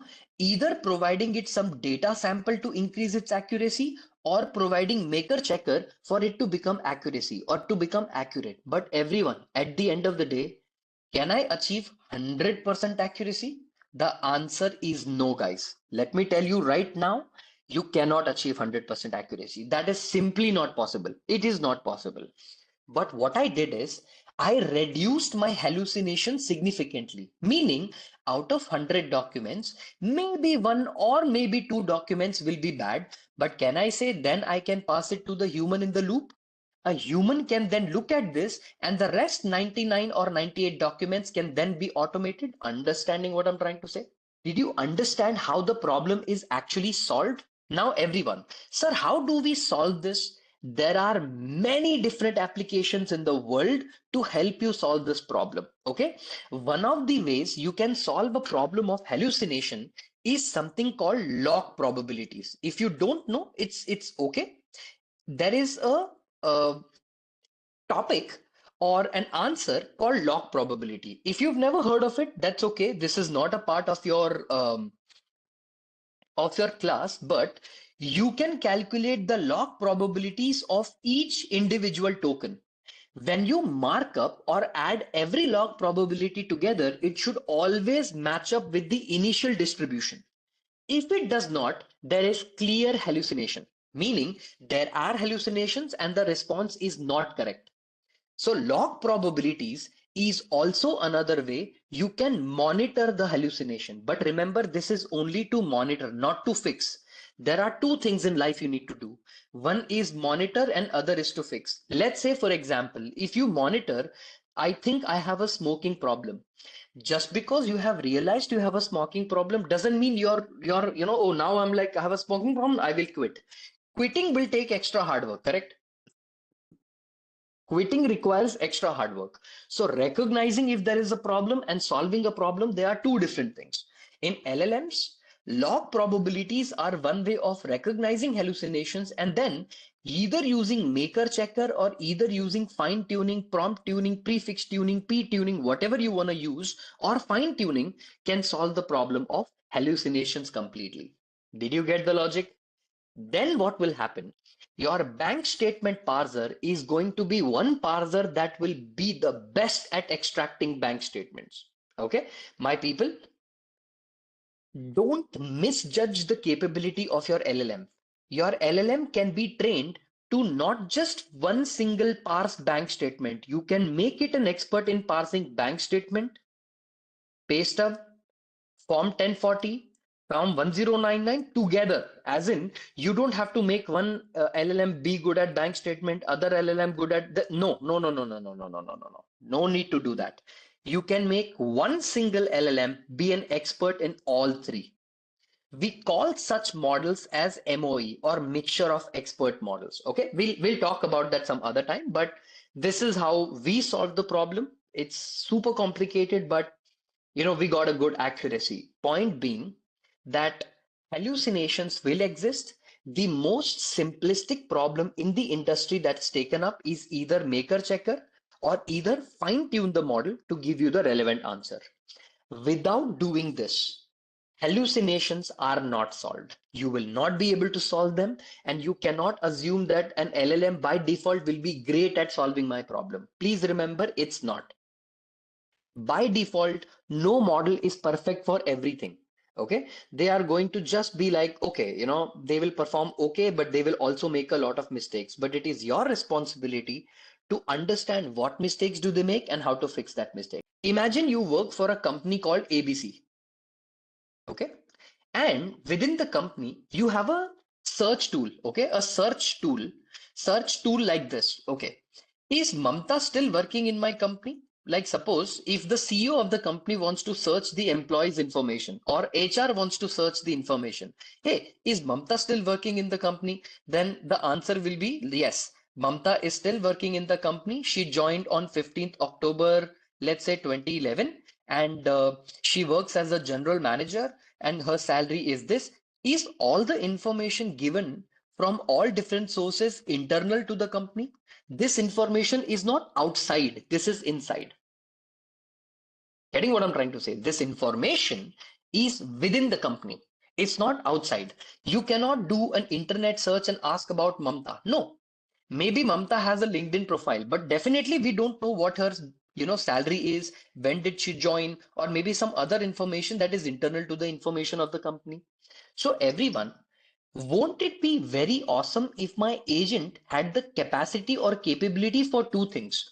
One looking at internal data resources, and the other is going to be external data resources, meaning either fall off to the internet to get some information or within the company's database to extract the information. Won't that be awesome? Right? I need both the information. If internal information gives me the answer, lovely. If external give me the information answer, lovely. So my people, in order to solve this problem, right, the usual approach we take is something called RAG. Okay. Now don't worry. I'm sure many people of you have heard of RAG and so far even have a very good idea about RAG. But RAG, my people, is retrieval augmented generation. Basically, what's going to happen is very simple. Okay. Just very simple operation, okay? Let's say there is a user, okay? And the user, like a CEO, is asking a question. Hey, who is Mamta in my company? Okay? Who is Mamta? Mamta, Mamta. Okay? Who is Mamta? What's gonna happen is the question asked by the CEO is going to be converted into something we call as embedding. Are you guys aware of the concept of embedding? Converting a text into numerical representation is what we call as embedding. Embedding is basically nothing but converting your sentence into some vector or numerical conversion. For example, if the word apple is to be converted, apple will be converted into 0.1, 0.69, 0.3, and 0.2. Okay, this is what the word apple is converted into. So word or your question is converted into an embedding, okay, some kind of an embedding, okay. This embedding is going to be stored in some kind of a DB. We specifically call this DB as a vector DB, okay? Because your data, your sentence got converted into vectors, word vectors, we also save it in a vector DB, okay? My people, what we also do is within this vector DB, right? We connect an external data source. If I show you like a very proper diagram of a RAG, okay? RAG architecture diagram. If I show you like a very proper diagram, okay? Let's show a very good diagram to you. Yeah, I think this looks much better, but it'll be complicated for you to understand. So rather, let me show like a very simple diagram. This makes sense, but this is databases, online sources. No, no, no, no, no, no. Yeah, this is a good diagram. Very good. Okay, let me copy this and let me show it to you, everyone. Okay, look at this. Everyone, observe, okay? Whatever the user document is, okay? The Mamta's internal information is here, okay? This is all the employees within the company. Their information is stored in anything. You can call it DB, you can call it PDF files, whatever you want to call it, all that information will be stored here. We take all the information of the company and we convert it into an embedding. Okay, we are going to use an embedding model and we are going to convert it into embeddings, and all the embeddings of the company information will also be stored in a vector DB. Okay, this is going to be stored in the vector DB, all the internal information within the company. Then when the company CEO asks a question, we take the query, again use the embedding model to convert user's question into embedding, and we save the question also in the vector DB. Now, depending on the question, What embedding is more relevant? Suppose if the keyword was Mamta, then we already have user document or related information like Mamta. So let's say users or company's information and the user's question, these two embeddings are very closer to each other. So what do? We retrieve or we give the internal information embedding of the company and the user's query about them together. We match them and we send it to both the model. We call this augmentation stage, where query and context both are passed. We then pass it to the LLM to format and put the answer in a very nice and a very summarized format. And then the response is generated to the user. Meaning, whenever the CEO is going to ask anything related to Mamta, like give me only the salary of Mamta, that question is going to go, the user's information is going to go, we match the embeddings, and only the response will be Mamta is a general manager, her salary is, let's say, 1,23,000 rupees per month. Meaning, RAG or retrieval augmented generation, the beauty of RAG is only one thing. If you can see here, RAG performs only 3 steps beautifully and perfectly. And what it does is it basically retrieves the data. Retrieval step means within the company's internal information and the user's question, depending on it, it retrieves the context. It will augment the context, meaning augmentation, okay, is going to basically combine the user's question and the internal information together in one single object and then pass it to the generation. Augmentation basically here is to augment or create or add something as one single object, or have like inherent one single piece that you pass it to the LLM. Okay, but there is no external database connected here, only company's internal. Yes. Why do you want to connect external database? Can you not have another thing called Tavli here, where I can go to the internet and search? This flow here is only for internal information. If internal information is not provided, then I can put up a step here for external search. But if internal search is giving me all the answer, why do I need to go for external search? Am I making sense? If internally only I have the information, then external does not make any sense.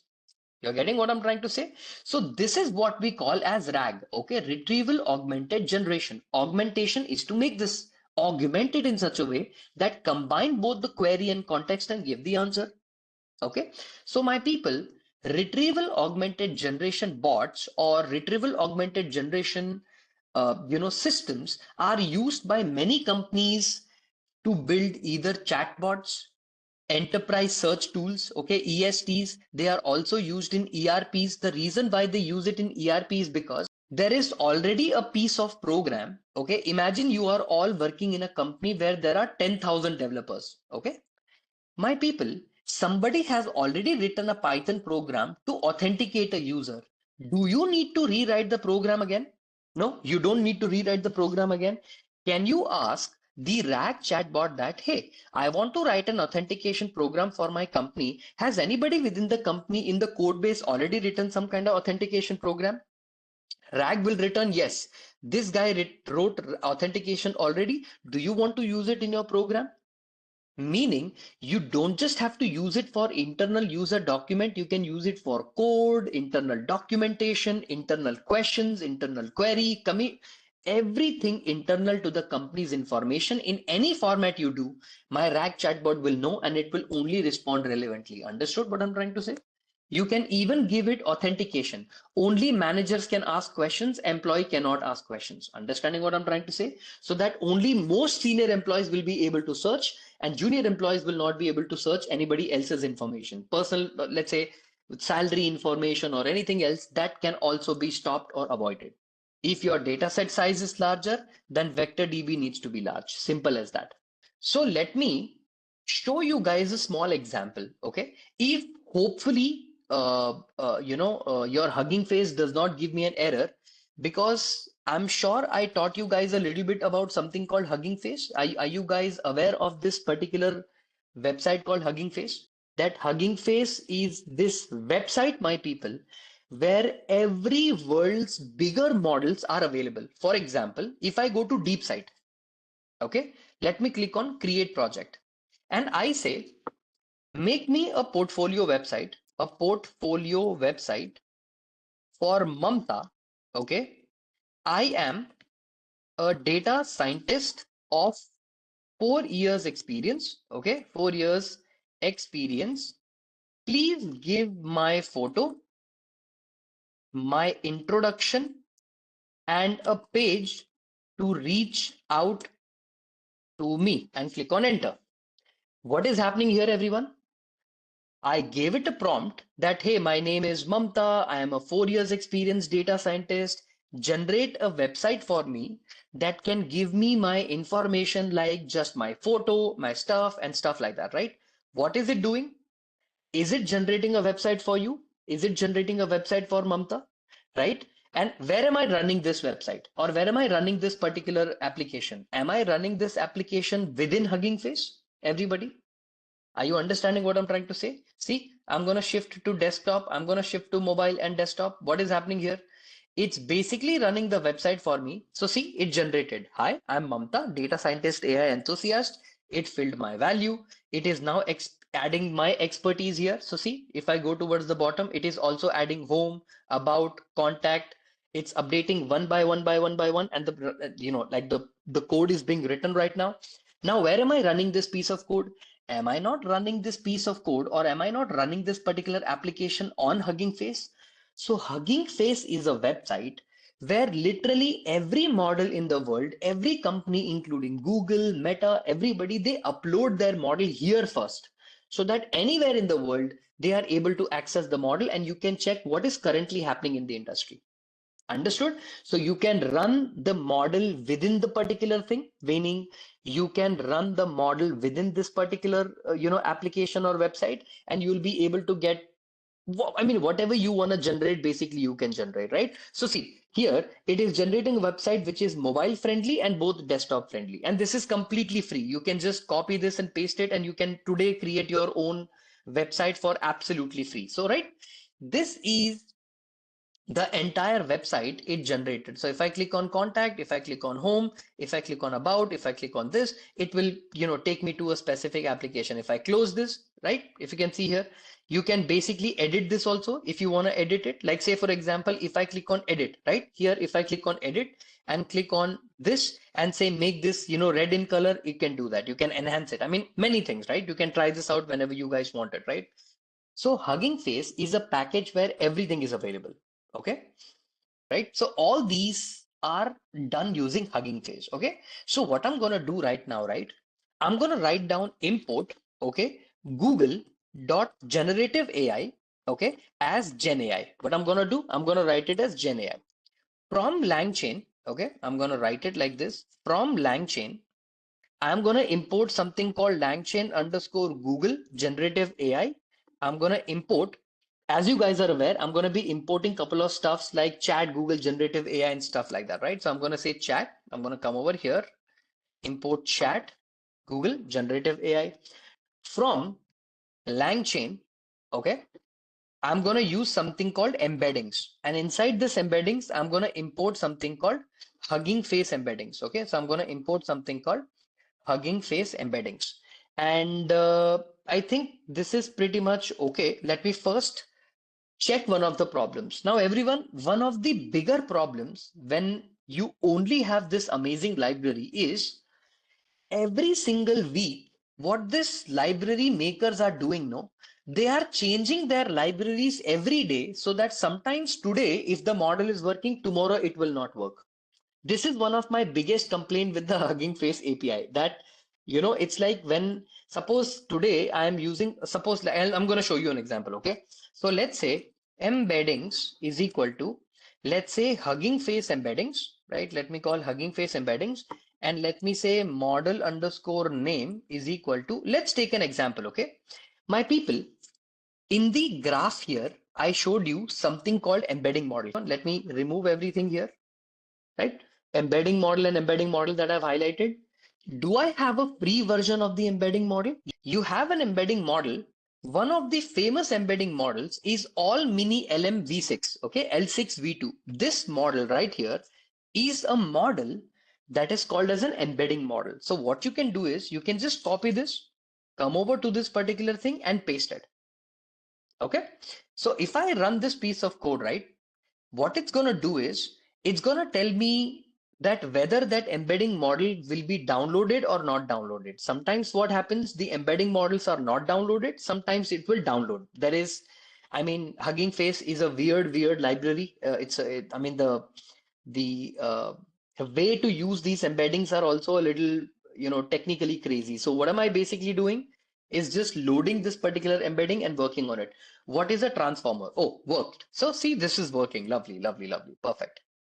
Let me show you a project on how embeddings can be used and how do we solve that, okay? So what I'm going to do is I'm going to show you how to use a vector DB also from LangChain, okay? Dot, let's say vector stores, okay? I'm also going to import something called as Fias. This is the cheapest, the most freest, the most amazing vector DB that you can use, and it's completely free forever, okay? So let's say Fias is something that I'm going to use from LangChain, okay? From LangChain, I'm also going to import docstore. So LangChain, complete the auto completion dot docstore, okay? I'm also going to import something called document, and from this document, I will import something called document. And what I'm also going to do from LangChain, everyone, from LangChain, everybody, I'm going to ask you a simple question, right? I'm going to call something called agents. And here I'm going to import directly a method called initialize agent. Okay. So there is a method called initialize agent, and there is a library called tool, and there is a library called agent type. Everybody, in your real life, you do not need to mention agent like the way I mentioned it here. You don't need to write it like this. It will automatically be provided to you by default here. Understood what I'm trying to say? I'm going to show you how to do that. Everyone, first of all, let me highlight this, uncomment this, and run this. Okay. And also remove this and run this. Okay. Everybody, is it okay if I show you line by line what am I importing and why am I importing? Let's do a condition, okay? In this particular library, what am I importing? First, I will explain this, and why am I importing? We will do this. Getting what I'm trying to say? What and why I will very clearly explain. So that in the detail, in the process of learning it, you guys will be absolutely clear. 100% clear, koi confusion nahi rahega, no confusion at all. Okay, everyone. I have taken, okay, my Gemini API, which is right here. I'm going to copy the Gemini API key, okay, from here all the way till here. And I'm going to come over here and I'm going to paste it here. Okay. Have I instigated or have I initialized my Gemini API key? I will take some internal question. Let's say I'll ask a question like this. Okay. Let's take the data like this. I will say internal information. Okay. Information. Harish Harish loves to eat apples and oranges. Okay, oranges. Lovely. Point number one. Point number two, Harish is an extrovert, right? Loves to travel and has a dog or a puppy named Casper. Okay. Harish, Harish, Harish, let me write it like this. Harish is um a person of good character, let's say like this, good character and high integrity. Okay, integrity. Okay, let's say Harish does not like, okay, Harish, Harish, Harish does not like when people lie. Okay, now can I say, Harish, these are some internal information about you. So let me control X, let me paste it here, and let me save this. Okay. So here's what we are going to do, right? I'm going to hide this information and I'm going to configure my API. Everybody, okay? Have I configured my API? Basically, this is the library import. This is the configuration that I have called. I have configured the API and I have called the API here. Now, everyone, in order to run my API or my LLM, I need to initialize the LLM. So can I say I can initialize the LLM like this? I have already initialized it in the past, and I will take the same logic and I will initialize the LLM. Correct? I'm using Gemini 2.0 Flash. I'm using the Gemini API key. I'm keeping the temperature to, let's say, for fun 0.6, and maximum output token is 512. Is my LLM now processed and initialized? My people copy and paste. Can I say this is the internal information of Mr. Harish? This is the information about Harish. Nobody knows this. Only Harish or internal database related to Harish knows this, right? Rather than calling it internal information, can I call it documents? Yeah. Can I say it like this? Only people closer to Harish or internal to Harish know what Harish is. Harish loves to eat apple and oranges. He's an extrovert, loves to travel, or he's an avid traveler, good character of high integrity, XYZ, XYZ, XYZ. Internal information. Whatever this Harish is internal information. Whatever internal information about the company you have, everybody, please, now my request is, please keep your eyes and ears open, okay? Because what I'm teaching you right now will become kind of hard to replicate every single time. So listen to me carefully.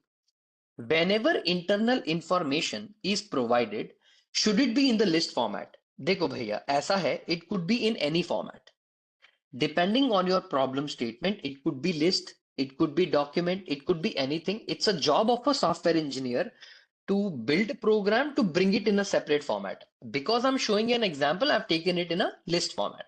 You can take it in a dictionary, you can take it in a database format, you can take it in a complicated list or nested list structure, which is what you call as Mongo, structure. So internal document could be anything, right? Like let's say, for example, what if I did, before taking user document, every information about Harish, Mamta, everyone is a PDF file. I converted the PDF file into string, and string is converted into list. And this is the list I have taken because I don't have the time to write a program for PDF conversion to string and string to list. So what I've done is I've taken it in a list format, right? So remember, as a software engineer, you will be asked this question that, sir, what format do I take? Well, the beauty of life is, as a software developer, it is your comfort, and you can take it in any format. It's absolutely up to you. Okay. So you can take it in dictionary also. That is also all right. So everyone, I have taken the information about Mr. Harish. Okay. And Harish, let's write down H so that we have the proper name of Harish towards the end. Lovely. Okay. So everyone, here, whatever and whenever you want to build RAG, whatever internal user information you have, do you need to first convert it or use an embedding model to convert it into embedding? Please remember, isn't this step number one as per the diagram? I just took a random diagram from the internet and I'm showing it to you. What are we going to do? Can we do the same thing? Everyone, observe carefully. What I'm going to do, all the doc that I have, I'm going to convert it into docs. I'm going to say document, okay? I'm going to say page content, okay, is equal to doc for doc in documents. Everybody, I'm going to print docs for you. Did it take my list data? Observe carefully, guys. Okay. Did I take line by line multiple different information? Harish loves to eat apple and oranges. Everyone tell me, did I convert this simple string value into an object called document object? This is an internal structure of a LangChain called document LangChain. We have taken something called doc. What do you mean by doc? Everybody, we have taken a document object. Now, where in the world did you get the document object? Everyone, did we get the document object from a library called langchain.docstore.document? I'm importing something called document, correct? Now, the question you must be having in your head is, but sir, why can't we just directly take it as a text? I should be taking the whole thing as a directly as a text. Why is there a necessity to convert it into document? Well, this is where you need it very, very badly. Everyone, let me ask you a question.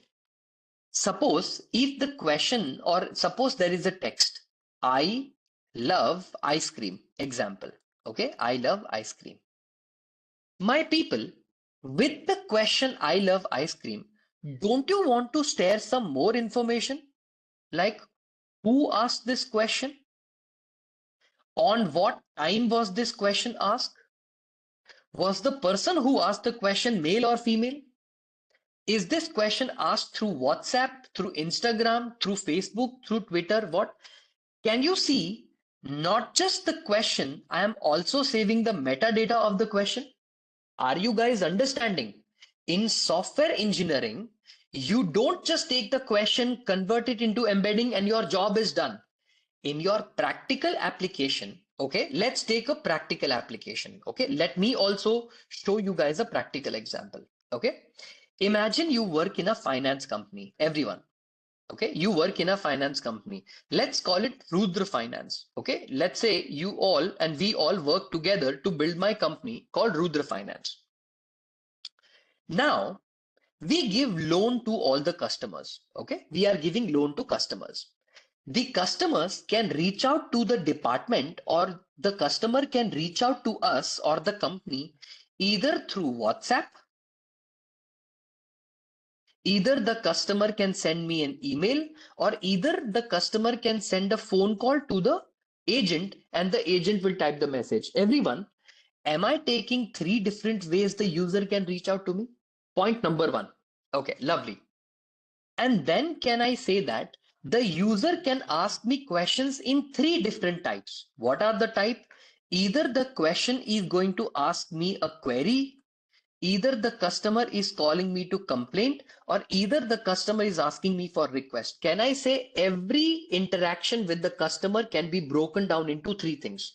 Either it will be a query, either it will be a request, either it will be a complaint. Query, request, complaint. Query, request, complaint. Can I say it like that? Okay. Suppose the customer says, your app is not reflecting my balance, my BALANCE, my balance. What do? Are we converting this particular sentence into embedding? 0.1, 0.96, minus 6.23, what dot. Did we convert it into embedding directly? But as a data scientist, you know, right? Data science does not mean anything if you are not solving the business problem, correct? You could be the world's biggest data scientist. You could be the world's most respected data scientist. But if you are not solving the problem of the company is going to throw you out in a second because company hires you to solve a problem. So tell me, as a software engineer and a data scientist, are you also not going to save a metadata in your database? Okay, where did the query come from? The query came from WhatsApp. What is the name of the customer? Rawat Chaudhary. Okay, is it a query, request, or complaint? It is a type is equal to query. Are you not saving your data, your original string value in the database? So for example, your database table will look like this: the original text, the embedding of the text, and the metadata as a dictionary. Are you understanding what are we doing here? To combine everything together, we need the help of a package called document. Are you understanding? Which is what I have taken here. And because I did not pass any metadata, is my metadata empty? Any document in the future, anything that you're gonna do, am I converting my document first into a type of document and I'm calling that variable called docs, right? Are we going to say each individual line is being passed into my model as an object type called document? And what is document? Document is the internal data structure of a library called LangChain. Now that my document is converted into document type, what do? Can I take embedding is equal to this? My people, everyone, what model of embedding am I importing here? Am I importing a embedding model called sentence transformers all mini LM v62? Can I say this is the model or the embedding model that I will use? This is the model that will take my text input and it will convert that into embedding, correct? If I run this, am I importing my embedding? Right? I am simply importing my embedding. My embedding is done. Now, everyone, what do I need to do? Each individual text data, do I need to convert it into a number and save it in a vector DB? I need to perform two operations. First, convert to embedding and then save it in vector DB, right? Save it in vector DB. Is this the operation that I need to perform? Convert, save. Vector underscore store is equal to, I'm going to call something called fires dot from documents. This is the name of the methods. Okay. What am I doing, guys? Am I passing the documents and am I also passing the model called embeddings? Observe carefully. I am passing the documents called docs also, and I'm passing the embeddings. Now, did my vector store take the data, convert it into embedding, and saved it in a vector DB called vector store? I took my document one by one, used the embedding model called embedding, converted everything into embedding. And what is the name of my vector DB now? What is the name of the table in the vector DB? The name of the table is vector store. Now you must be wondering, sir, what is FIAS? FIAS, my people, is a library built by Meta or a company called Facebook. And what it does, FIAS is an efficient similarity search and clustering of dense vectors. Basically, any single text will be converted into vectors internally into the FIAS and it will save it like a vector. Okay, or like a vector DB. Okay, so you can perform similarity search, dense clustering, right? You can perform multiple other things that you want to do with your vectors. So FIAS is that library that's going to make it possible. Okay, and this is an in-memory vector DB. This is not external companies like Pinecone, VV8. So for example, if your question is, sir, is there any other vector DB in the market? Yes, there is a company called Pinecone. Okay, so if you look at Pinecone DB, okay, Pinecone is a company that is external to my data, which is this Pinecone. Okay, you also have something called VV8. Okay, can you see VV8 is also an AI native database. There is also something called Quadrant. I mean, there is no end to it, my people.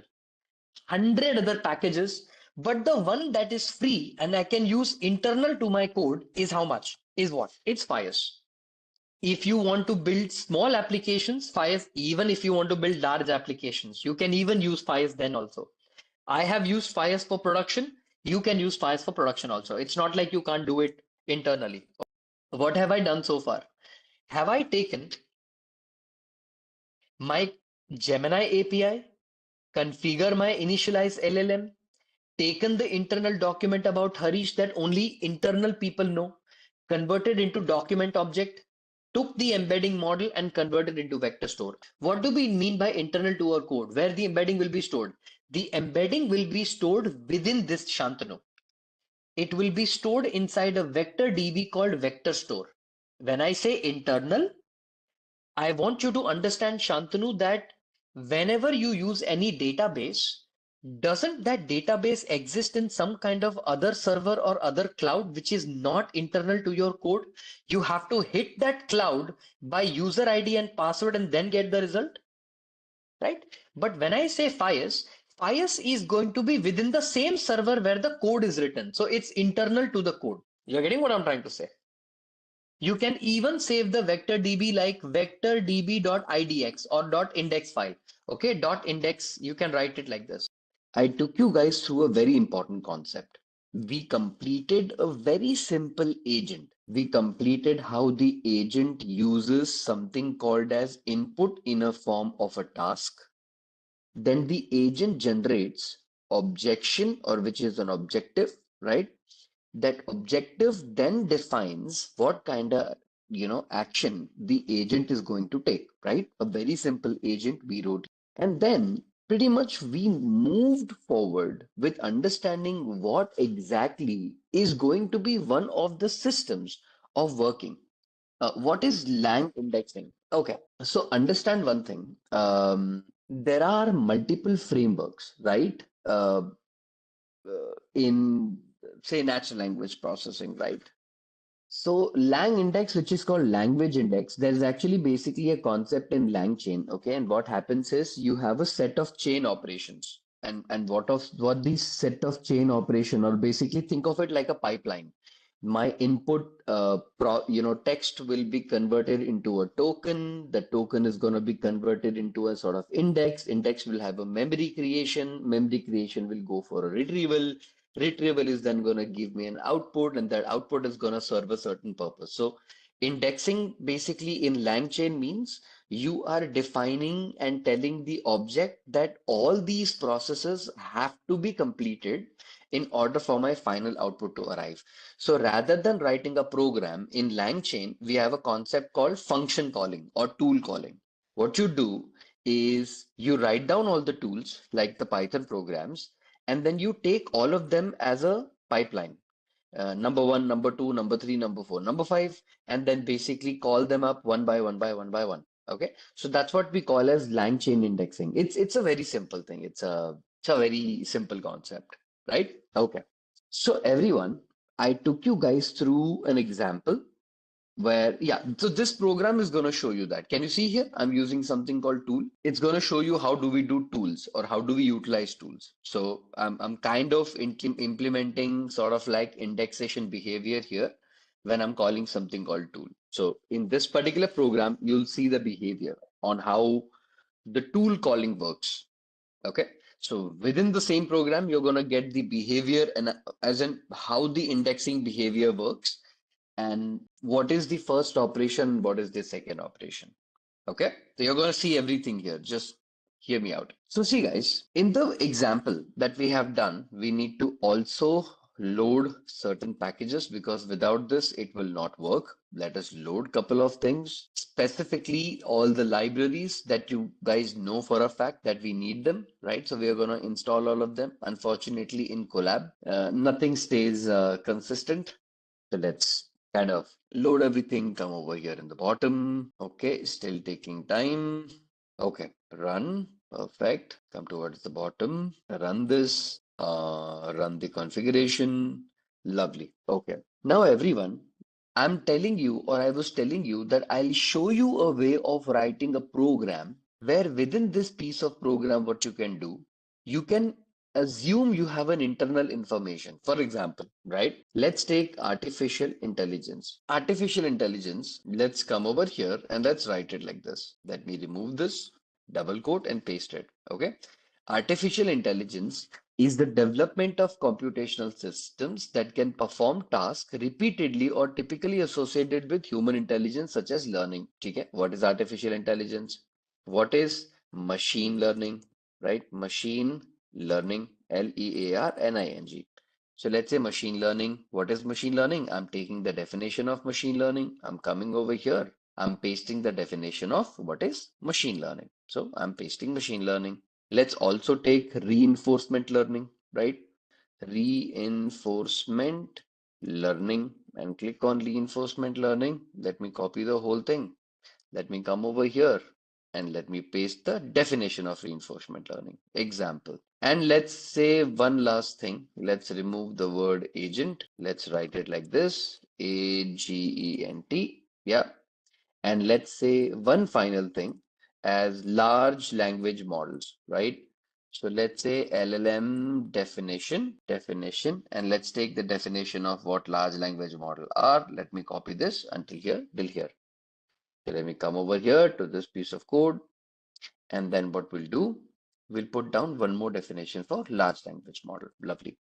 Now, everybody, observe this piece of code and this piece of documents. Okay, we have an internal document where I have some definitions. What is artificial intelligence? What is machine learning? What is reinforcement learning? And what a large language model is. And what I did, I converted each individual definition as a part of my document type. Okay, this object is a document object which is already taken as a part of the LangChain. Now, what am I doing? I'm downloading some embeddings and I'm downloading some vector store or creating a vector store basically. I have already explained how do you convert and create your embedding, and the embedding model that we are using today is going to be called as all mini LM, and this is one of the most utilized or heavily used embedding model. Okay, so we've also converted something called vector store, right? Now, everybody, what I want you to do is look at this, right? Whenever you want to conduct a query, okay, or whenever you want to conduct what query and what answer are matching. So, first of all, let me ask you a question, okay? In your internal information within the company, or in the internal database, you had the definition of AI, you had the definition of machine learning, you had the definition of, let's say, deep learning or reinforcement learning and large language model, okay? Now, what you do, you convert your definition of AI into an embedding, everybody. You convert your definition of a machine learning into an embedding. You convert your reinforcement learning into an embedding. You convert your large language model into an embedding. Now, see, what you have done is embedding number one, embedding number two, embedding number three, and embedding number four. Okay, you have four different embeddings within your vector DB. Okay, think of it like this. You have four embeddings with the original input plus the embedding, you have it in your vector DB. Think of it like this, right? Now, everybody, whenever the user asks a question, suppose the user's question is, what is artificial intelligence?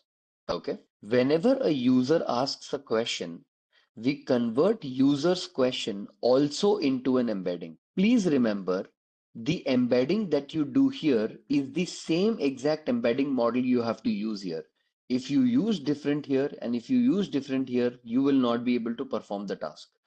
If you have converted this embedding as a 384 dimension embedding, please make sure that you also convert this into 384 dimension. Until here resolved, lovely. Now, what do you do, my people? When you converted your question into an embedding, okay, this embedding called question embedding, how similar or where it is closer to? What is artificial intelligence?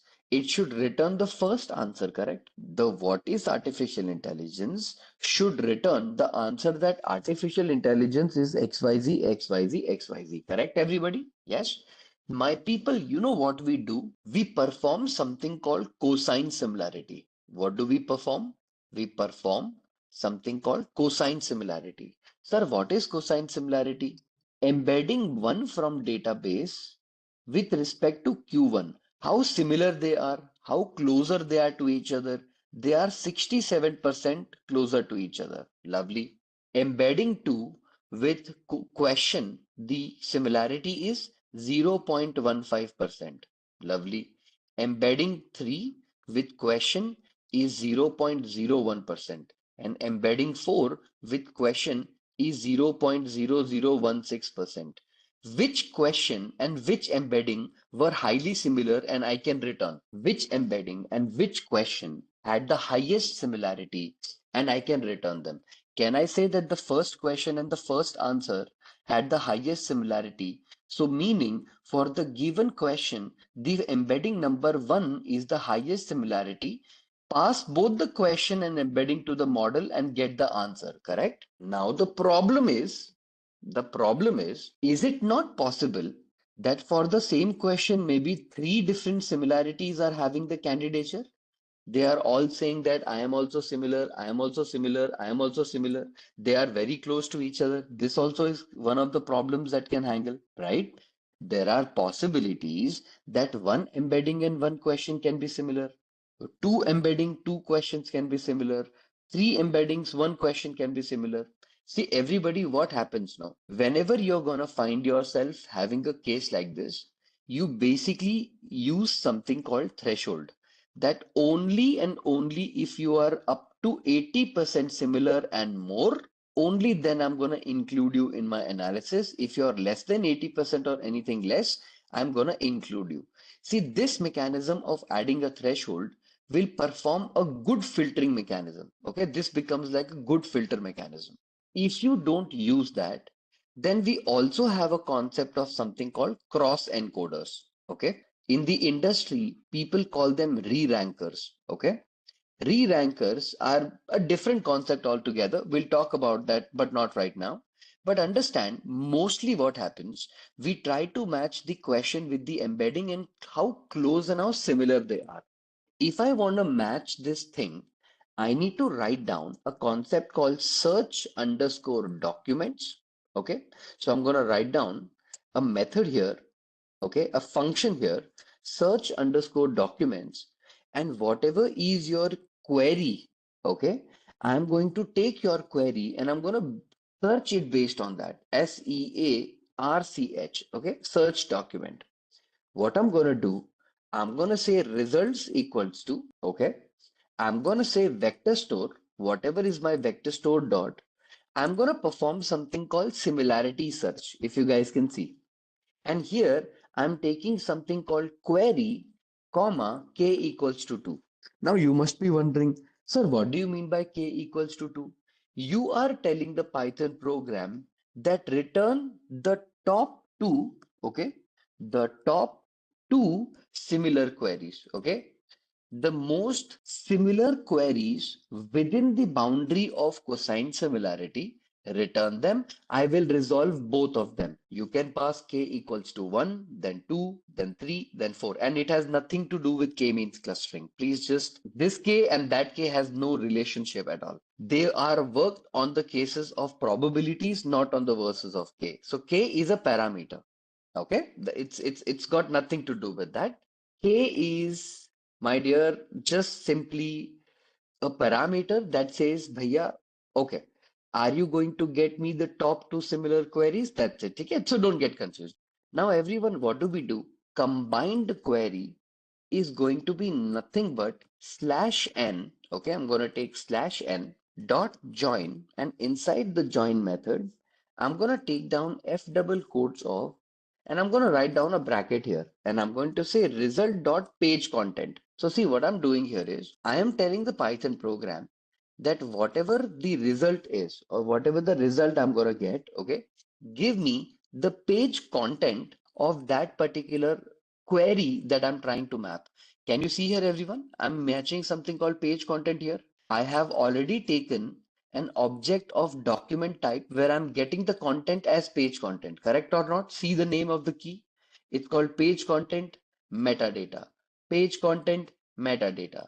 Page content metadata. So what am I trying to map?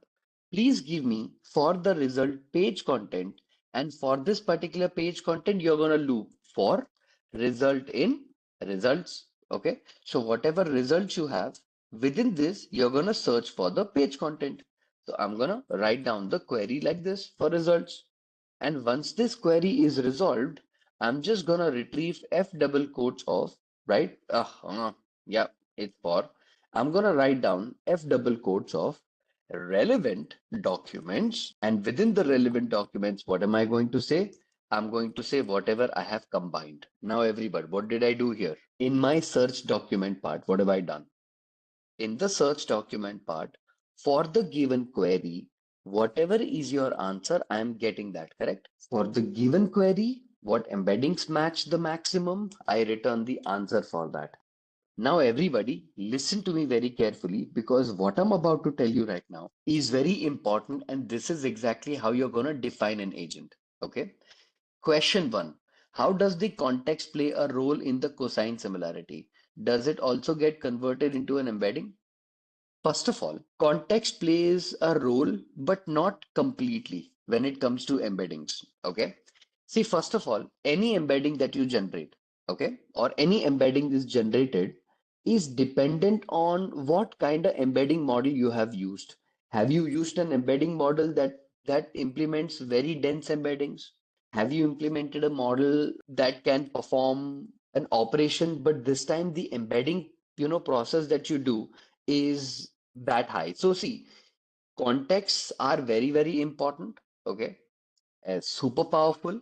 But remember that usually what happens that in good embedding models, you usually get a very high context, as in whatever the conversation is, right, that query or that embedding is going to keep the context of that, embedding very closer to it. So whenever we perform, let's say, cosine similarity, it's a guaranteed fact that whenever the cosine similarity is returning that these two are similar, then the chances are that the context of them are also very, very similar. Okay. But the embedding is the most differentiator here. If your embedding types are not good and it's terrible, then cosine similarity is not going to do anything. It's just how your embedding model works. So sentence transformers or any other good large language, transformers like USE, Universal Sentence Encoder, these are very, very good. I mean, if you use certain embedding models like that, it'll definitely solve your problem. Okay. So remember, it's like quality matters of your embeddings. If they are generated with like a very good language model, then cosine similarity will have no problem extracting the context or mapping two very relevant context with each other. If not, it will also make a hit and a miss wala scene, and that would be terrible. So, embedding models are gonna be the differentiator here. Okay. So what cosine similarity does, for people who don't know what cosine similarity work, okay, vector cosine similarity. Everybody, I want you to take a look at this example, okay, and let me copy this and let me paste this here. Everybody, have you seen this thing called as a dot product similarity of A and B, right? Now see, when you look at cosine similarity, okay, I'm just gonna write down something called cos theta, right? Everyone, when I perform cosine similarity, is this theta or this particular angle for two words apple and the other word orange, are they going to be close to each other? If they are similar objects, the values are going to be closer to each other. Let's say I have another vector here. Let's call that vector, let's say car. Please tell me that the angle, let's say alpha, and the angle theta, right? The orange and apple, are they closer, or the orange and the word car, are they far away from each other? Like I'm asking you whether they are closer or far away. Of course, they are far away, right? See, what cosine similarity does is you got to understand everything. Whatever you're seeing right now, is it a part of vectors and scalars? Do you remember we had covered something called dot products? We had completed something called cross products, and I told you dot product between two vectors always returns a scalar value. It also tells you how similar two objects are with each other, not just similar directly, but in the same direction, right? We kind of implement the same implementation where cosine similarity basically tells you in the vector space, right? Let's say you have a vector 1, you have a vector 2, and you have a vector 3. Of course, dimensions matter, but even though the dimension are resolved, how closer or far away they are from each other. Cosine similarity is a very simple mathematics to identify whether two vectors are closer to each other in vector space or are they far away in vector space.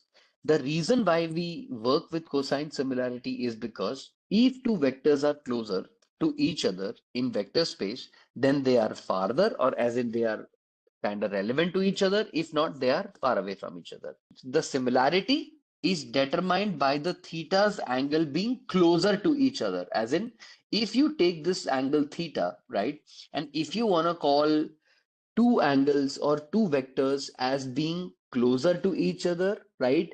You need to tell the model that, okay, smaller the angle, higher is the similarity, larger the angle, lower is the similarity. So 0 degree and 0 degree is completely identical, 100% similar. 0 degree, 45 degree, I don't know, 80% similar. 90-degree difference, completely unrelated with each other. Orthogonal vectors, these are called as. Do you remember in your linear algebra class, if you have attended the class, you can also have orthogonal vectors which have a degree of 90-degree within each other. They are completely unrelated, right? And you also have completely opposite angles, as in opposites, completely opposites. One is 0 or the other is 180, right? So it starts 0 to 0, 0 to 45, 0 to 90, and 0 to this. Understanding what I'm trying to say? So if their angles are closer to 100%, complete identical. So if they are far away, then they are going to be 0. They can also go into negative angles, as in completely unrelated, makes no sense. See, when the context is red color car and your answer is also car is red, then they match with each other, no? Because you're basically trying to represent the context with respect to color. है ना? If you would have asked me a question, car is red color and my apple is also red. Now, are they matching in context? Because there you have a color and a car and you have an apple and a red. You're getting what I'm trying to say. If your contexts are matching, then the answer will also return. If the contexts are not matching, it will not return that. The contexts that if don't match, embeddings don't return that. Usually they don't return that, but there are always leakage issues and it might return something with respect to red. But again, depends on the embedding network. Like if the embedding layer or the embedding model that you've used is good, then this problem will not arise. Okay. Because pre-trained models, the more they are trained on, the more they understand the difference between car red and apple red. So they'll keep it separate. Got it? To find out the closer or the similarity between the question and the answer. Let me show you the program you will understand. Okay. Tool of everybody. Observe. Listen to me very carefully. Everyone, I want the agent to be capable of performing what? Do I want my agent to look up the vector DB? Okay. What do you want my model to perform? Name is equal to what is the name of the action that you are saying? I am telling the agent that you need to perform something called vector store lookup. Everyone, what authority am I giving the vector? What am I telling the agent to perform? To search. What do I want the agent to perform? To search, right? And what is the description? The description that you're giving in this particular model is to do what? Useful for when, okay, for when you need to find information about a specific context from documents. Okay, let's put up a comma and let's say the function that I'm going to be using is something called search documents. Everybody, did I use a method called tool? I want you all to very patiently look at my screen and try to get the understanding what exactly I'm trying to teach you. Can you see this thing called tool right here? This thing called tool, right? Sir, what is this indexing in LangChain or this LangChain indexing, operation that we perform? Let me explain. Guys, in our previous agent, were we not irritated by the fact that we had to write down agent's action in a very simple Python dictionary and then somehow write this complicated piece of code by calling it, letting it perform observation and all that nonsense, right? What if I tell you, you don't have to do that? You can define multiple tools in just one operation. Everyone observe. Have I only written one tool because that's all I'm doing? But are you understanding that if you want your LangChain to know that, look, man, you have a tool. You want this action to be performed by the AI agent. What do? Simply write the keyword tool, and within the tool, you can write the name of the tool, you can write the description of the tool, and you can even pass the functions directly like this. That, hey, I just want to perform something called search documents. What is going to happen here is whatever tool you write, you can write one tool, two tool, three tool, five tool, eight tool, 10 tool. The beautiful thing is, let's say I want to show you guys something. Why is this important? Okay, everybody, let's say I want to show you guys an example code and you'll understand what I'm talking about, right?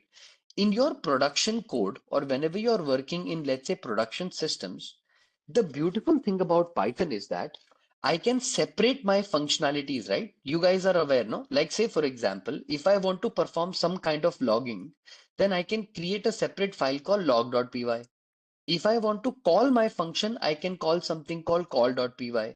If I want to perform OCR operation, I can perform PDF OCR, meaning can I split my responsibility separately? If I want to perform tool operations where my agent is using not one, not two, but 100 tools, can I implement it in a tool.py separately? Like I will be able to call a simple file called tool.py, right? And in the tool.py, I will have all the tools mentioned, right?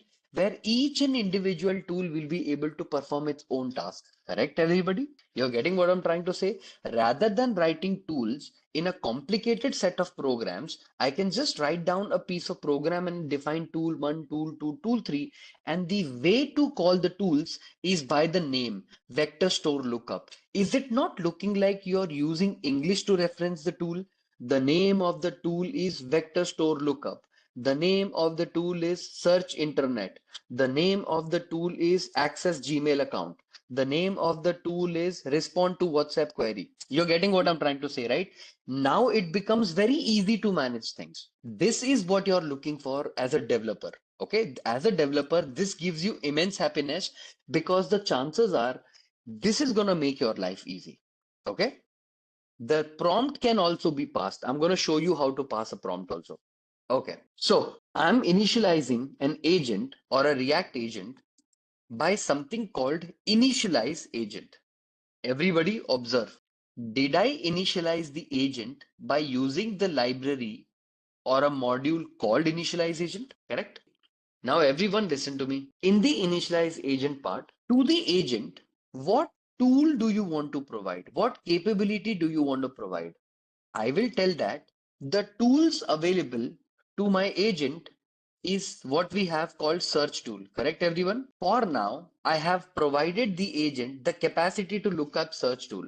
Now, everyone tell me, can I not pass all the tools in order? My program can either take it in order or can either take it in, unordered, depending on what the task is. No problem. I have taken the tool. What LLM am I using? LLM, which is defined here, right? LLM, no problem. LLM is LLM. What about my agent? Now, this is where the beauty of this thing comes up. Can you see I'm calling something called agent type dot zero shot? Okay, I'm going to write down something called zero shot React description. Everybody, please look at this. Have I create just by mentioning something called dot zero shot React description? Did I just create and tell LangChain that I want you to please give me a React agent rather than writing all the prompt by yourself? Step number one, do this. Step number two, do this. Step number one, become thought. Step number two, do this. Have I said that I want you to give me a zero shot React description? What am I trying to initialize here? What kind of model am I trying to initialize? I'm trying to initialize an agent which is of type what? What kind of agent is this? This is a React agent. My agent is initialized, agent is done, right? Okay. Now, once this is done, I'm going to provide some instructions. Instructions are going to be looking like this. Everybody, please observe. You are a research assistant for AI or using AI, whatever you want to pass, you can pass it like this. You can say when, okay, when asked a question, think step by step, okay? You are making sure that you are passing one kind of React behavior by yourself also, okay? And your PG vector is like that Postgres extension for your vector DB. So you can think of it like that. And the beautiful thing about this is PG vector and LangChain, they are built for each other. As in, they have good connectivity, sort of like a relationship with each other. So if you want to use PG vector, amazing, no problem at all. You can integrate PG vector here, live sorted. If not, if you want like authentication, conversational chain, you want to have like a buffer to buffer. So basically what happens is, I'm sure you guys know that in every database that you use, your internal databases also use something called internal caching mechanism, LRU, LFU, LHH, meaning what happens is, let's say, for example, you are asking the same question multiple times, right? And you're like, Arey, bro, you just asked me this question, right? Like, suppose if in the LLM, right, or the bot that you're building, you asked me a question, I gave you the answer already. You asking the same question in a different way, doesn't make any difference? You're asking the same question in the same way.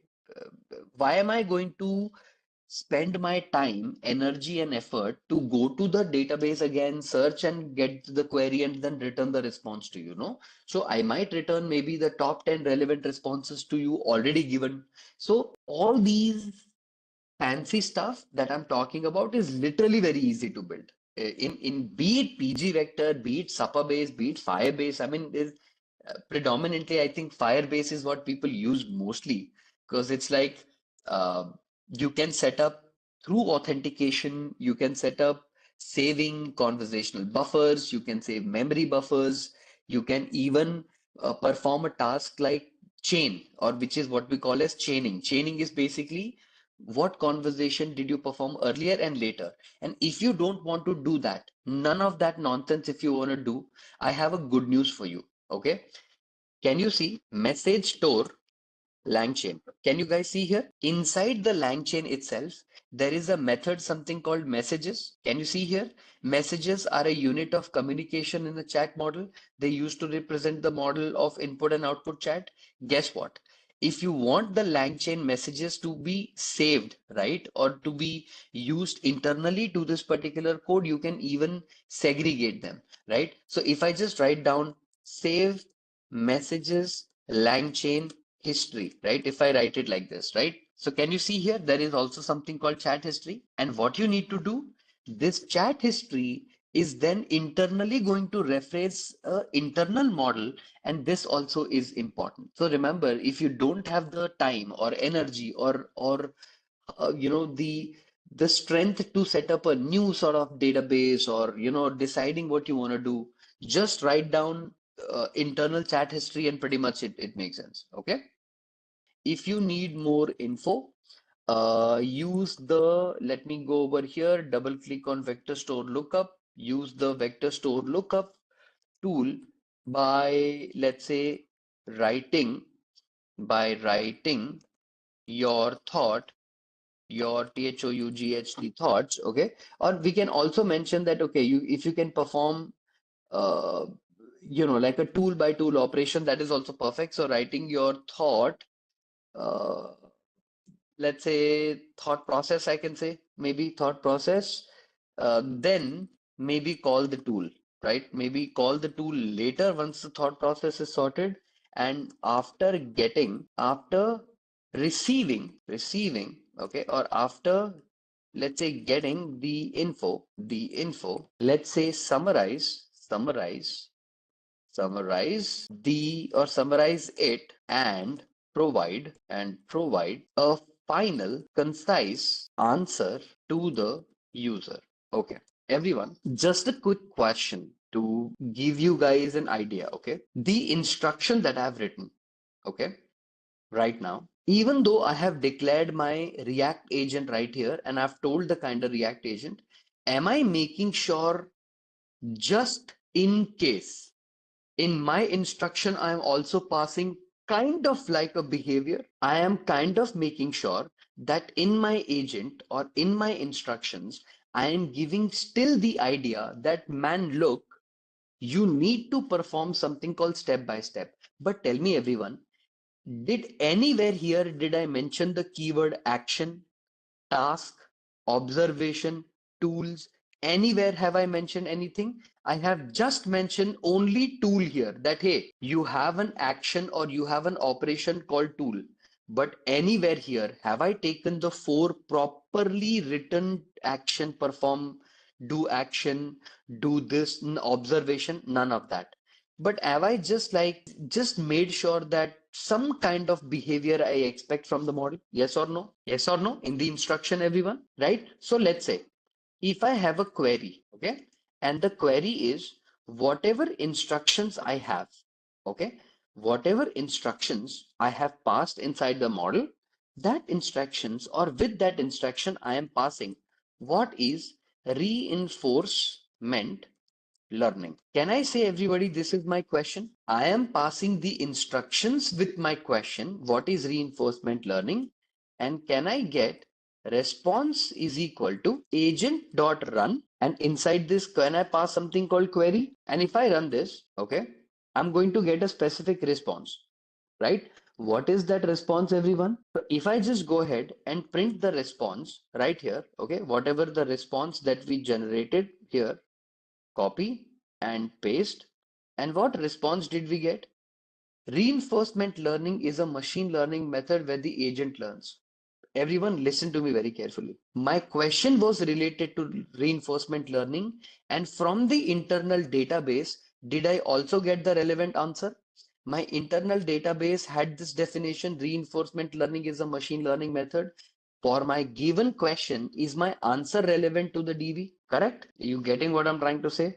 If I ask a weird question, a wrong question, what is India's, oh, okay, who won Indian World Cup? And run the answer and run the answer, okay? And run the response, okay? What did it respond? India has won the Cricket World Cup twice in 1983 and 2011. Now, everybody, why did this answer come? Because internally it could not find the answer within the internet or within the database. The LLM provided the search result for you automatically. Understood, everybody? The LLM's behavior or the Gemini's behavior was, if the question has nothing to do with the internet or internal answer, it automatically gave you a summarized answer towards the end by itself. Did you understand the fallback behavior? I tried to search my internal DB about Indian World Cup, but in your database, you have not mentioned anything about, anything about, let's say, Indian World Cup, because you have not given, but I gave the answer right here. We do return the top two, but we only consume the one. We return top two. Returning of the top two is to check whether more than two similar words exist. But we only consume the one that is the highest available, or the one which has the highest similarity. Returning two doesn't make much of a difference. We just want to get the difference or analysis.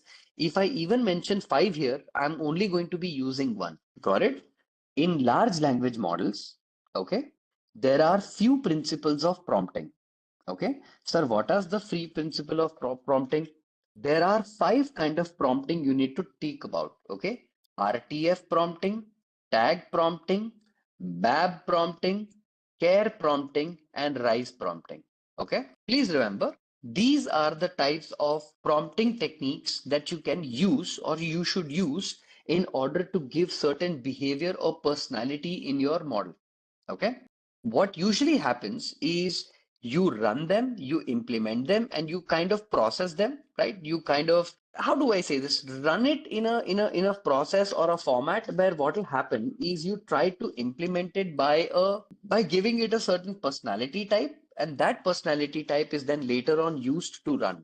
RTF is basically role, task and format. Basically role, task and format का मतलब होता है you take as an, so basically role is act as a research assistant. Your task is to perform research, and the format I want the answer in is in this format. So see, did you perform something called RTF formatting? Meaning you gave it a role, you gave it a task, and you got the answer, right? How to choose LLM for the task? We need to evaluate LLM. LLM evaluation also is a little tricky business. You need to understand depending on the use case that you have to do. Okay. Sir, but sir, we have taken the combined part of it in this. Of course we did. See here in the page.content, if I print it, I'm taking the top two similar queries. In production, we don't combine the queries together and get the answer. We only take the first one relevant. Okay. In our case, we have combined, but this is only to make sure that the confidence become better. We don't do this in reality. Because tell me everyone, isn't it very stupid to do this where one embedding and one answer is different, other embedding and other answer is different because both picked up the color red. If you make both of them add as one single combined query, then won't your LLM be like, हाँ, red car bhi, red apple bhi, both of them will pop up together. So I have shown you a combined query here, but usually you control this behavior with a probability threshold that if you're only greater and more confident up to 70% and more, pick it up. And even in 70%, if there are 272 and 77, we pick up the highest one. We don't usually combine them together like the way I have written here. That's the difference. Sir, why did it not count the T20 World Cup? Correct, everybody. I asked a question, what won or when, okay, India won World Cup, okay, when India won World Cup, okay, Control Z, India won, when did, okay, India win, okay, the World Cup. the World Cup.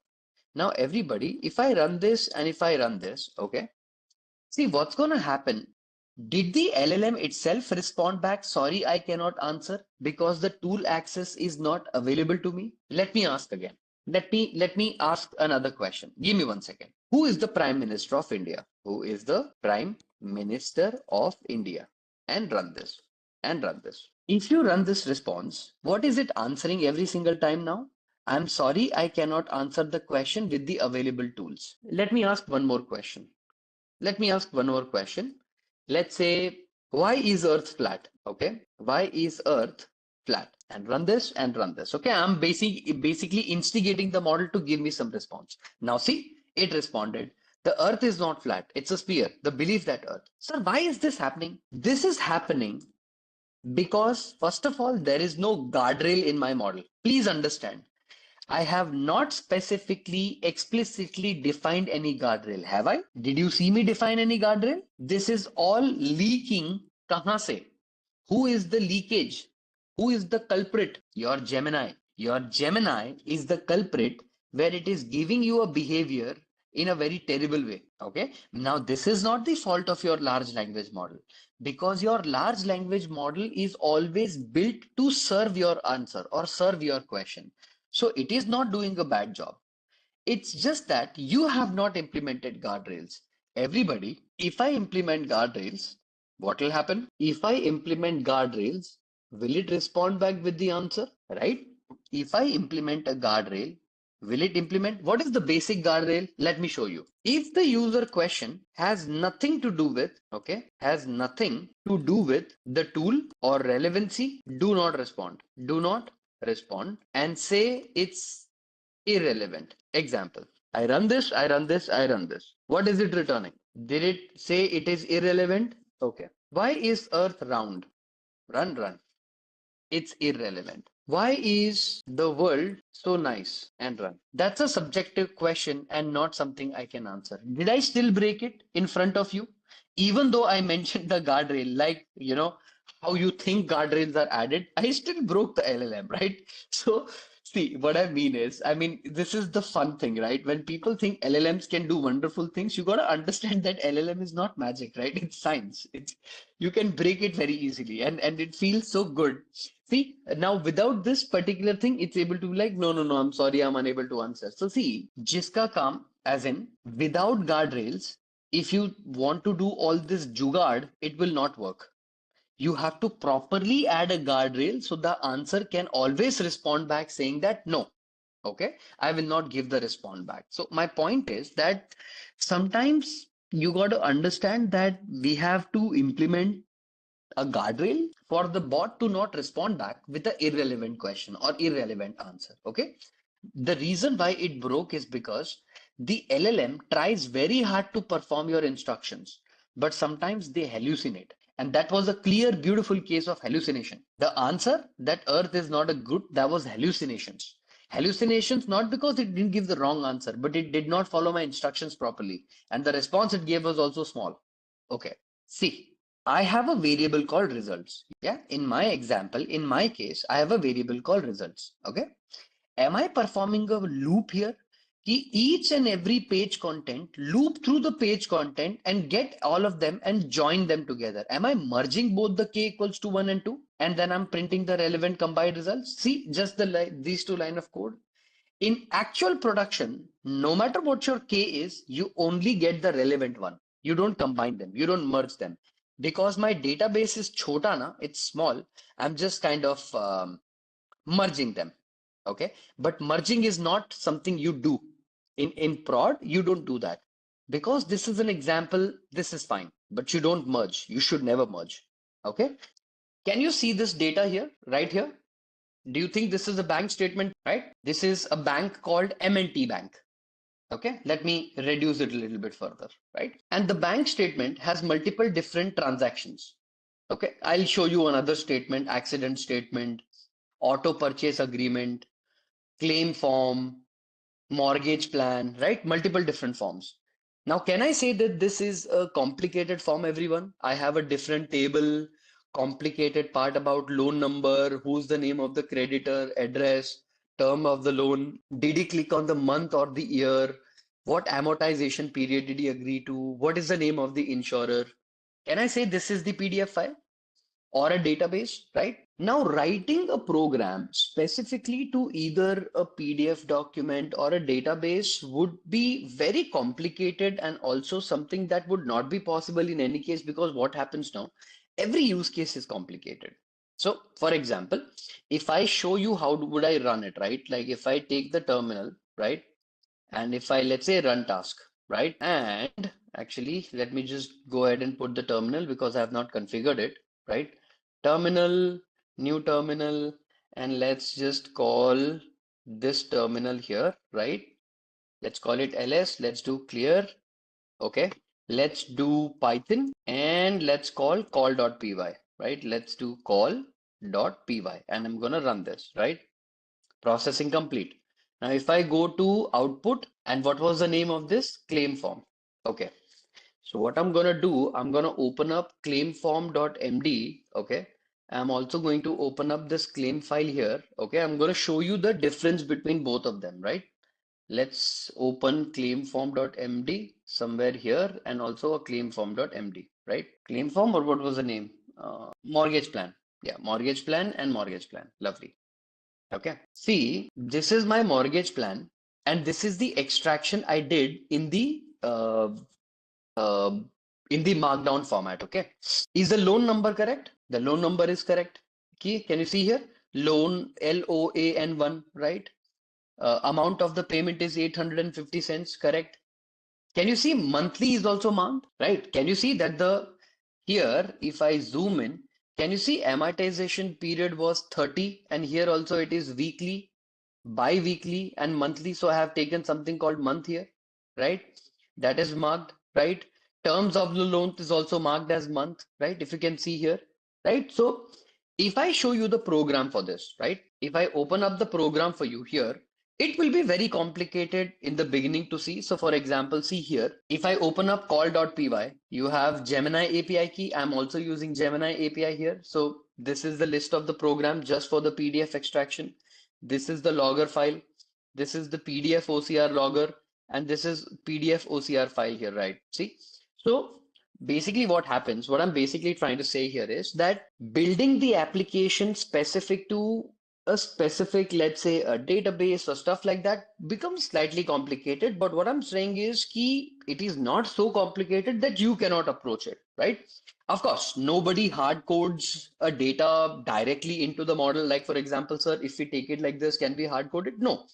If you want specifically to for me to like instruction wise teach you how to do that, definitely we can do that. But I believe now that you know that a data can be taken in any form, all you have to do is search it. Because see, at the end of the day, when you're going to be working in an organization, sometimes not everything that I may have covered in the class, they would ask you the same thing. They might ask you, hey, can you, do this for me? And then you might have to do some internet search. So getting the understanding from me and trying to get the reference from that and then doing it by yourself, I would be very happy for that. If not, I can also show you how to connect this to a DB. Very, very simple, right? So basically all we'll have to do is we'll have to set up like a simple sandbox or an instance of a DB, like say Postgres, or maybe we can take Mongo, and all we need to do is we need to take that Mongo's URL and ID and password. Okay. So every Mongo instance will be either you'll be passing an URL of the Mongo instance with the password, or you also have a Mongo ID and a password. Once you pass it, once you log in, you have to do something called as a dump of the data. So everything will be in the form of a dictionary. That dictionary you need to pass inside the model. Okay. The reason why it did not count the T20 World Cup is because is your LLM deciding what information it needs to show and what information it needs to hide?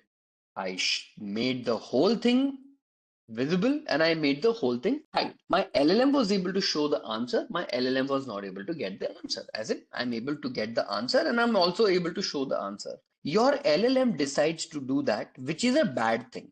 The reason is, let me ask you a question. If I ask a question, when did India won the internet or the World Cup, let's say? should it not return all the sources that in 1996, 2006, and whatever year India won the World Cup? India also won the T20 World Cup, also Test cricket. Should it not return everything and I will decide what information I want to take? Correct?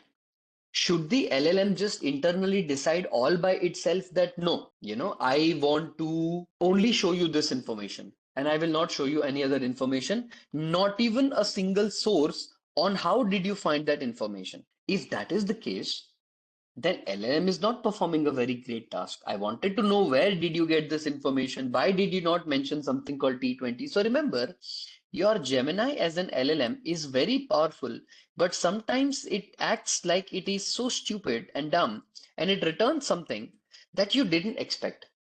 And that behavior modification of LLM is very much required. You don't want your LLM's default answers by returning some random values. You want it to act intelligent and smart, but you want that intelligence to work in your favor and not against you.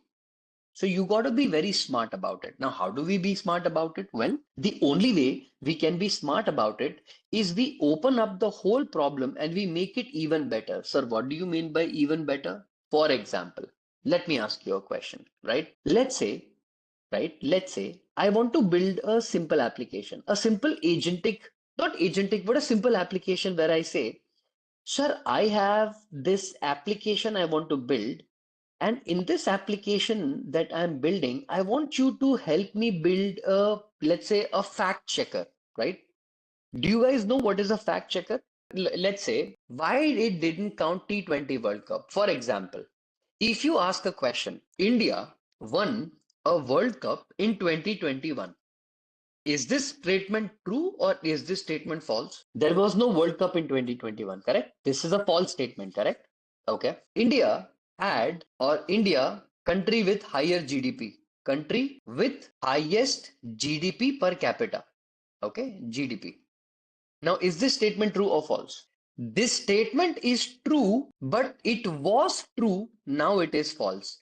Back, if I consider the age of the golden age of India, this statement was true, but currently this statement is false. So can I say that the information is old and is misleading, right? Can I say that the information you're trying to give there was a golden period once, but it's no longer that golden period. The information is misleading, it's incomplete, unverified, or I can pass exactly unverified information like, for example, a country claims, okay, that they have found gold in their country or oil in that country. Now, is there any news agency talking about it? No news agency is talking about it. So this is unverified claim. Nobody can verify this. And then we have a true and a false. So let's say for example, why didn't it count T20? The reason why your Python or your LLM didn't count is because it internally decided what it wants to show, what it does not want to show. Do you want to let that control go to the LLM like that?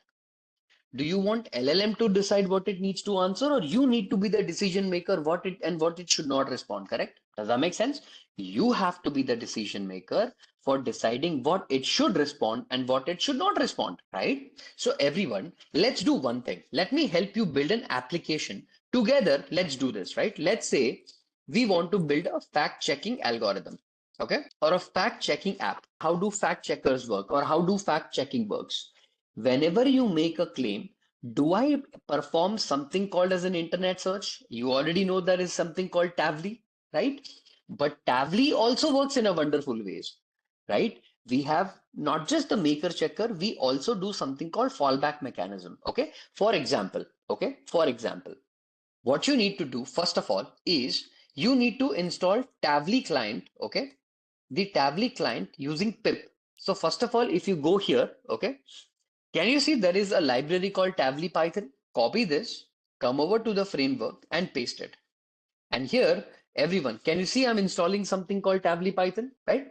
I'm installing something called Tavli Python, where I'm gonna be connecting my internet to my large language model. What is the large language model that you currently using? Gemini.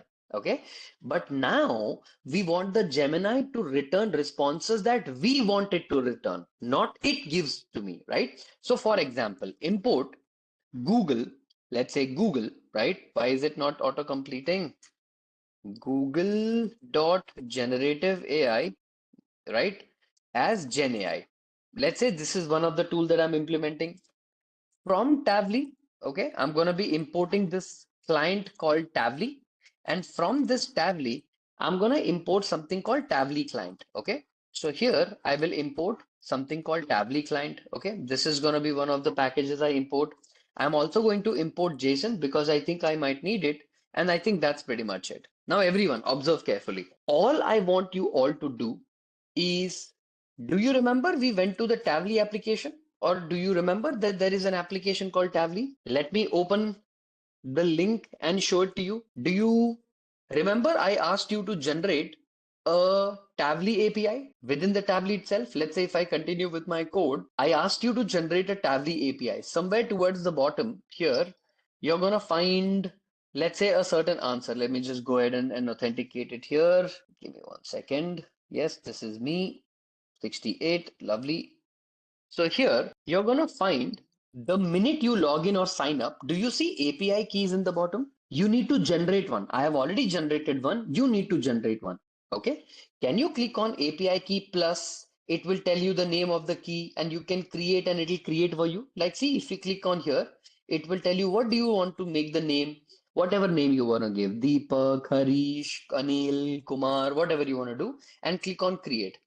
Will you create an Tavly API? Okay. So can I very happily and successfully go back to my code and continue writing code? Is that something that I can do that? Now you have successfully created your Tavly API. I'm very happy and very, very proud. Okay. What are you going to do? You are now going to give your LLM what? You are going to give your LLM the power of, what are you going to give? You're gonna give the LLM a power of internet search. Lovely, lovely, lovely. Now observe, everybody. What we are gonna do, okay? You need every application to be super powerful. Any LLM can be connected to the internet. And when I say any, I mean literally any. Any means any. Okay. Now, everyone, in our application, did we had the Gemini API key here? I have taken the LLM and the configuration and everything, right? Let me copy this. Let me paste it here, right? So this is the Gemini API. What I'm gonna do, I'm also gonna take something called Tavly, okay, underscore API underscore key is equal to, and I'm going to call my Tavly key like this. Okay. Usually I need to store it, in a secure environment, but I have nothing to hide from you guys. So I'm going to take it like this directly, my Tavly API key. Okay. Now to initialize the model, I can say that Gen AI, okay, dot, I can pass something called generative config, or actually generative, not generative model, it's generative config, generative model. Inside this, I pass in something called Gemini, okay, 2.0, okay, Flash. Now, everyone, why do you think we are using something called Gemini 2.5 Flash or 2.0 Flash? What is the reason behind it? What did I tell you? Why is Gemini 2.0 Flash very, very important?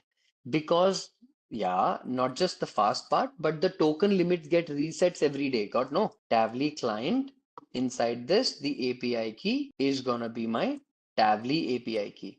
Your reset limit for 2.0 Flash is better and much better than the Pro. Pro doesn't get reset every day. Flash gets resets every day. Or Flash's context window length is also larger. Okay. If you purchase the API or get the API from the Google AI Studio. If you use a third party vendor, you don't even have that facility. Okay. So everyone, run this, run this, run this. What did we do so far? Did we set up my Tavly client, my model client and everything? Everything is done until here, right? Now, everyone, I want to perform what operation? Let's say fact checking, right? We were talking about fact checking. Why did we come to why did we do fact checking? Why didn't we do T20 World Cup? Yeah, correct. So let's say fact check. Everyone, whatever claim you will pass, can I say I want to fact check your claim? If Anjaneyulu will ask me a question, the Prime Minister of India is Anjaneyulu. Is the fact correct or is the fact false? False. Anjaneyulu is not the Prime Minister of India, right? Somebody else. Modi ji is the Prime Minister of India, right? So let's say print F double quotes off. And let's say if I write down fact checking, okay, CKING, Fact checking the claim passed by the user. So are you passing this information to the user? Hey, performing fact checking on your claim. 1, 2, 3, 4, 5. This is what I am fact checking on. I will print it to the user. What I will also do is print, write down and make it a little bit neat and nice, multiply by 60. Okay, this is going to give me like a list of like a line. It will give me like a proper line. Now I want to try something. Pass, okay, accept, okay, accept, exception, okay, as E, and I'm gonna print F double quote of, I can pass down F double quote of error, okay, error, and exception can be converted into a bracket string of E. Now everyone, what am I doing here? Am I performing something called try except? Is there a try except clause? Am I performing a try and an except clause? I am trying something, and if there is an exception, I will get an exception. In the try clause, what am I trying? In the try clause, I will print to the user that look, I am already in the indentation. Searching, okay, searching for evidence, okay, searching for evidence. Search underscore results is equal to my people. This is the beauty of your tab. You know what? Rather than teaching you completely like this, I should have actually taught you how to use Tably first. Okay, everyone, just patiently look at what I'm trying to teach you. Okay, because what I'm about to teach you right now is going to make your understanding on everything absolutely amazing. Okay, what I'm doing right now, okay, is a very simple task, not at all complicated, very simple task. Okay, what I'm basically asking my model to do now is to perform some kind of internet search. Okay. A very simple kind of internet search. I'm basically telling the model that, sir, I want to, like perform an internet search and I want to get some answer. Now, how do I get that answer? Like, how does Tably uh, support that? Or how will I be able to make a Tably return a response? So first of all, everybody, you got to understand one thing. Okay. Tably has a very simple way of returning a response. Okay. But the way it returns a response, no, is also slightly different from any other third party application. Like, let's say if you use any other third party application, Tably doesn't directly work like that. Tably works in a very I wouldn't say different way, but it works in a very strategic way, right? Where if you have a specific question, Tably will be able to give you a certain response. But my people, let me ask you a question, and it's a very simple question, okay? Because as a data scientist, I think this is a question you need to ask yourself. Whenever you do internet search on anything, according to you, what makes the difference in your internet search? Like, what things do you look for in an internet search? Can I say whenever you search about a topic, let's say death in train accident, example, in India, do you have the keyword what you're searching? Sir, yes, I have the keyword I'm searching. Do you have the title also, the content also, the URL also? You have all these. Getting what I'm trying to say? You have all these. For example, see, I'm going to give you a simple example, okay? You're going to understand what I mean, okay? I come over here, I generate a text, okay? Tavli underscore result, okay? Result is equal to, okay? I'm going to call something called Tavli client. And inside the Tavli client, I'm going to call something called search. And inside this search, I will write the question AI trending topic in AI, trending, TRENDING, trending topic in AI. Can I say when I go to internet, I can write a question like this, trending topic in AI, and it will give me the URL. For example, if I write like this, trending topic in AI. And when I click on it, what did I get? Did I get multiple different URL, URL number one, URL number two, URL number three? And if I click on the URL, I have a lot of content also, URL number four, URL number five. Are these ranked URLs? Are these URLs ranking according to the relevancy? Google is also acknowledged that they have been visited so many times. A lot of people have looked at it. And so they have ranked and indexed these pages, right? Okay. Now Tavli is going to perform something very, very similar. What is Tavli going to do? Tavli is going to look at this particular piece of code and it's going to ask a question that Tavli client, the one that you have implemented, did I call it Tavli client? Tavli client is Tavli client. I have done that. Let me call it like this, right? Okay, Tavli client. What did I call it? Tavli client, right? Tavli client is already sorted. So Tavli client, why is you showing me the this thing? Okay. Copy this. Actually, let me control X this here, control X right here and put it somewhere here in the top and paste it. Okay. Until the generative AI Gemini Tavli client and this thing. Okay, lovely. After you have searched the result, what you need to do, or whatever question you're asking, you also can parse something called search depth equals to advanced. Okay.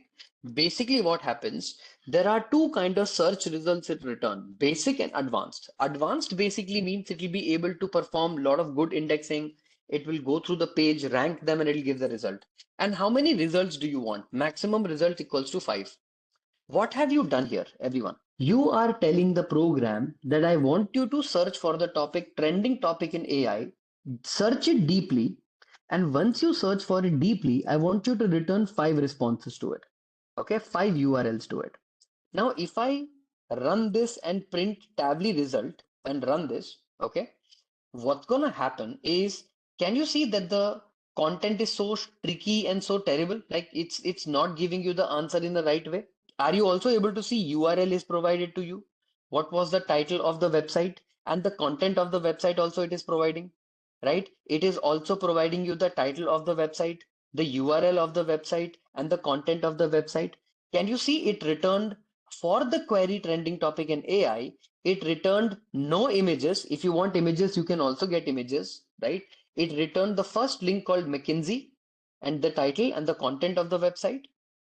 Then you have something called as title, then the content of the website, then the title and content of the website. Now, see, this is how simple it is to hit a Tavli client. Understanding what I'm trying to do, right? I wanted to just show you how the Tavli client is actually extracted, just to show you a simple example, right? The Tavli is extracted. So if I remove this and if I remove this, right, in my fact checking claim, everybody, what am I going to do? I am basically going to tell the program that the search result is nothing but Tavli client, same exact piece of code, and I will paste it here. That Tavli.search, I will uncomment this. And inside the Tavli.search, what will be the question? The question will be whatever is my query will be the claim passed by the user, correct? Whatever claim is my user passing, can I not pass it like this? That whatever claim the user has passed, please make this as your query, do the advanced search and return 5 maximum results. Can I say it like this? Right? Okay. On the Google Chrome, if I type this and click enter, did it return anything? If I type this keyword, mjad, catch, anything, right? And did it return anything? No, it didn't return anything. Because it didn't return anything, what do? Why any LLM is connected to the internet is also because of knowledge cutoff. Because Google AI Studio, right? If I open Google AI Studio, okay, and click on Google AI Studio, and let's go to Google AI Studio's Nano Banana or Gemini 2.5 Flash, right? Everyone click on this. What is the knowledge cutoff? When was Gemini 2.5 Flash trained? Look at the knowledge cutoff, January 2025. Now tell me one thing. If, let's say, imagine there is a country, okay? Imagine there is a country called Moldova, okay? This country existed in January 2025, but this country no longer exists in October 2025. My knowledge or my model is trained on Jan 2025. So will my model agree that Moldova is no longer a country anymore? If I ask a question to the LLM in October 2025 that, hey, Moldova is no longer a country, LLM is like, no, as per my knowledge, Moldova is still a country. You're getting knowledge cutoff is a dangerous thing. To handle knowledge cutoff, to augment your knowledge further, to get certain facts validated and verified, you implement something called as a search, an internet search. So everybody, is it not possible that sometimes the search result can come back empty? Like for example, this, or if I write it like this, the search result might come up empty. Why is it? Yeah. So see here, the search result is also coming up empty, meaning in my program, I also need to write a condition that if not, okay, if you did not find search results, okay, in the search results, you did not get anything. So I'm going to copy this, I'm going to paste it here, and I'm going to be like, if dot search results, you did not get any results. Okay, any results, results, any results you did not get. In that case, also I need to throw an error. No, I can write down a statement called print no search results found, right? Results found. Can I say it like this? I tried very hard, but I could not find it. Everyone. Okay. Now, everybody, once you have created this piece of code until here, you will write down a keyword, an empty list called evidence. Everybody, whenever you need to fact check something, you need two things, right? The source and the evidence, correct? If you go in a debate, if you go sit in a debate, why do people win debate and why do people lose debate? Because of the two simple things, evidence and sources, evidence and sources, evidence and sources, right? Now, let's say if you want to write down couple of multiple other stuff, like for example, sir, what evidence do have I done and what sources do I get, right? So what do? I'm going to come outside and I'm going to be like for I in, I'm going to, loop through it, or let me write it like this, for I comma, get two results, right? Result in, enumerate, and inside the enumerate part, I'm going to take the search results, okay? And within the search results, whatever my search results are, within this, I'm going to search for the keyword called results. Okay. If I get the results, awesome. If results are not provided to me, I will take the empty list, as in it will return empty list by default. Okay. And slice it to the top five window and be done with it, or bracket it to the top five window. So take the bracket inside. So let's say five. Okay. Until five. Now, everybody, what I'm basically doing here is I'm looping through the whole program through multiple different, I'm going through it and I'm looping through it, but I only want three things. I only want the title. So I will have to say result dot title. And inside the title, I just want you, or result dot get, not title, sorry. Inside the get part, you pass in title title. If title is not returned, you need to pass something called unknown. So unknown will return. After title, I want the content of that website. Okay. Inside that, oh, title, right? Title, title. Inside the content, I want result.get. What do you want from the website also? Do you want the content of that website? That what this website's content is? Yes. If the content is not returned by default, can you say no content? No content returned. Okay. This is going to be one of the error. And the last thing I want is the URL, because that will become my source. So result.get, and inside the get, what do you want? You want the URL. And if the URL is not returned, you can say no URL found, and I can return this message. And all these messages, okay, that I have taken and that I have found, I can make them add into my website. I can say that evidence, okay, whatever evidence that you wanted me to find. And rather than taking it like a list, you can also take it like an empty array, like this, or an empty string. I can say evidence plus equal to, I can write it down in a much more neater and a proper way. I can say that the source of the website, okay, for the first index or I plus one is going to be having this title. This is the name of the title that I found. The first title I found is this. And the content of that website, okay, the content of this website is this much. And because I don't want to dump the entire page content, I will only print the first 400 characters so that it looks a little bit neater. And I will put down the content of the website. I will also then take the source, or whatever my source empty array is. I'm going to write down append. And what am I going to write? Inside the append, I will say that the title under which you are trying to find is going to be the title. So this is the title that I have found so far. And the URL you wanted me to search is going to be this URL. So I'm going to pass in something called URL. So I'm going to pass in my URL here. Actually, let's take it like this, remove this colon here, part a colon here, and the URL that you wanted me to search is the URL right here. So what did I do in this piece of code? Have a look at this so far. Look at the piece of code. Have I taken the content from Tavli and split the data to give me title separately, content separately, URL separately? Am I asking Tavli to please return the title separately, the content separately, and URL separately? Agree, disagree, everybody?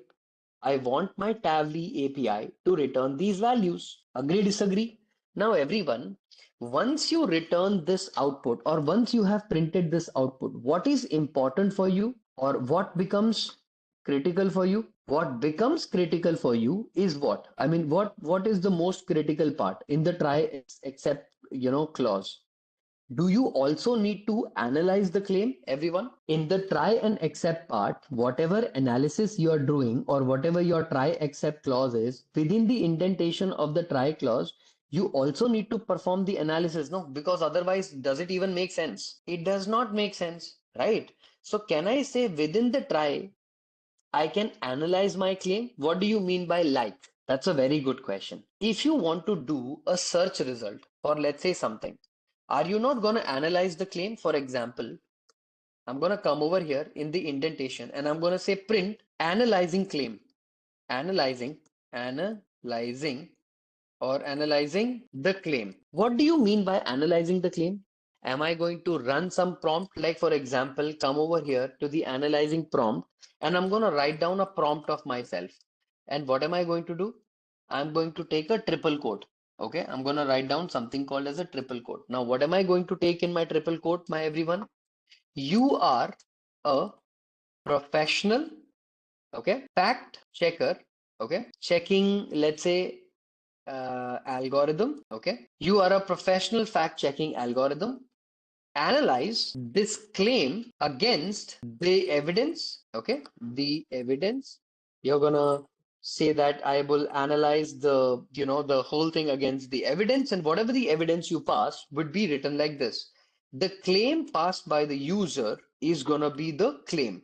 Now, how do you write it? Take two double quotes and pass your claim inside it, that this is the claim that my customer is passing. Now, what do you do after the claim is passed?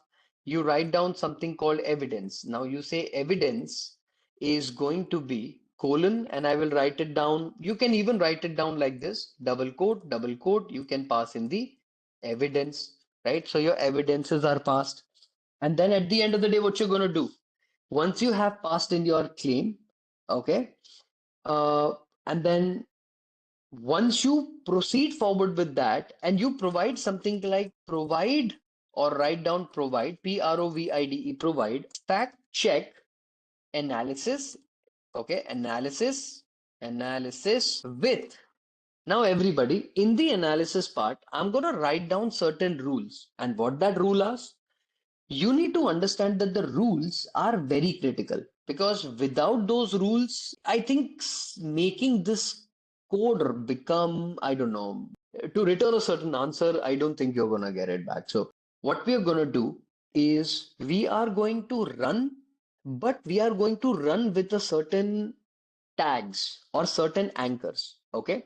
Without these anchors, it becomes a little complicated. Now, sir, what are those anchors and how are we going to, work with these anchors? Any fact checking algorithm, okay? If you guys have seen it on the internet, you know for a fact that any fact checking algorithm has four variables that it needs to match, okay? Meaning, for example, if I come over here, the first anchor it needs to match is the verdict anchor, okay?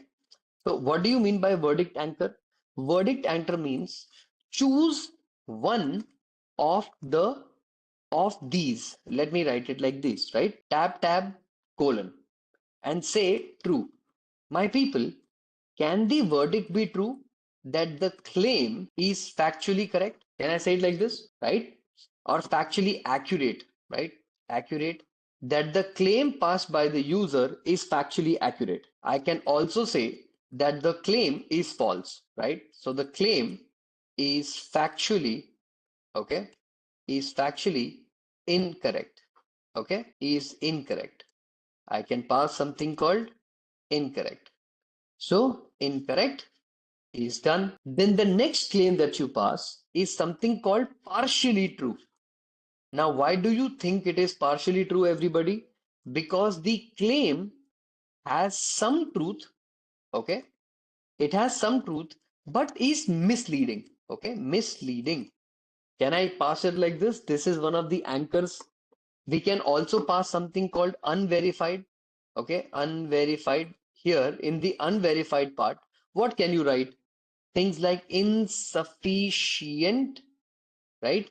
Insufficient evidence to determine accuracy. And what is the last one? I will say outdated. My people, can I have outdated information also? Claim was true, right? Like the one that I mentioned, but circumstances uh, changed, right? Can I mention that the circumstances have changed? Lovely. Can I say this is one of the anchors that can be used to check or fact check any website in the world, right? Number two, once you write down the verdict is done, then you mention something called as a confidence. Now I will say confidence. I will write it down, confidence, and I will write it like this. I will say that the confidence is high. The confidence is also medium, and let me say medium, and the confidence is low. Can I say that the confidence of my fact checking algorithm also or itself is high, low, or good or bad? Can I mention it like that? Yeah. Does that make sense? I can always say no that the confidence of my checking is also good or bad. Good, bad, okay, high, medium, low, no problem. In third, I can say explanation. Everybody, do you also want your LLM to provide an explanation? Why did you say that the model is correct or the model is false or the model is good? So can I say that give me a clear 2 to 3 line or sentence, okay, summary, explanation of your verdict, okay, of your verdict. What else can we take? We can take key evidence, evidence. And inside the key evidence, what do? Can I say within the key evidence, I will say brief, BRIEF, brief evidence found, or maybe I can write it like this, brief summary, okay, summary of the most important evidence. Okay. Once this is done, I'm going to write down the thing called keep it. Okay. Keep it concise and factual. Okay. Now, everybody, please tell me what have I done in my prompt? Did I give my prompt in such a way that these are my instructions to my large language model? This is a prompt engineering done in a way where the answer is going to be now structured. Correct, everybody? So response will be equal to model dot generate, okay, model dot generate, and inside the generate content I pass in my prompt. Everybody, am I passing my prompt inside the response? Observe carefully, right? And once the model answers are done, what will I say? My analysis is going to be response dot text. I just want you to return the response. Okay. Now, once you generate the response, what do you want to do? Do you want to show the results, right? Do you want to show the results to the user, right? So to show the results to the user, can I write it like this? Print, write down a double quote with this multiplied by 60. Okay, print. I can write down like this. I can say fact check, okay, fact, CHECK, check results. Now, everybody, what are we going to do? We are going to perform fact checking results. I'm going to copy this. I'm going to paste it here. And what are we going to do? We are going to print the results of fact checking website. For example, what are we going to do? We are going to print and we are going to print the analysis. Whatever analysis you have implemented, we are going to print it. And I'm also going to print the sources. Same exact thing. I'm going to print the sources. I'm going to remove this. I'm going to write down sources. SOURCES, sources. And what I can do is I can write down a piece of code like this. For my sources, I can say for I, source in my enumerate method. And inside this, I pass in your sources, whatever your sources library is, right? What was the name of the library? Source, right? So let me copy it, source, come over here and write down source. And inside the source, what am I doing? Let's say SOUR, okay, for I comma source in source. What do you want me to do in the sources? I want the indexing to start at 1. And here I want you to print F double quotes of, I will write down the index I. And for the index I, the source, SOURCE, source, is going to be the title. Okay, whatever the title of that website is, so I'm going to pass in the title of that website. I'm also going to loop through the whole thing and paste it here towards the bottom, where I'm also going to pass the URL of that particular website. So I'm going to take something called URL. And once the URL is done, finally we can say that the process is complete, and then we can pass in the exception here and be done with it. So everyone tell me, did I do performance of fact checking in one single app? All my fact checking application are done. Okay, let's perform. Fact check. What do you guys want to ask? What do you guys want to ask? What kind of fact checking should we do? Tell me. Mind you, this is a good application. When did India win Rugby World Cup? When did India win Rugby World Cup? Let me copy this, let me paste it and run this, right? First of all, what does it say? The verdict is false. I am very, very confident that my verdict is false. The Rugby World Cup winner listed in source 1 are New Zealand, Australia, England, and South America or South Africa. None of the source indicate India. These are the sources. Source 1 lists all the world champions. We got this, this thing. Does Pakistan have crude oil? That country doesn't have anything. So let me just click on this. Let me paste this. Let me run on this. Okay, let me run this and let's see what the answers are. Okay, verdict is true. Apparently, that's high. The evidence clearly indicates that does produce crude oil. That's lovely. Now, see, the key evidences are it has proven recoverable conventional crude oil. Can you see? The resources are also talking about the crude oil. You're getting what I'm trying to say, right? Prime Minister of India loves AI. Lovely. India is the best country in the world. Oh, does alien exist? So, see, if I say India is the best country, this is a very confusing question. Now, see, this question is gonna make your fact checker work a little crazy, okay? Because it needs to return the answer in a weird way. So, see, this one is gonna be this. Can you see? Verdict is false. Confidence is high. The claim India is the best country in the world is subjective and lacks objective criteria for verification. While it provides sources highlighting various positive aspects of India, and every country has it, best overall and best is a matter of personal opinion and all of that. The source highlights India's ranking in specific areas like economy, cultural influence, population size, but does not offer a comprehensive objective comparison. Did it return? No, it will not. Because see, LLM is absolutely right. How can you rank a country without objectively telling how is it best? Is it best in terms of culture?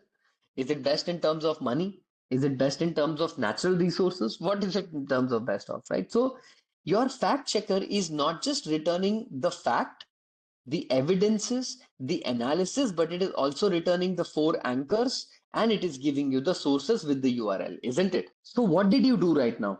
Everybody, did you connect your large language model to your LLM, and using the power of both worlds, you are now able to prove and very synchronously make your LLM connect to your internet or get an information from the internet, connect it to the LLM, and LLM gave you the answer. Understood, everyone? If I ask a complicated question, see, complicated questions like, for example, okay, can I travel to Alexander Platz, okay, from Bosch Polar, okay. Now I'm gonna run this and it's gonna give me an answer with a little, how do I say this, unverified. See why the reason it got unverified is because the questions you guys are asking are very generic, and I'm asking a very specific question, right? The provided sources establish that the existence of Bosch Polar Stasre and public transportation option in the area. However, none of the sources directly confirm or deny that traveling to Alexanderplatz from Bosch Polar Straße, meaning this is where my office is and this is where I stay, right? The sources mention that Bosch Polar Straße as a bus stop and provide information about public transport. Believe it or not, from my house to my office, I have every single 5 minutes, I have a train. But did it verify and say that you can travel from Alexanderplatz to Bosch Polar Straße? No, it's not returning the answer. My point is, when you ask a very specific question, questions like, can I travel to Mumbai via Goa? Okay, via Goa and run this. Now it is gonna return yes, of course you can travel to Mumbai via Goa. because depends on where you're traveling from. See, yes, the provided source indicates that travel between Mumbai and Goa is possible via multiple includes flight, method, routes. You have got to ask the right question, and depending on that right question, you'll be able to get the answer. So your fact checker will be able to perform such questions in case if you want to make it even more detailed, if you want to make it even more in detail, right? So you got to make sure that you ask the relevant question and get the relevant answers, because without this, there is no way of, getting out the right answer. So understand that whatever you have worked on or whatever you're going to work with respect to fact checker, it's a very simple technique. I have just used anchors, multiple different anchors to validate the truth. I extracted the data from the internet, and of course, I have to rely on the internet data. But once the internet data is given to me, I pass that data to the LLM and let the LLM decide what kind of result it needs to print. Very carefully listen to me, okay? What if I told you, or what if I taught you that you can even create chains in LangChain? Now you must be wondering, sir, what? What do you mean by chain? Listen to me very carefully. And whatever I'm about to tell you right now is gonna be very, very critical for you to build any applications in the future. Okay? So whatever the conversation that we are having right now, you got to understand the reasons behind something called chain. Guys, what is the name of the package? Is the name of the package called LangChain, right? The name itself is called LangChain. Now, the word chain should have some meaning, right? Right? LangChain, chain should have a meaning. And a lot of people here were asking me, sir, I want to save the memory, I want to save the variable, and I want to make sure that I save the conversation history without having to worry about the loss of information. If that has been your concern since a long time and you want to build agents, right, you cannot perform it without having something called as a buffer memory. So first of all, so how do we implement it? Nothing, very simple. Whatever copy you have done of Tably, Google, whatever it is, you paste it in one single place. Okay, but I'm going to import from LangChain, okay, the model LangChain itself, okay, I'm going to import something called memory. Okay, there is a submodule called memory, and I'm going to import something called conversation buffer memory. Now, everyone, sir, what is this conversation buffer memory? To maintain the history of the conversation between the user and the AI, and the user and the AI, what internal tool do we use? Conversation buffer memory. Do you remember I showed you a URL link, chat history? Do you remember? We learned something called chat history. Inside the chat history, we had something called LangChain. And click on this, and I showed you this particular link that you have multiple different types of chat history available. You keep saving that history as a part of the LangChain's perspective or objective, right? So what are we going to do? We are going to use something called conversation buffer memory. Now, everybody, from LangChain, if you want to make your life a little bit more easy, you also have something called LangChain core, okay? LangChain underscore core. And from the core, you also have certain variable called prompts. And from that prompts, you can import something called chat prompt template and message placeholder. Now, sir, why do you need this message placeholder? Because any agent or LLM application that you build, you need to separate the responsibilities, right? You need to separate them out, and that's how you're going to be using it, right? If you look at the first program that we wrote, do you remember we passed the actions as a JSON, right? Here towards the end, do you remember we passed in the known actions as JSON? Think of it like this: long-term memory, short-term memory, think it like this, right? Think of it like this as a JSON value that you're passing inside the model. Think of it the same way, right? You can pass in a longer JSON if you want to. But message placeholder, I'm also going to call something called LangChain. And again, I'm going to call something called core. And this is the important topic that I wanted to teach you, everyone. Runnables. Import two of the most important runnable called runnable lambda and runnable pass-through. Now you must be thinking, sir, what in the world are you teaching us? And sir, runnable branch, runnable assign, runnable binding, runnable config, runnable map, runnable parallel, runnable pick, runnable sequence, runnable throughput, runnable serializer, runnable fallback, and runnable with message history How in the world should somebody know which one is important? To make your life easy, okay, I am only teaching you the most important runnables. First of all, the question you should be asking me is not what is runnable lambda? What is runnable? Sir, what in the world is this thing called runnables, right? Okay. So, everybody, okay, here's how it goes, okay? I'm gonna explain it to you in a way where it will become slightly easy for you to understand. But tell me one thing. If I tell you in theory versus if I show you in practical, which one has worked out for you better? If I talk about something for a long period of time versus I write a piece of code and if I show you, doesn't that make a little bit more difference? Yes or no? The runnables and everything, right? So what am I going to do? I'm going to go over to my code. I'm going to take my Gemini API, Gemini config. Okay, I'm going to come over here and I'm going to paste it. Is this my API key and is this configured? Yeah. And how did you initialize the LLM in the past? Did I initialize my LLM like this without having to pass any tool? Can I say it like this? Initialize LLM, copy, come over here to the bottom and let me pass it like this. Let's put it down as the name called model. Have I given it the model? Initialized LLM also? Chat, Google, Generative AI, models of Gemini 2.5 Flash, Gemini API key, maximum output tokens, and all set. Now, everybody, hear me out very carefully. Okay. I'm going to write down a function called, let's say, yeah, review analyst. Okay, analyst. Do you guys know what is the review analyst or analysis of a review?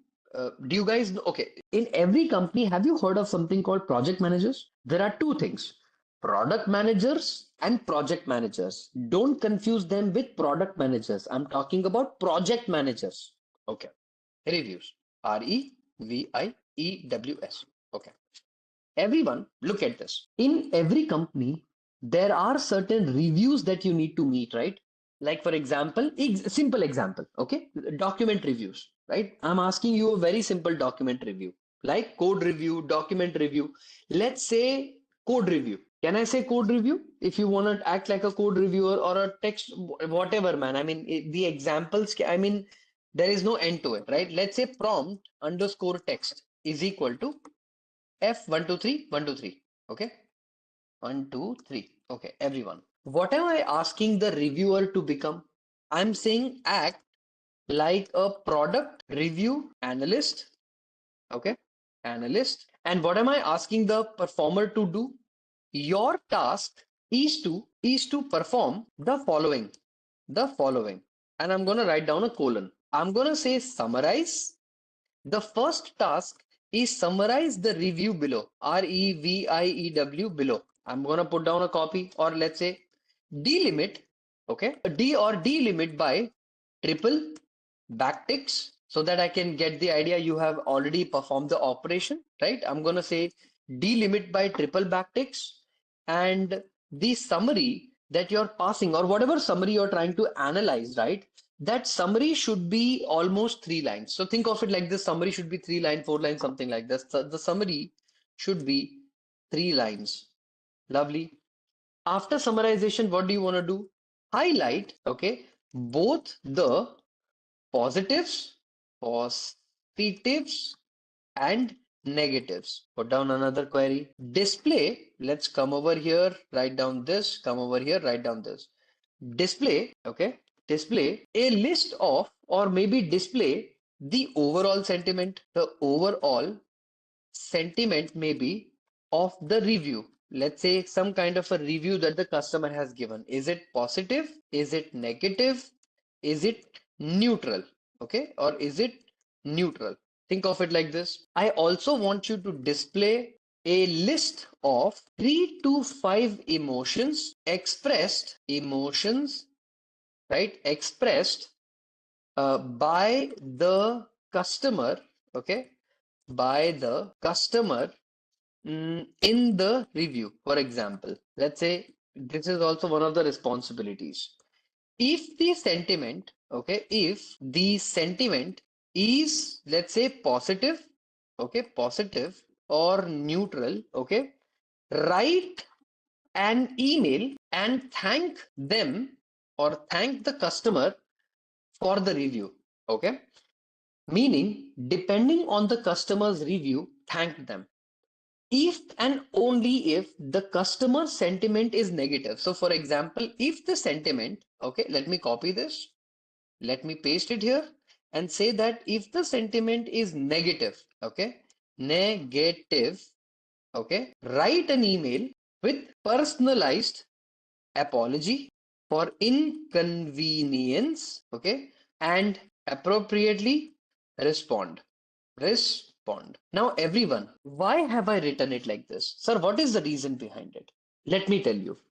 Guys, for 1 second, imagine you guys are building your startups. You are all building startups. Okay. You are all big startup company owners, and you guys are not having enough money to hire new people to respond back to the queries of the customers. You want an agent to perform that all by itself. Everybody. How amazing it would be that only and only if the customer is very angry or not satisfied or completely unhappy with the response, only then the query comes to you. Otherwise, all the basic queries are handled all by itself. Do you see the workload that's gonna go off from your head or your company's overhead? Are you understanding the capacity? Imagine a situation where you guys are working as an e-commerce company. You guys sell t-shirts, you guys sell jewelries, you guys sell, I don't know, people sell crazy things nowadays online on internet, right? On Instagram. I mean, I've seen somebody sell bone jewelry, right? Yeah, literally bone jewelry. But yeah, I mean, creativity. So I think kudos to creativity. Do you want your model to handle the response in a certain way? Do you want the customers to know the refund policies, the return policies? For example, the customer says, I tried wearing the shoes, but it didn't work out. And I am now returning it back. So can you send an email saying that, ma'am, the only time we'll take the return back of the product is only and only if you have not used the shoe at all.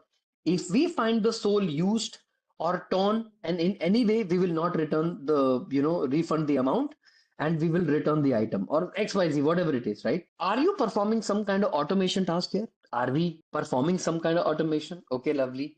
Now, everybody, sir, how does somebody gets an access to my email? Everyone. IMAP and POP3. Everyone. What is IMAP and POP3? IMAP and POP3 are the protocols that will allow you to access and manage your email on multiple devices, keeping them synchronized on the server while POP3 is downloading email on a single device. These are email protocols. Okay, there is also DDR7, DDR4, and multiple different IEEE formats. Okay, sir, what does it mean? Unfortunately, your Google Colab and IMAP doesn't connect with each other because of security reasons. So, first of all, imagine you received an email from your customer, and that customer's review isn't very great about your company. Is this prompt going to generate an email and you can automatically pass in that email to the mail or to the user and send an email? For example, suppose the review is written like this: 1, 2, 3, 1, 2, 3. Okay, 1, 2, 3, 1, 2, 3. Example. If this is the review, REVIEW, okay, this is the review that you are basically passing, or whatever reviews you have in the model, you're gonna pass in like this. So, what have I done, everyone? Have I taken a prompt? First of all, just focus on the technology part of it for now. Don't worry about the architecture part. Focus on the technology part. Did I take a review? That my review, I will loop not the reviews. Reviews is multiple files. I am only passing one review at a time. So this is my prompt text, correct? Now, everyone, the concept of this runnable lambda, runnable pass through, chat pomplate, conversation buffer memory will now become even more clear to everybody. Sir, why did he take it like this? Why have you specifically taken it like this? And what is the reason behind it? It will become absolutely clear now. Okay. Okay. So everyone, so far we worked on multiple different agentic framework, didn't we? We worked on how do we build a specific application? How do we work on, let's say, building, multiple different kind of applications like a review analyzer or whatever kind of analyzer we were able to build, right? Now, I'm going to show you an example, right? So let me open it up. Search tool, instruction, response.query, response. It is loading all the LangChain messages. All right, done. Finally, Llama tool done, all done, all done. Instruction and question is not defined. It's defined right here. Copy this, paste it, run this, right? It's gonna run my code, which is gonna be the LangChain code, my Gemini API, my documents, and my embedding models, my vector store, and my search tool. Okay, lovely. Now, everybody, let me ask you a question, okay? And a very simple question as that, okay? You have this internal document of the company, correct? This is the internal document within the company, right? Guys, MongoDB is such a powerful database. If you have learned how to make MongoDB, initialize a MongoDB, write your first collection, you should give yourself a clap because you've done a great job. So everyone, I have this internal document DB. Do I have this internal document, right? I have this internal document, right? And I broke the document into something called document object, right? Document object 1, document object 2, document object 3, document object 4. Then I wrote down embeddings, and I have something called vector store, and my vector store is saving everything as a vector DB, right? I'm also writing something called search document, right? Or a search document, and within this search document code, what am I doing? In this search document code, what am I doing? Whatever document is relevant to my question, it is going to return to code, and I'm performing something called search tool, and I have initialized the agent, right? After initializing the agent, I have written down the instruction and I wrote the code, and it gave me a certain response. If it is AI related, internal related, if the information is provided within the company, it will provide that information to me and my life is going to be sorted. Correct? This is what we did. If the data set or the data is found within the company, the agent will give the response from the internal database. If the data is found outside the company, that it is then it's going to go to, let's say, some internet search, give you some response and get the answer. Correct or not? Right? And then we installed something called Tably, that we imported something called Tably, and then we did some applications and pretty much we got the answer. Tell me this, did I show you an example of performing your tasks in Tably, right? Meaning, how do you do internet search in Tably? If I want to ask Tably a question, who is the Prime Minister of India? Tably will return back with the answer saying that Narendra Modi is the Prime Minister of India, correct? Everyone, we do an internet search. Where did we do it? When did we do it, everyone? Remember, we did it somewhere here at the time of asking a question. What is the most important personality trait? We also did a fact checking library, correct or not, everyone? We did a fact checking library. We were able to make like a, like a fact checker sort of a thing, and we were able to get like an idea, like an understanding, and pretty much, my life was sorted, no problem. But my people, okay, the agentic framework that I'm going to be teaching you today is going to be called as a RAG agent. What agent, everyone? What are we going to perform? We are going to write down something called as a RAG agent. So first of all, everybody, do you guys know what a RAG agent is? And we are now going to create like a agentic RAG which can have a fallback mechanism. So RAG agent with fallback. Okay, mechanism. We are performing a RAG agent with fallback mechanism. Sir, what do you mean by fallback mechanism? Fallback mechanism is nothing but my plan B. My plan A is to become a doctor, but if I'm not able to become a doctor, what will I become? If I don't want to become a doctor, I will become an engineer, a physiotherapist. I might become a influencer, because becoming an influencer is easy, right? Nowadays, I mean, influencers make so much money. I cry sometimes. I'm an AI developer, right? And here you have an influencer doing awesome stuff on internet, and then you make more money. So remember, your plan B should always be to become an influencer. Go to the market, start dancing in between. You're going to get at least 1 million views right there. Brand endorsements. Life is sorted. Okay. So plan B, become an influencer. So now you have a RAG agent with a fallback mechanism, right? Sir, when we converted document data into embedding and storing it into vector DB, was it not RAG? Yes, it was RAG. But did we have a fallback mechanism? We did not, right? If the information is within the code, we get the idea. But if it is not within the code or not within the internal tool, what will it do? Will it return anything? No. We extensively spoke about it. It returns the answer saying that, sorry, I cannot search for it. I'll give you an example. From LangChain, okay, What am I going to import, everyone? From LangChain, I'm going to import something called embeddings, and I'm going to import something called Hugging Face embeddings, correct? This is like my Hugging Face embeddings are like my thing that is gonna help me create something called embedding part of it. Lovely. From LangChain, okay? From LangChain, okay? Here I'm gonna call something called vector stores, and I'm gonna import something called Fias. Fias is my vector DB, okay? Again from LangChain, okay? I'm gonna write down something from LangChain, and within this LangChain, I'm gonna actually take LangChain community. It's a lightweight wrapper. I'm gonna call something called tools, and inside this I have something called Tably search. I can also import something called Tably search. Now everybody, isn't this amazing? Rather than using the Tavli that we used, which was an official library of Tavli, can my LangChain or does my LangChain also provide Tavli? So that means LangChain is going to be this one tool that can provide everything. Understanding? You import LangChain, LangChain will give you everything you find in the AI industry. Everything will be given to you in one single thing. So what am I going to do? Google dot generative AI as Gen AI. And what am I going to do? From Google, okay, everyone, from Google, okay, dot API core, okay, dot API core, dot exceptions, I'm going to import one more thing called resource exhausted. Now, everyone, why am I importing something called resource exhausted? Let me ask you a question. Everybody, if you do not have petrol in your car, will your car work? Please don't tell me it's an electric car. It's a fuel car, a car with a petrol or a diesel. Okay, no.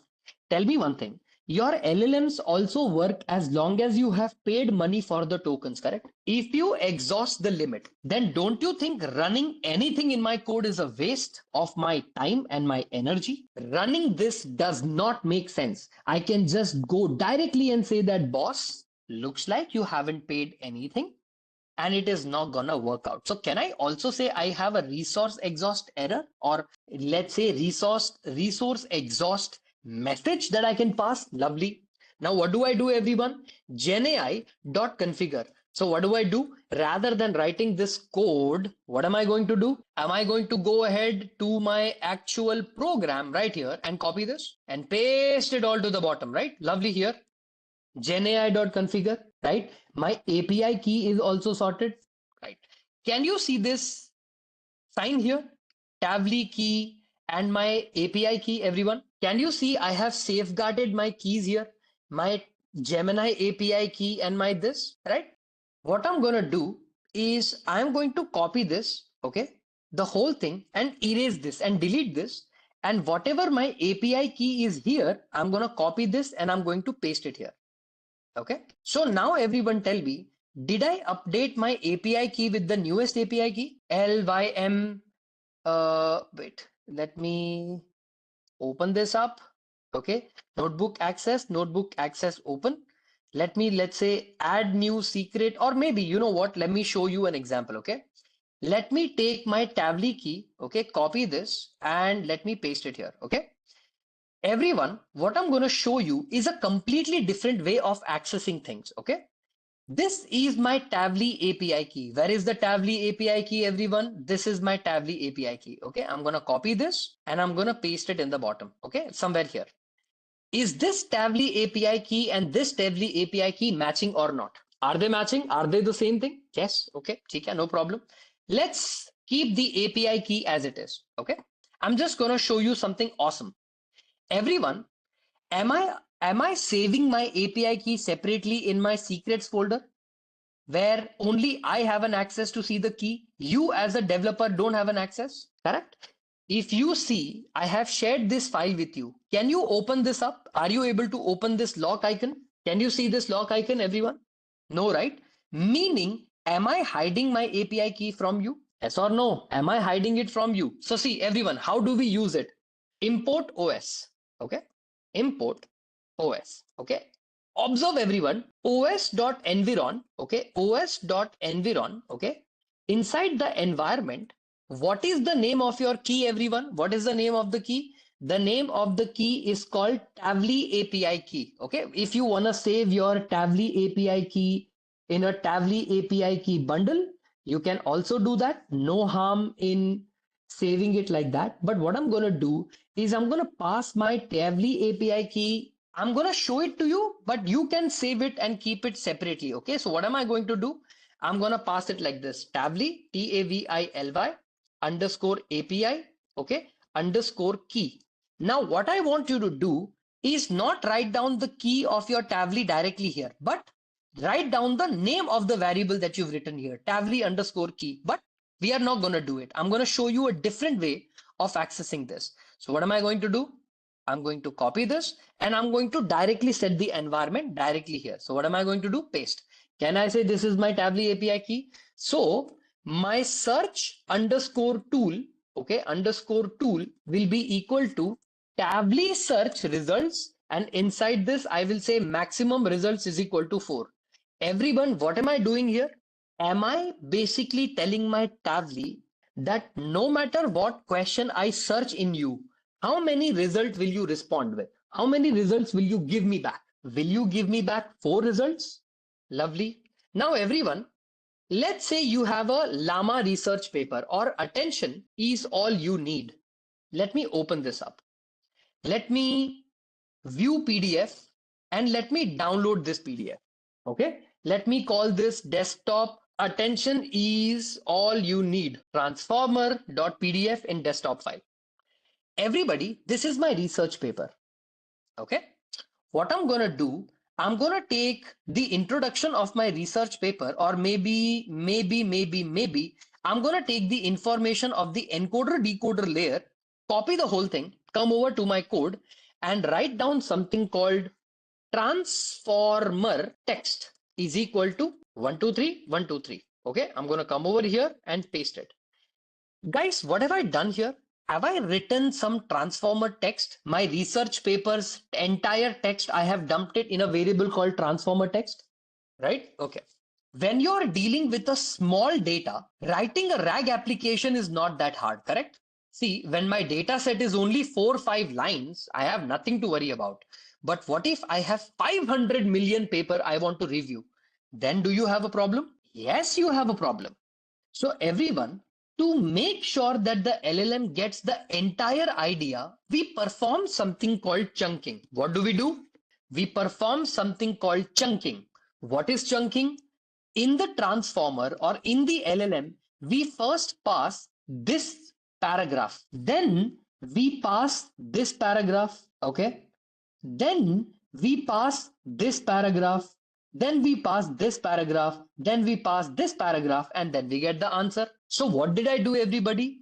Rather than passing the data at once and confusing my LLM, am I chunking the data and passing it? But the problem is, if this paragraph is passed and then this paragraph is passed, how do I know this was the first paragraph and this was the second paragraph? Yes or no? Agree, disagree? How do I make that understanding?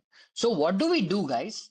We perform something called overlap chunking. What do? Rather than performing chunking, we perform something called overlap chunking. Matlab, the first paragraph will be this much. From here to here. Understood? From here to here. But in the second paragraph, I will not start with the layer, but I will start with that is the output. So tell me, between my first paragraph and second paragraph, is there an overlap? Some lines are common in the first one also, in the second one also. I keep continuing this until I reach to the very end. So how do I perform this, everyone? Define, everyone observe, define underscore chunk underscore text. Now everybody, this is a way of analyzing your Python programming skills. Okay, chunk size is equal to, let's say, 3800. Okay, my character limit. Chunks equal to empty string, empty array.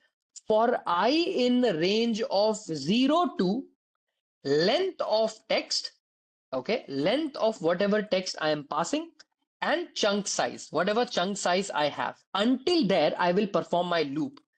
My each individual chunk will be text of I to the next iteration, which is I plus chunk size. I'm going to come over here and I'm going to say that if the length of my chunk, okay, has reached up to 200 char, up to 200 meaningful chunks, my chunks, chunks chunks dot append, and inside this append, I'm going to pass each individual chunk. Otherwise, I know my loop is done, and in the indentation of for, I will return something called as chunks or whatever text value I have. What this original or what this function does, if your Python skills are good, this is child's play, this program. But if your Python skills are not good, then this is not going to make sense. What do you see here? Am I performing an overlap?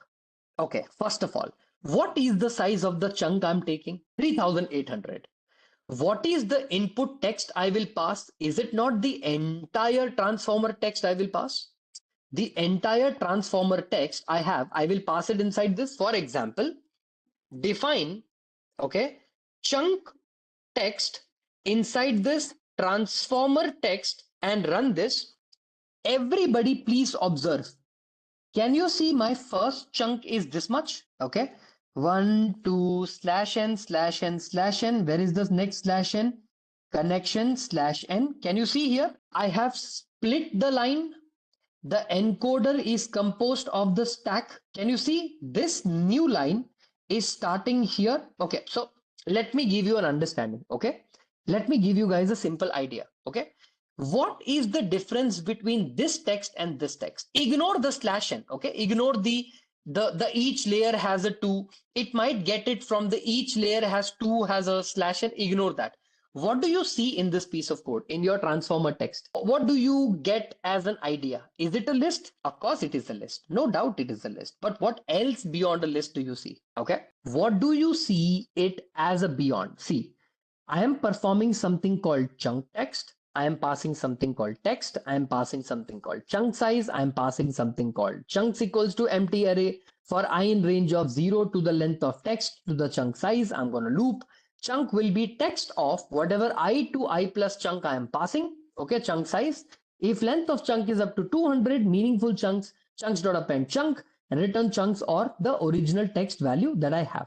Now tell me, if I return chunks, only and only chunks, okay, any changes do you see in the program? No? Okay. I'm going to go over here and I'm going to write down something called text, okay, or text. If I make it 50 and run this, what do you see in this program? Any changes? Nah, sir, I don't see any changes. I'm going to say 5. Any changes? No. If I call this 50 and run this, what do you see in the code? Did something change? What changed? Everybody, what changed? Can you see that the change is with respect to the comma? Can you see there is a comma that is separating my first chunk with the second chunk? Is separating with my third chunk? Is separating with my fourth chunk? Each individual chunk's size is how much? If I copy this string, call it st is equal to, paste it and say length of st. What will be the length of st, everyone? 50. Meaning, am I taking 50 first characters? Can I take 500 characters? And can I take 200 here? Run this and run this and remove it. Now you guys understood the logic. No need to worry. I'm performing something called chunking. Now everybody, let me ask you one more question. You are using something called Tavli API, correct? You are using an API. Sometimes when you ask API something, not necessary it will always return an answer. Understanding what I'm trying to say? Not guaranteed it will always return an answer. Sometimes it can also return an error. When it returns an error, do you want your program to completely stop? Is this a good practice? No. Do you not want your API to try again, right? Maybe a mistake from the API vendor side. I want you to try once again. So tell me, don't we want to summarize, okay, our application answer, but this time with a logic called retry, right? What do we implement? Retry. So what do we pass inside the summarization part? The text. And what are we going to pass? maximum retries is equal to, okay, retries is equal to, and we are going to say try 3 more times before you give me an error. Okay, my people, in Python, this is the basic concept that you start with. If the text value that given by the customer, okay, or if not text dot strip, okay, I'm going to strip the data and I'm going to say that if not strip, return empty content. Why am I doing this? Why is this piece of program written? If not text dot strip, if not found, am I returning an empty string value? Yes. Prompt is equal to F double quotes of summarize concisely. Okay. And I'm going to write down something called /n, and inside this, I'm going to pass in something called text. Can I say this is my prompt, everybody? Lovely. For attempt, okay, for attempt in range of how many times am I attempting to give me the answer? In that situation, am I going to try? Response is equal to model.generate, okay, model.generate. And inside this generate part, what am I going to do? What am I going to do? Inside this part of model.generate, what am I going to perform? I am going to say that whatever generate content that you have. So if you remove this, you have something called generate underscore content. And inside this, you will pass something called prompt. Agree? And return response dot text dot strip. Am I taking the data and stripping the entire data? In Python, this is a powerful method, right? Only and only if response dot text is available. So if I say response dot text was found, only and else. Otherwise, no summary generated. Generated. Okay. Can I say this is just another way of solving a problem?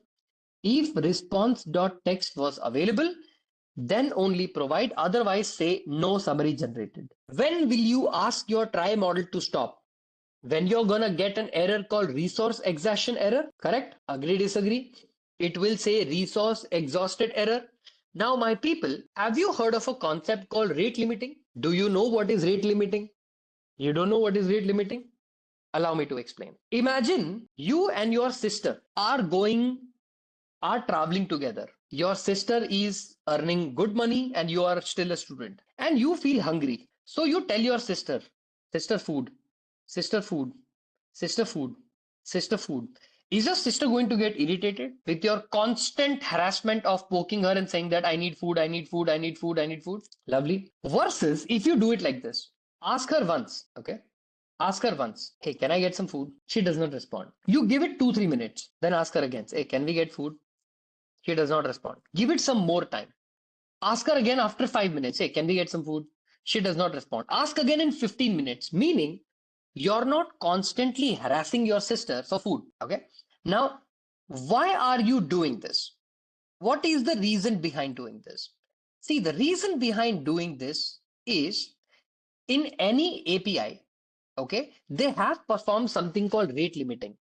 Meaning, if you ask the same API same question multiple different times, it will say that, look, you are wasting my time and my resources. Now the next question you will ask me should be in the next 1 minute. This 1 minute, I'm taking a break and no answer or no question will be given.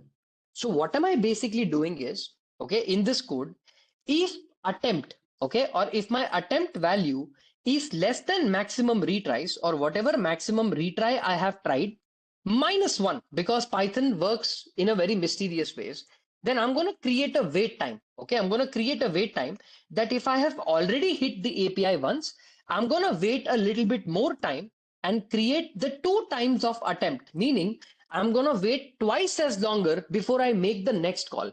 So I'm going to print the user saying that, look, rate limit, okay, hit waiting, okay, waiting. I'm gonna wait for wait time seconds. How many seconds?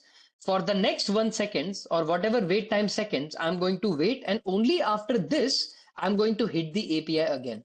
Why do we do this? We do this so that we tell our program, don't worry, I don't want you to break anything. I will wait for my code to complete the 5 second, 2 second wait time, and I will hit you again. So what am I going to do? I'm going to import time also here because that's also an important variable here. There is nothing called timer. There is something called time. Run this. Lovely. And we have something called time here. So everybody, what did we do? In this case, otherwise, in the else condition, we can just go ahead and directly say that return. I'm going to pass in error and I can say that API quota exceeded. Okay. Quota exceeded. Okay. My quota for that particular API is done. I'm going to come outside. In the final for loop indentation, I'm going to finally return one error. Error, ERROR. I can say that failed. Okay, failed after retries. Okay, after retries, I failed. Okay, this particular retry, I tried multiple different times, did not work for me. I'm sorry, it is not for me. Okay, I'm trying multiple times, did not work, and I'm done. Can you see this function summarize with retry is gonna summarize everything, right? But this time it's gonna try if the API returns a certain something. Understood what I'm trying to say? Now that is done. Now, everyone, what are you going to do? Are you going to create create, okay, create underscore vector underscore store? Why am I doing this, everyone? Why am I creating a vector store? Because whatever value I get in this particular value, am I going to add it in my FIS database? Attempt is less than maximum tries minus one. If your attempt has already happened once, should your tries be less or reducing in nature? Is it making sense? Let me ask you a question, logical question. You tell me if that makes sense or not, okay? You are allowed to ask me three questions. You already asked me one. How are you left with? Are you left with maximum try minus one? Because now you know that particular loop is already going on, correct? Loop number one, loop number two, and loop number three. So 3 minus 3, so basically my maximum retries is always going to be 3 minus 1 is going to be 2. 3 is going to be less than 2. Is it? Is 3 lesser than 2? 3 is greater than 2, no? Is maximum try greater or attempt greater? Whichever the sign is the bigger, that's greater. My idea here is to check how many times have I hit it. So it's a simple logic. Got it? Lovely. Everyone observe carefully.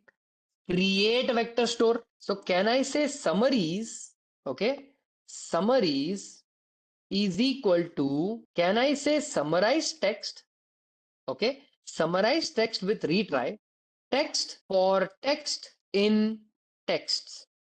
What am I doing here, everyone? Am I creating a list comprehension? Summarize all the chunks, all the texts. That's what I'm doing in summaries. Valid underscore summaries is equal to S for S in summaries. I'm going to take all the summaries. If not, S dot starts with, okay, START, okay, starts with ERROR error. Everyone, is it not possible that my summarize with retry can also return something called error here also? It can return error here also. So tell me, if my string starts with error, is that a valid summary? No. Is that a valid summary? No. So am I writing a loop to validate whether there is a valid summary or not? Yes or no? If there is a valid summary actually generated, or have you generated errors? If not valid summaries, if the valid summaries are not existent, or if you have not generated valid summaries, can I say I can raise something called value error? No valid summaries generated. Can I say it like this? Or no valid summaries generated for vector store. Can I write like this? For my vector store to save anything, no valid summaries, correct? Your embeddings will be equal to what, my people? Hugging Face embeddings. And what model have I used so far? Embeddings and my documents in the previous example that I showed you. What did I use in the Hugging Face embeddings and documents? Did I use this? Did I use this? Embeddings is equal to this. And did I also use something called document? Let me write it like this. Everyone, in your vector DB, how do you create a vector metadata?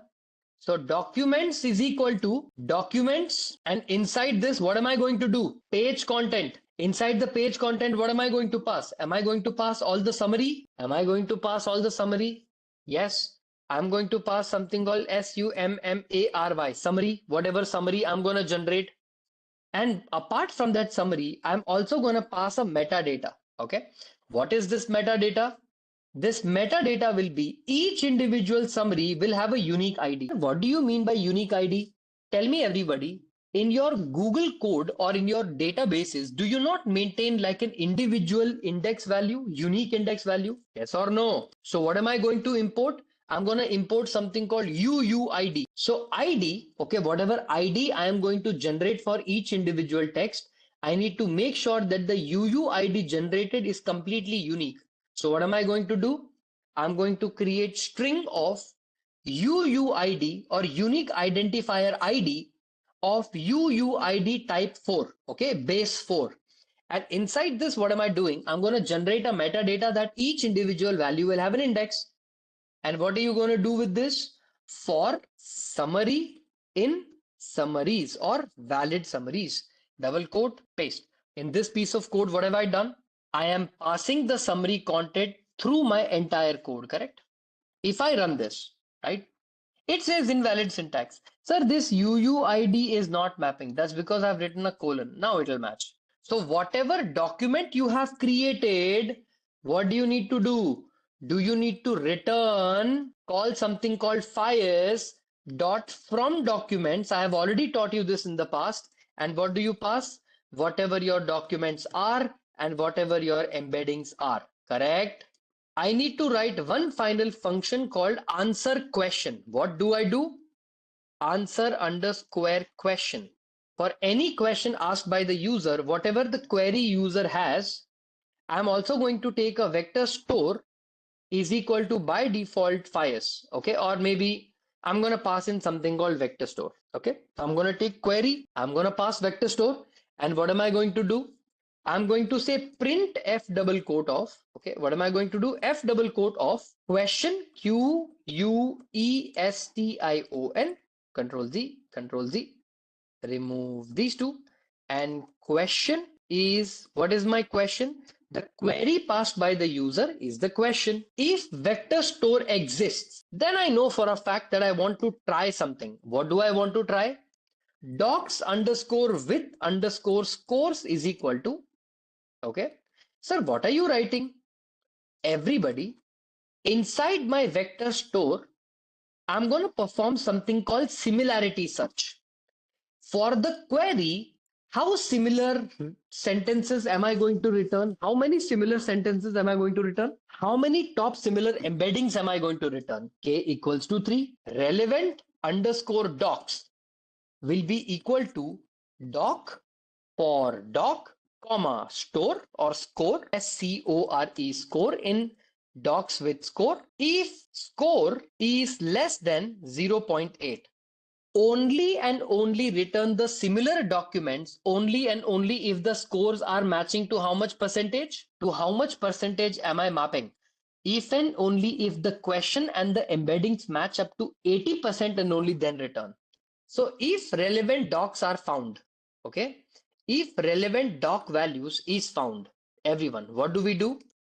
Can I say that the context of the application will be double quote slash n, okay, inside this slash n dot join score greater than. First of all, remember one thing. Why not greater than? Why less than? What is the reason behind it? What are you doing here? The selection criteria is on the basis of values lesser than that. Oh, you're going to understand. Wait a second. Dot join. Let's say doc dot page content. Okay.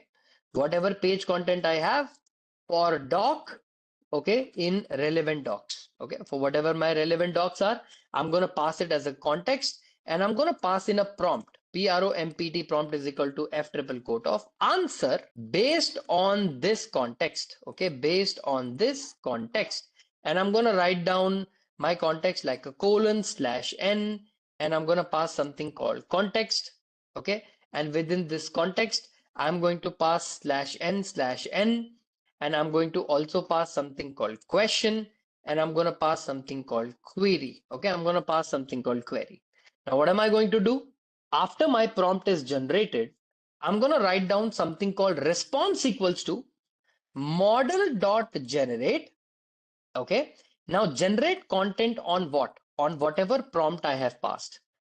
If response dot generate is received or your response, okay, if your response, whatever you're generating, okay, response, let me copy this, let me paste it. If response.text is available or something that I got, I can just go ahead and return, okay? I can just go ahead and say return. What am I going to do? Answer is going to be, let's say, a colon, and inside this colon I'm going to say response, okay, response dot text dot strip, whatever my answer are, strip, you get it, and whatever the source is, the source of this particular data, okay, is directly from the internal document, okay, internal document, okay, the source is internal document. Lovely. Okay, so my source is my internal document if my response.txt is done. Otherwise you can just go with directly to the outside clause and write down something called except or accept exception, okay, exception as e. You're going to write down a message saying that, print my rag failed, okay, rag failed, and the error is str string of e. Now everyone, what do you see in this particular example? What is the idea in this particular example? Why are you understanding or learning this, right? Are you writing this piece of code to look within the internal data set of the company? If the internal data set does not work out, can I also perform one more try clause? What does it say? Must have at least one except or finally. Yes, I do have an except and finally. I have a try and an except here. Give me 1 second. Control X, try pass, right? Except something, try pass. I'm going to write down except, exception as E, right? Exception as E.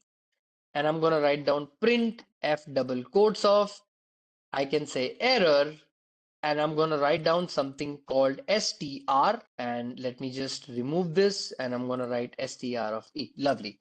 Now what am I going to do? I'm going to come over to the try and I'm going to paste this code. So I'm going to come over to the proper indentation. Please remember, Python is an indentation programming language. If you don't pass it in a code practice, then pretty much you can say tata goodbye to your program. It's not going to work out. Okay, Control Z and come over here, and I'm going to write down here. Again, this is the prompt context, right? Write it down here. And if I make sure that the indentations are proper, I come over here and I say return. And in the try clause, I say accept. Now, everyone, otherwise, I want to fall back to the internet mechanism. So can I say search underscore results equal to search tool dot invoke, and I'm going to invoke something. And what is that invoke? Inside the invoke, I'm going to pass in the query of the customer, and the query is nothing but query. So whatever the query of the customer is, I'm literally passing that, and whatever answer I get, I'm going to return. So I'm going to say return, I'm going to say double quote answer, and this answer is whatever string value of search results answer that I got. Otherwise, if this is not the case, then the source using which this data has been outputted is my internet search. I'm going to write it like this. I'm going to write down my exception as E and pretty much be done with it, right? Your answer query part of it. Everyone, what do I want my code to do? I want my code to run at once. So I'm going to say define main, okay? And inside the main, I'm just going to write down very simple answers. Like for example, vector store is equal to, initially I will pass it as a none. My flag of vector store, actually vector underscore store, is initially passed as a flag none. I'm going to try something. What is it?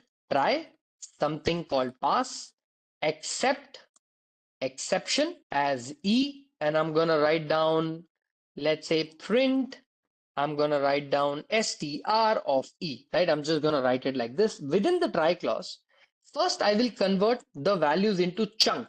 So chunk will be equal to chunk text, and whatever chunk underscore text you want me to do for transformers text, I will do that. And I will also create a vector store is equal to, I'm going to write down something called create vector store, meaning initially I did not have a vector store, But now I have the vector store, right? So I'm going to write down chunks. I'm going to write down something called my chunks. Lovely, all done. My chunks are also sorted. And I'm going to print the message saying that vector store, okay, vector store uh, created successfully. Okay, no problem. If exception shows up, I will show an error, and the errors can even become better, like F double quotes of, I can say vector store creation failed. Okay, or you can pass in an error like print will use internet search. Internet search. This is what I'm going to do. Now, what I'm going to do is I'm going to ask a couple of questions. Questions. Questions equals to, I'm going to write it like this. Remove this and paste it. Who is the Prime Minister of Trinidad and Tobago? Okay. I'm also going to ask one more question. My question number one is not related to the internal tool, but the second question is related to input tool, right? To facilitate the residual connection, all sublayers in the model as well as the embedding produce the dimension of D12. To facilitate residual connection, what is the dimension of the model? To facilitate, okay, to facilitate, let me copy this and paste it here. The residual connection, what is the model dimension? Model dimension mentioned in the paper. These are your questions. Now, what are you going to do, everyone? You're going to perform a certain task, right? You're going to perform certain iteration. What are the iteration will be for question? Question, questions, whatever my questions are. I want to loop through it one by one, and my result value will be answer question, because that's my main function. And inside this, whatever my question is, I'm going to pass, and I'm also going to pass something called vector store, and I'm going to remove this. What am I going to do? Print F double quote of answer colon. I'm going to write down something called result, and for that result I want answer.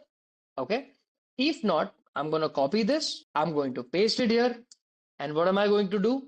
I'm going to write down something called, let's say, source, and within the source I want the source, source. Now everybody, if I run this piece of code and write down something called main and run this, what is happening with the main function?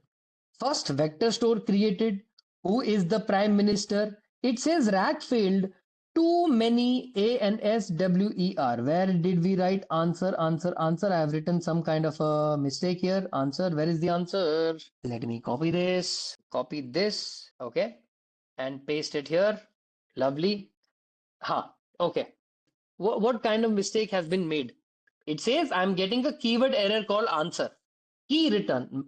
Basically, what is happening here is the answer code or the answer key is not being returned well. And where have I used the answer?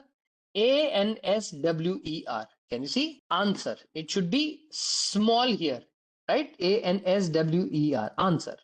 Let's run this from the very beginning, all the way from a UID and run it. You can even perform something called .get, no problem. Did I also mess it up once again? I don't think so. Let's see it. Let's check it. It is running my main. ANSWER. Did I also mess it up somewhere else? Where did I make this mistake? Essentially, it will first try to search the internet code, right? Okay, lovely. I think that would be the fix. Okay, let's try it again. So let's say it sets up my internet connection or my, again, little list of Prime Minister Trinidad Tobago is the incumbent Prime Minister of is Kamala Prasad Baisir. Okay. Too many values to unpack. That's okay. In deep neural networks, it gave a URL. Each layer is a set verb in a dimension of a model output size. Dimensions are manipulated. This also is internet search. No, we need to ask a question in a much better manner. To facilitate this residual connections, let me ask dimension of the model is what? Let me copy this and let's also check once if this is the answer it gives me. And let me also then try to see if I can change my values and see what is the dimension of the model. Dimension of the model is question mark. Run this, right? Let's check. Let's get an understanding. Okay, turn transformer, it's giving me URL. Okay, so here is what it should not be doing, and I'll tell you why it should not be doing. First of all, is the information of the residual connection available in the internal database, right? I will ask a question, okay? The decoder, okay, of my model, okay, let me remove this and let me remove this, okay, from here till here and paste it. The decoder is also composed of a stack of how many identical layers, of how many identical layers. Run this and run this. Now, every single time I'm going to run this code, it's going to give me some or the other answer, okay? And the answer is going to be because from the application of how my similarity score have been matched, okay? If I take it 0.3, okay, everyone, just observe the behavior. 1, 2, 3, and see. Let's try it out. We got to fine tune it. Let's say 12 is unpacked, again URL, okay? Greater than 0.8 kar dete hain, okay? Let's run it. What answer are you getting? Is it still searching the internet connection? Is it still the decoder stack of the transformer model, has something called n is equal to something and xyz something? It gave me a big response and I got this answer. What I want you guys to do is look at this less than 0.8. First of all, tell me what do you mean by 0.08? For example, let me try something called 0.03. Okay, give me 1 second. 03. Control S. Let me run this, run this, run this, run this, and run this. Give me 1 second. Let's see what happens. I gotta try multiple different values and see how the whole operation works. Again, it search for URL. Okay. Let me try 0.01 or let me start with 0.1. 10% is way too low, I know for a fact, but let's just see if we can fine tune it or what is that right number. We can look at it, okay? The decoder stack, I don't want the URL, man. I did not want it lesser, okay? I want it to be as closer to the input query that I've generated. And my embeddings are also passed in my vector DB, no problem. Let me say 0.4. Run this, run this, run this. And if it generates a URL, then I know I will have to use some kind of optimization technique to find out the answer. Okay, it's still doing the internet search. Okay. The intention here is a very simple intention. If the data already exists within the code or within the internal data, it is not going to go the internet search. But what is the problem? Can you see my bigger problem is this, my relevant documents, correct or not? Why is this a relevant document, everyone? Why is this piece of code very critical for my understanding? See, what this piece of code is doing is it is looping through the entire code, okay? And similarity matrices of keep only documents where the score is less than 0.4. If and only if the score is less than 0.4, keep it.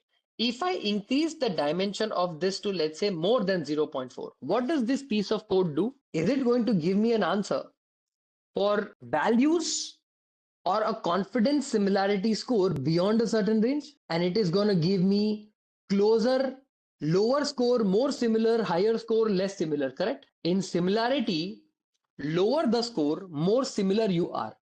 Higher the score, less similar you are, correct? So if I keep it low or less, am I looking for closer similarities? That's the intention. Yes or no, right? If I run less than 0.001, okay, and look at the answer. It's not going to change much because you need to fine tune it, but let's see what it says, right? Again, it gives me a URL of a Medium blog. This particular code, this right here, needs to be printed with what scores am I getting, right? Whatever score values are the most relevant, I want to generate those scores. How do you generate those scores, everyone? Can I say I have a doc with score? Example, print F double quote of docs with score, paste and paste. Run this and run this. Run this, run this, run this. What is the doc with score answer you're going to get here? See, you're going to get the answer. Can you see? Question docs with score is this, meta ID is this, page content is this. Decoder self attention is modified to prevent each position from future position. The masking is shift along with is giving me another kind of value. The encoder is a stack of 6 identical layers. Can you see? It gave me the answer, no? In the second question, my similarity score is able to pick up the right answer. Stack of encoder. What's going wrong here? While I perform my similarity score, what is happening? If I write k equals to 1, does that make any difference? Does that make any difference? Run, run, run, run, and run. Sir, I tried printing it. I am doing it. Vector score is this, only 1. And my decoder answer is also URL. So tell me everyone, when I already got the answer, what am I going to do for my k equals to 1? Have I printed my docs with score? Yes or no? So tell me everybody, what value of similarity score should I keep? Or can I enhance this in a way such that my program can now become better? Of course you can. There is no hiding from the fact that you can change the code in a way that can give you the answer, okay, in a much better manner. Okay, the answer that you are getting right now, okay, is always falling to fallback mechanism, correct? Right? It's currently falling to the fallback mechanism, and every single time the fallback mechanism is being implemented, and sir, every single time a fallback mechanism is implemented, are we sure it's even going inside? Yes, of course, right? So first of all, in my code, okay, my documents are being embedded and stored, but the score values maybe most likely are going to be performing way beyond a certain task. Maybe I can perform, let's say, a certain kind of score, but what if they are not relevant? What if they are, I don't know. Let's say my query, I'm going to keep it as k equals to 1, but this time, what I'm going to do, I'm going to take a larger value than the whole value itself.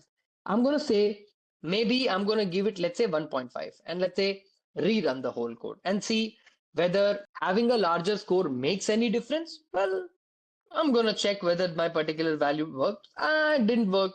I got the value of score less than 1.5, but I still got the same answer. But what you can do, you can perform some kind of debugging. What do you mean by debugging? Just take the top result if score is reasonable, meaning if your score is within a certain range or a certain reason, you can perform that. Otherwise, you can perform another kind of embedding or another kind of normalization that usually FIRES actually has to go through. So what happens is before you even perform vector embedding, right here that you have performed, you need to, before writing something called your vector store, which you have written here, if you can see clearly, you have created something called as a vector store. Where is the vector store? Embeddings and document is equal to this, right? And you are creating this fires dot from documents comma embeddings or whatever you are returning from the vector store, right? What I want you to do is maybe take it like this: vector underscore store is equal to fires dot from embeddings documents and this. And what I'm going to do, I'm going to import something called fires dot normalize. Okay, you can perform something called normalize, but remember, normalize inside the fires. Okay, let's see if we have FAISS PyP. Okay, let's have a package called fires. Lovely. I'm going to copy this. I'm going to come over here and I'm going to show you something awesome. Okay, let me say pip install fires. Okay, it's going to install. If it installs fires, then that is good. If it is not able to install or no matching distribution is fine, you can even install something called fires CPU, okay, or a fires GPU. But let's say if fires was not being able to install, no problem. We can change our strategy slightly where we can take a certain best match, but no, we are not going to do that, or I am not going to perform that task for you just yet. And the reason why I don't want to do that is because in this piece of code, before we even start randomly generating an answer, let's say even if I don't want to perform normalization layer here, okay, so let me just, let's say, remove this spice normalization, okay, if the distribution does not match, and just go ahead and directly simply just go ahead and say return and pass something called fires dot from documents. Okay, what I want you guys to do right now is one thing. Okay, what are we generating here? Are we generating multiple different kind of answers here? First of all, we are generating numerous valid summaries. We are generating embeddings for those summaries. We are generating the documents for this. Lovely. I want you guys to try one thing for me. and I'm going to give you the answer to fix this problem. Okay. This is something you're going to find relevantly a lot of the time. But first, don't even try something called K prompting. Don't even try anything. I want you to try multiple different values of scores and tell me while printing summaries and try debugging this. Do you understand what do I mean by the concept debugging? If I ask you to debug something, how will you debug this? Who and what are you going to print in order to get the right relevant answers? First, we need to check the score of this relevant doc with K size somewhat greater. And then what do we do? Do we also print chunked summaries? Correct. Try out different variables for your chunks. Check which score generates higher probabilities or what score values am I generating for the chunks.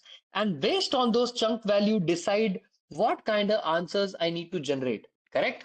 First of all, I want you guys to try using this code and tell me what implementation did you see. Understand? But the logic and the only place where you need to change the code, I'll even highlight it for you. It is here, and believe it or not, it is here. Did I highlight it for you? Did you guys get the understanding? Which part and which piece of the code are you going to change it? Okay, now tell me one thing. What changes are you going to make with respect to this? Are you going to perform certain debugging operations, and within this debugging operations you are going to get an understanding on how exactly debug operation works? Yes. If I solve this question for you, there is no learning, but however I can give you a fixed program in a day's time so that you can try it out and let me know how did it work in your favor. Did you get it? Because real learning is not sitting in the class and listening to every single piece of code that I write. Sometimes it is also trying things that break your perception of what AI is and how AI works. Understood? What did this agentic application do or this agentic rack do? I have not passed any prompt for agentic frameworks. Then what does it do? You can convert this into an agent. Did I teach you something called as a React agent? To think, to act, to instigate, to try. Have I asked you and taught you multiple different concepts of reiterating, of thinking, reasoning plus acting? So don't you think within one of those prompts you can try giving an answer? Within one of those prompts, there can always be a guaranteed answer that can give us a certain understanding like reasoning and acting. So I am going to leave this to your best capability to try this, because I am no longer teaching you Python for loop, Python if else while loops so that I can solve the problem for you right there and then and be done with it. There is only two lines of code that I need to change in order to get the answer, but you guys are going to try it out first. Now, everyone, whatever agent you think you want to create, okay, or whatever agent you think you want to create, and you have this intention in your head that I want to create this agent, I want to create that agent, I want to create this agent, I want to create that agent. The first thing I want you to understand is this: not everything starts with agent. Are you getting it? Your intentions are not to create an agent in the beginning. Your intentions are first to identify whether that agent makes sense for that piece of code or not. Get it? We all have heard of the concept of MCP servers, right? Everybody? You guys have all heard of the concept of MCP servers, no? There is an MCP server, it performs a certain task, and that MCP server is this fancy little magical pill that can solve all my problem. Let's forget your MCP servers, right? What your MCP servers are capable of doing is just making sure your AI code or your AI is able to now extract a certain information from the external tool. Allow me to give an example. Everybody, so far we have been extracting everything with APIs, correct? We have been working with APIs, we have been extracting data with APIs, we have been able to perform a certain task with an API. But tell me one thing, guys. What if suddenly the person who created that tool called Slack or WhatsApp or whoever who is created, if they change their SDK or API, do you also have to change your SDK or your API? So now that your AI can now extract the data from your WhatsApp chats, from your Google Drive, from your other applications, correct or not? Meaning, if there is a small change in a third party vendor's code, your code also needs to change. It's not like you write the piece of code once and you can forever start using that code. No, that is the problem, sir. We can't do that. Why do we do this and how do we fix this? See, to fix this problem, okay, agentic frameworks had created or have created something called as MCP servers. Okay. Now, sir, if I have to understand MCP servers, do I need to get an understanding of something called MCP servers? Yes, it's actually very, very simple. It's not at all complicated. Let me explain something. Can you see that if your large language model, let me show you this diagram, makes a little bit more sense. Initially, you had to write a single API to get the answer from your Slack to your LLM, your Google Drive to your LLM, and unique API of GitHub to the LLM. But can you see now these APIs now connect to something called as an MCP called Model Context Protocol? What MCP is doing is collecting the information from all the other portal and making it so standard that your AI has to not put an effort and can directly get the access from the data.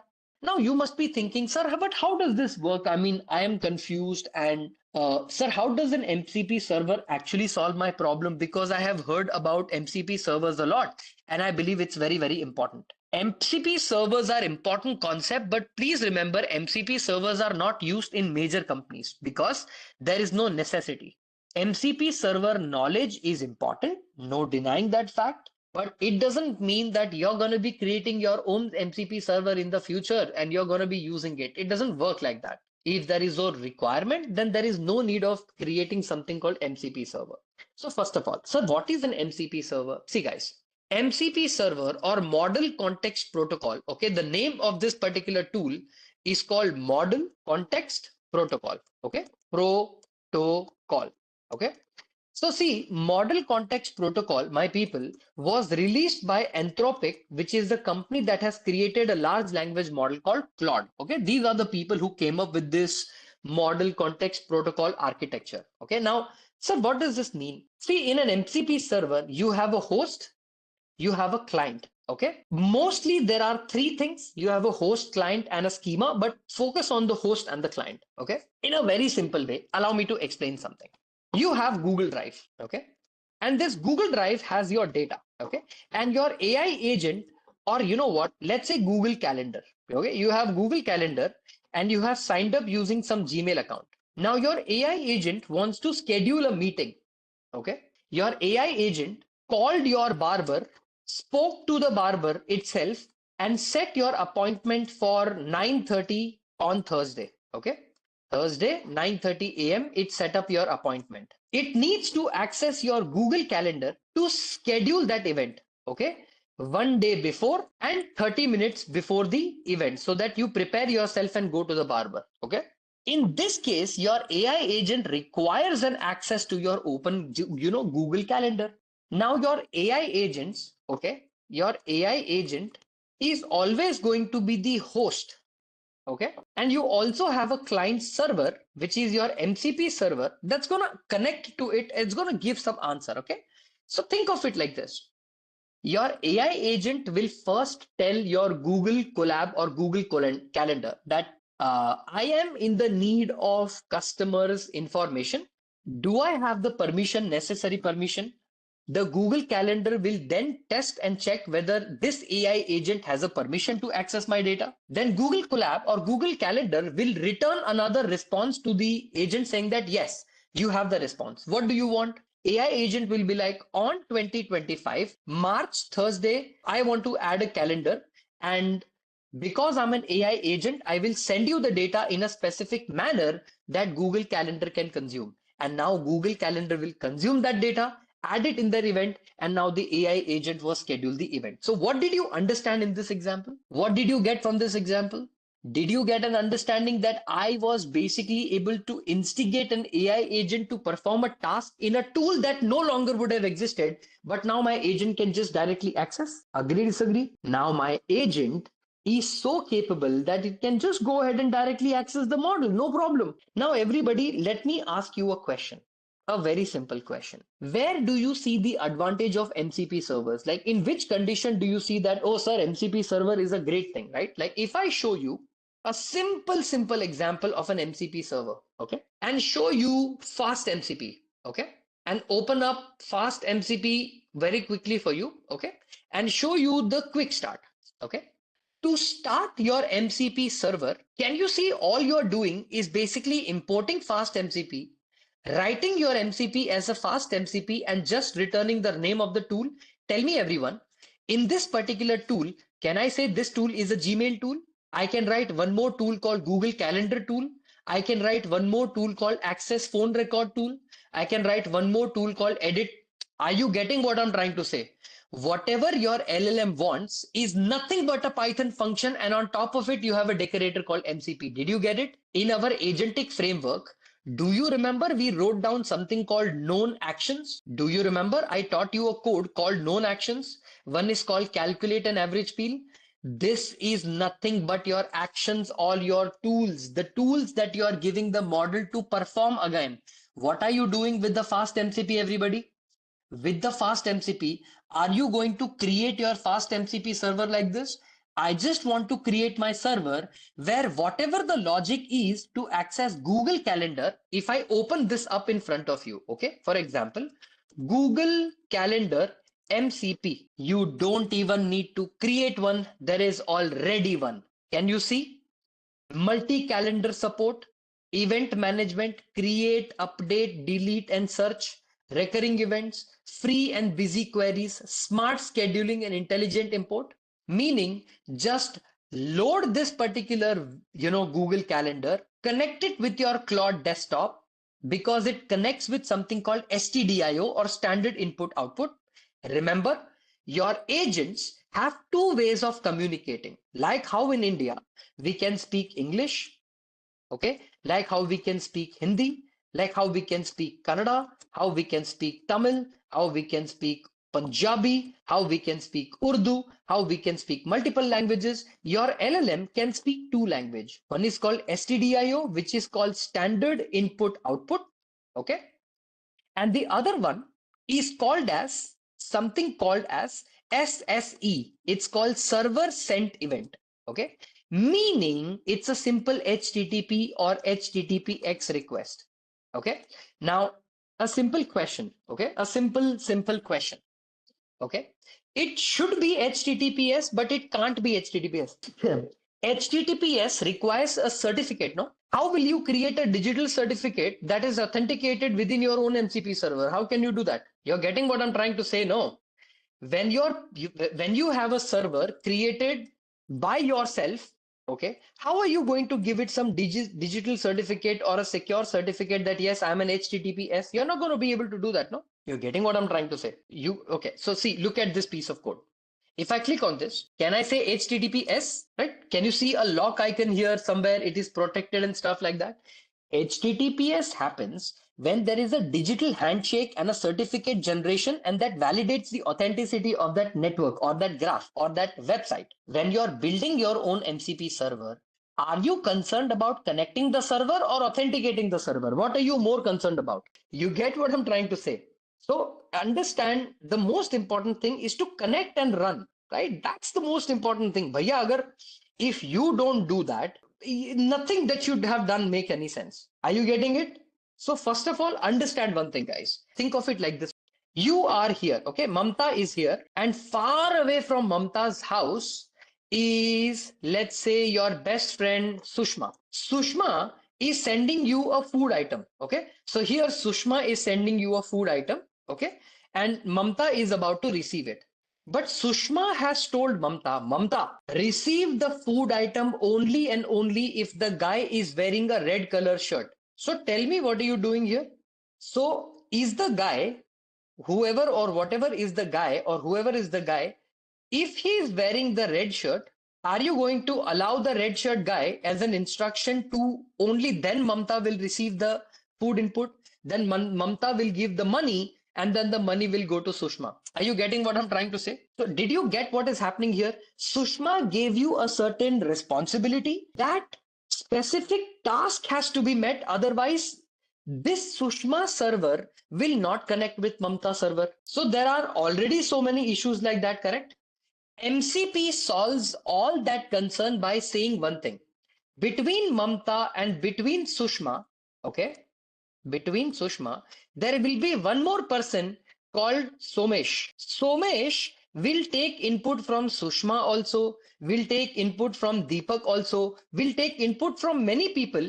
And before passing it to Mamta, Somesh will only take and check everything. Oh, is everything according to how Mamta likes it? And then Somesh will pass it on to Mamta. So whatever responsibilities were taken, is it taken care by Somesh? Is Somesh acting like a third party vendor, taking away all the responsibility of the Mamta so that Mamta can now just focus on consuming the data and Somesh has taken up the responsibility of it. Agree, disagree? Did you get what I'm trying to say? Think of MCP server like that.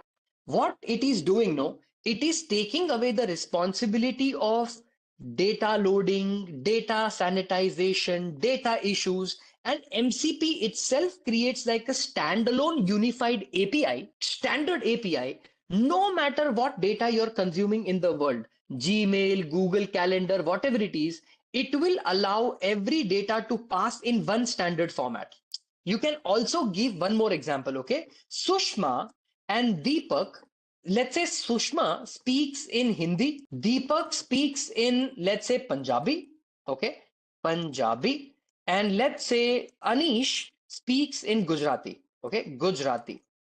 Because there are multiple different languages, there is Somesh in between, okay, who can speak all languages. Somesh is passing Mamta always the information in Bengali, okay, because Mamta understands Bengali, okay. So what are you basically doing, Mamta? Somesh is taking every single data. It's always gonna pass you the answer in the language that you understand. It's like a unified API that's always giving you the answer in a specific instance. And guys, creating an MCP server is not the problem.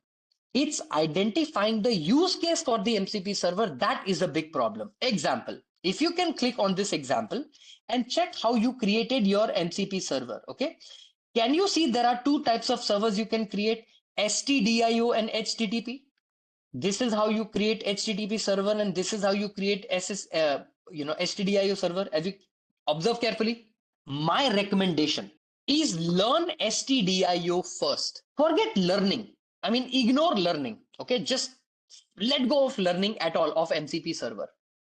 The first thing that you guys should be doing right now before MCP servers is what? What do you think you should be becoming good at before you even pass MCP? What becomes the most critical part? Did you learn agents before we do that? Or did we learn something called agents right now before we even proceed forward with something called my MCP server? So what becomes critical to first understand and create an MCP server? To first be capable of writing good agents, right? Does that make sense? Am I saying something that is sensible? Tell me this. Your house isn't even connected or your house isn't even constructed. Why are you going to bring all the interiors of the house right now? So the first intention is to first create an MCP server. No, first create the AI agent. Your AI agent can always be converted into MCP server just by mentioning what tools do you want to connect it to. You want it to connect it to Tavli, mcp.tool, Tavli. You wanted to connect it with Google Calendar, mcp.tool, define Google Calendar. mcp.tool, define whatever tool you want your agent to connect with. You're not going to find any trouble. You just have to write the Python backend code and check how exactly is this going to work. But very simply, you will be able to perform that operation very, very simply. Understood?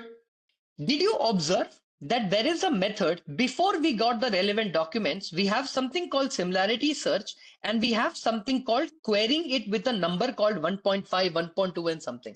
Dot similarity search returns something. So here in the similarity search, you have similarity search underscore with underscore score. So if you pass it like this, what usually happens now? Change this 0.1.5 to 0.8, okay? And I'm going to rerun this once again, okay?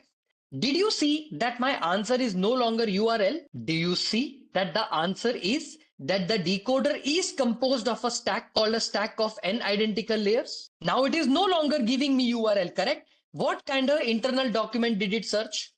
It searched internal document, right? First went through printing the relevant documents list first, then realized relevant documents are being created, But the problem is your similarity search is only returning the instance, not the score. So when he searched for anything in relevant documents, he must have realized that, oh, okay. So when I'm looping the score in docs with doc score, there is nothing called score generated, just the doc instance generated.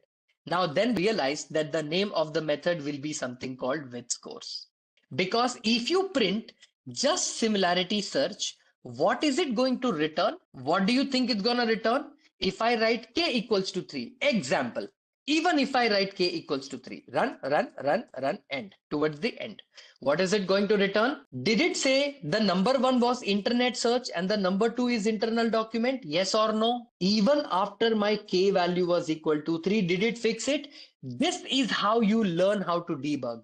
Okay. Just a quick info, guys. Intellipaat offers an advanced certification in Agentic AI systems and design in collaboration with IIT Madras Pravartak. It will enable you to build autonomous agents, multi-agent systems, and production-grade RAG pipeline using Crew AI, AutoGen, LangGraph, and modern Python. With this course, we have already helped thousands of professionals successfully transition into AI-driven roles. You can check out their testimonials on our Achievers channels, whose link is given in the description below. Without a doubt, this course can take your career to next level. So visit the course page link given below in the description and take your first step towards building a future in agentic AI.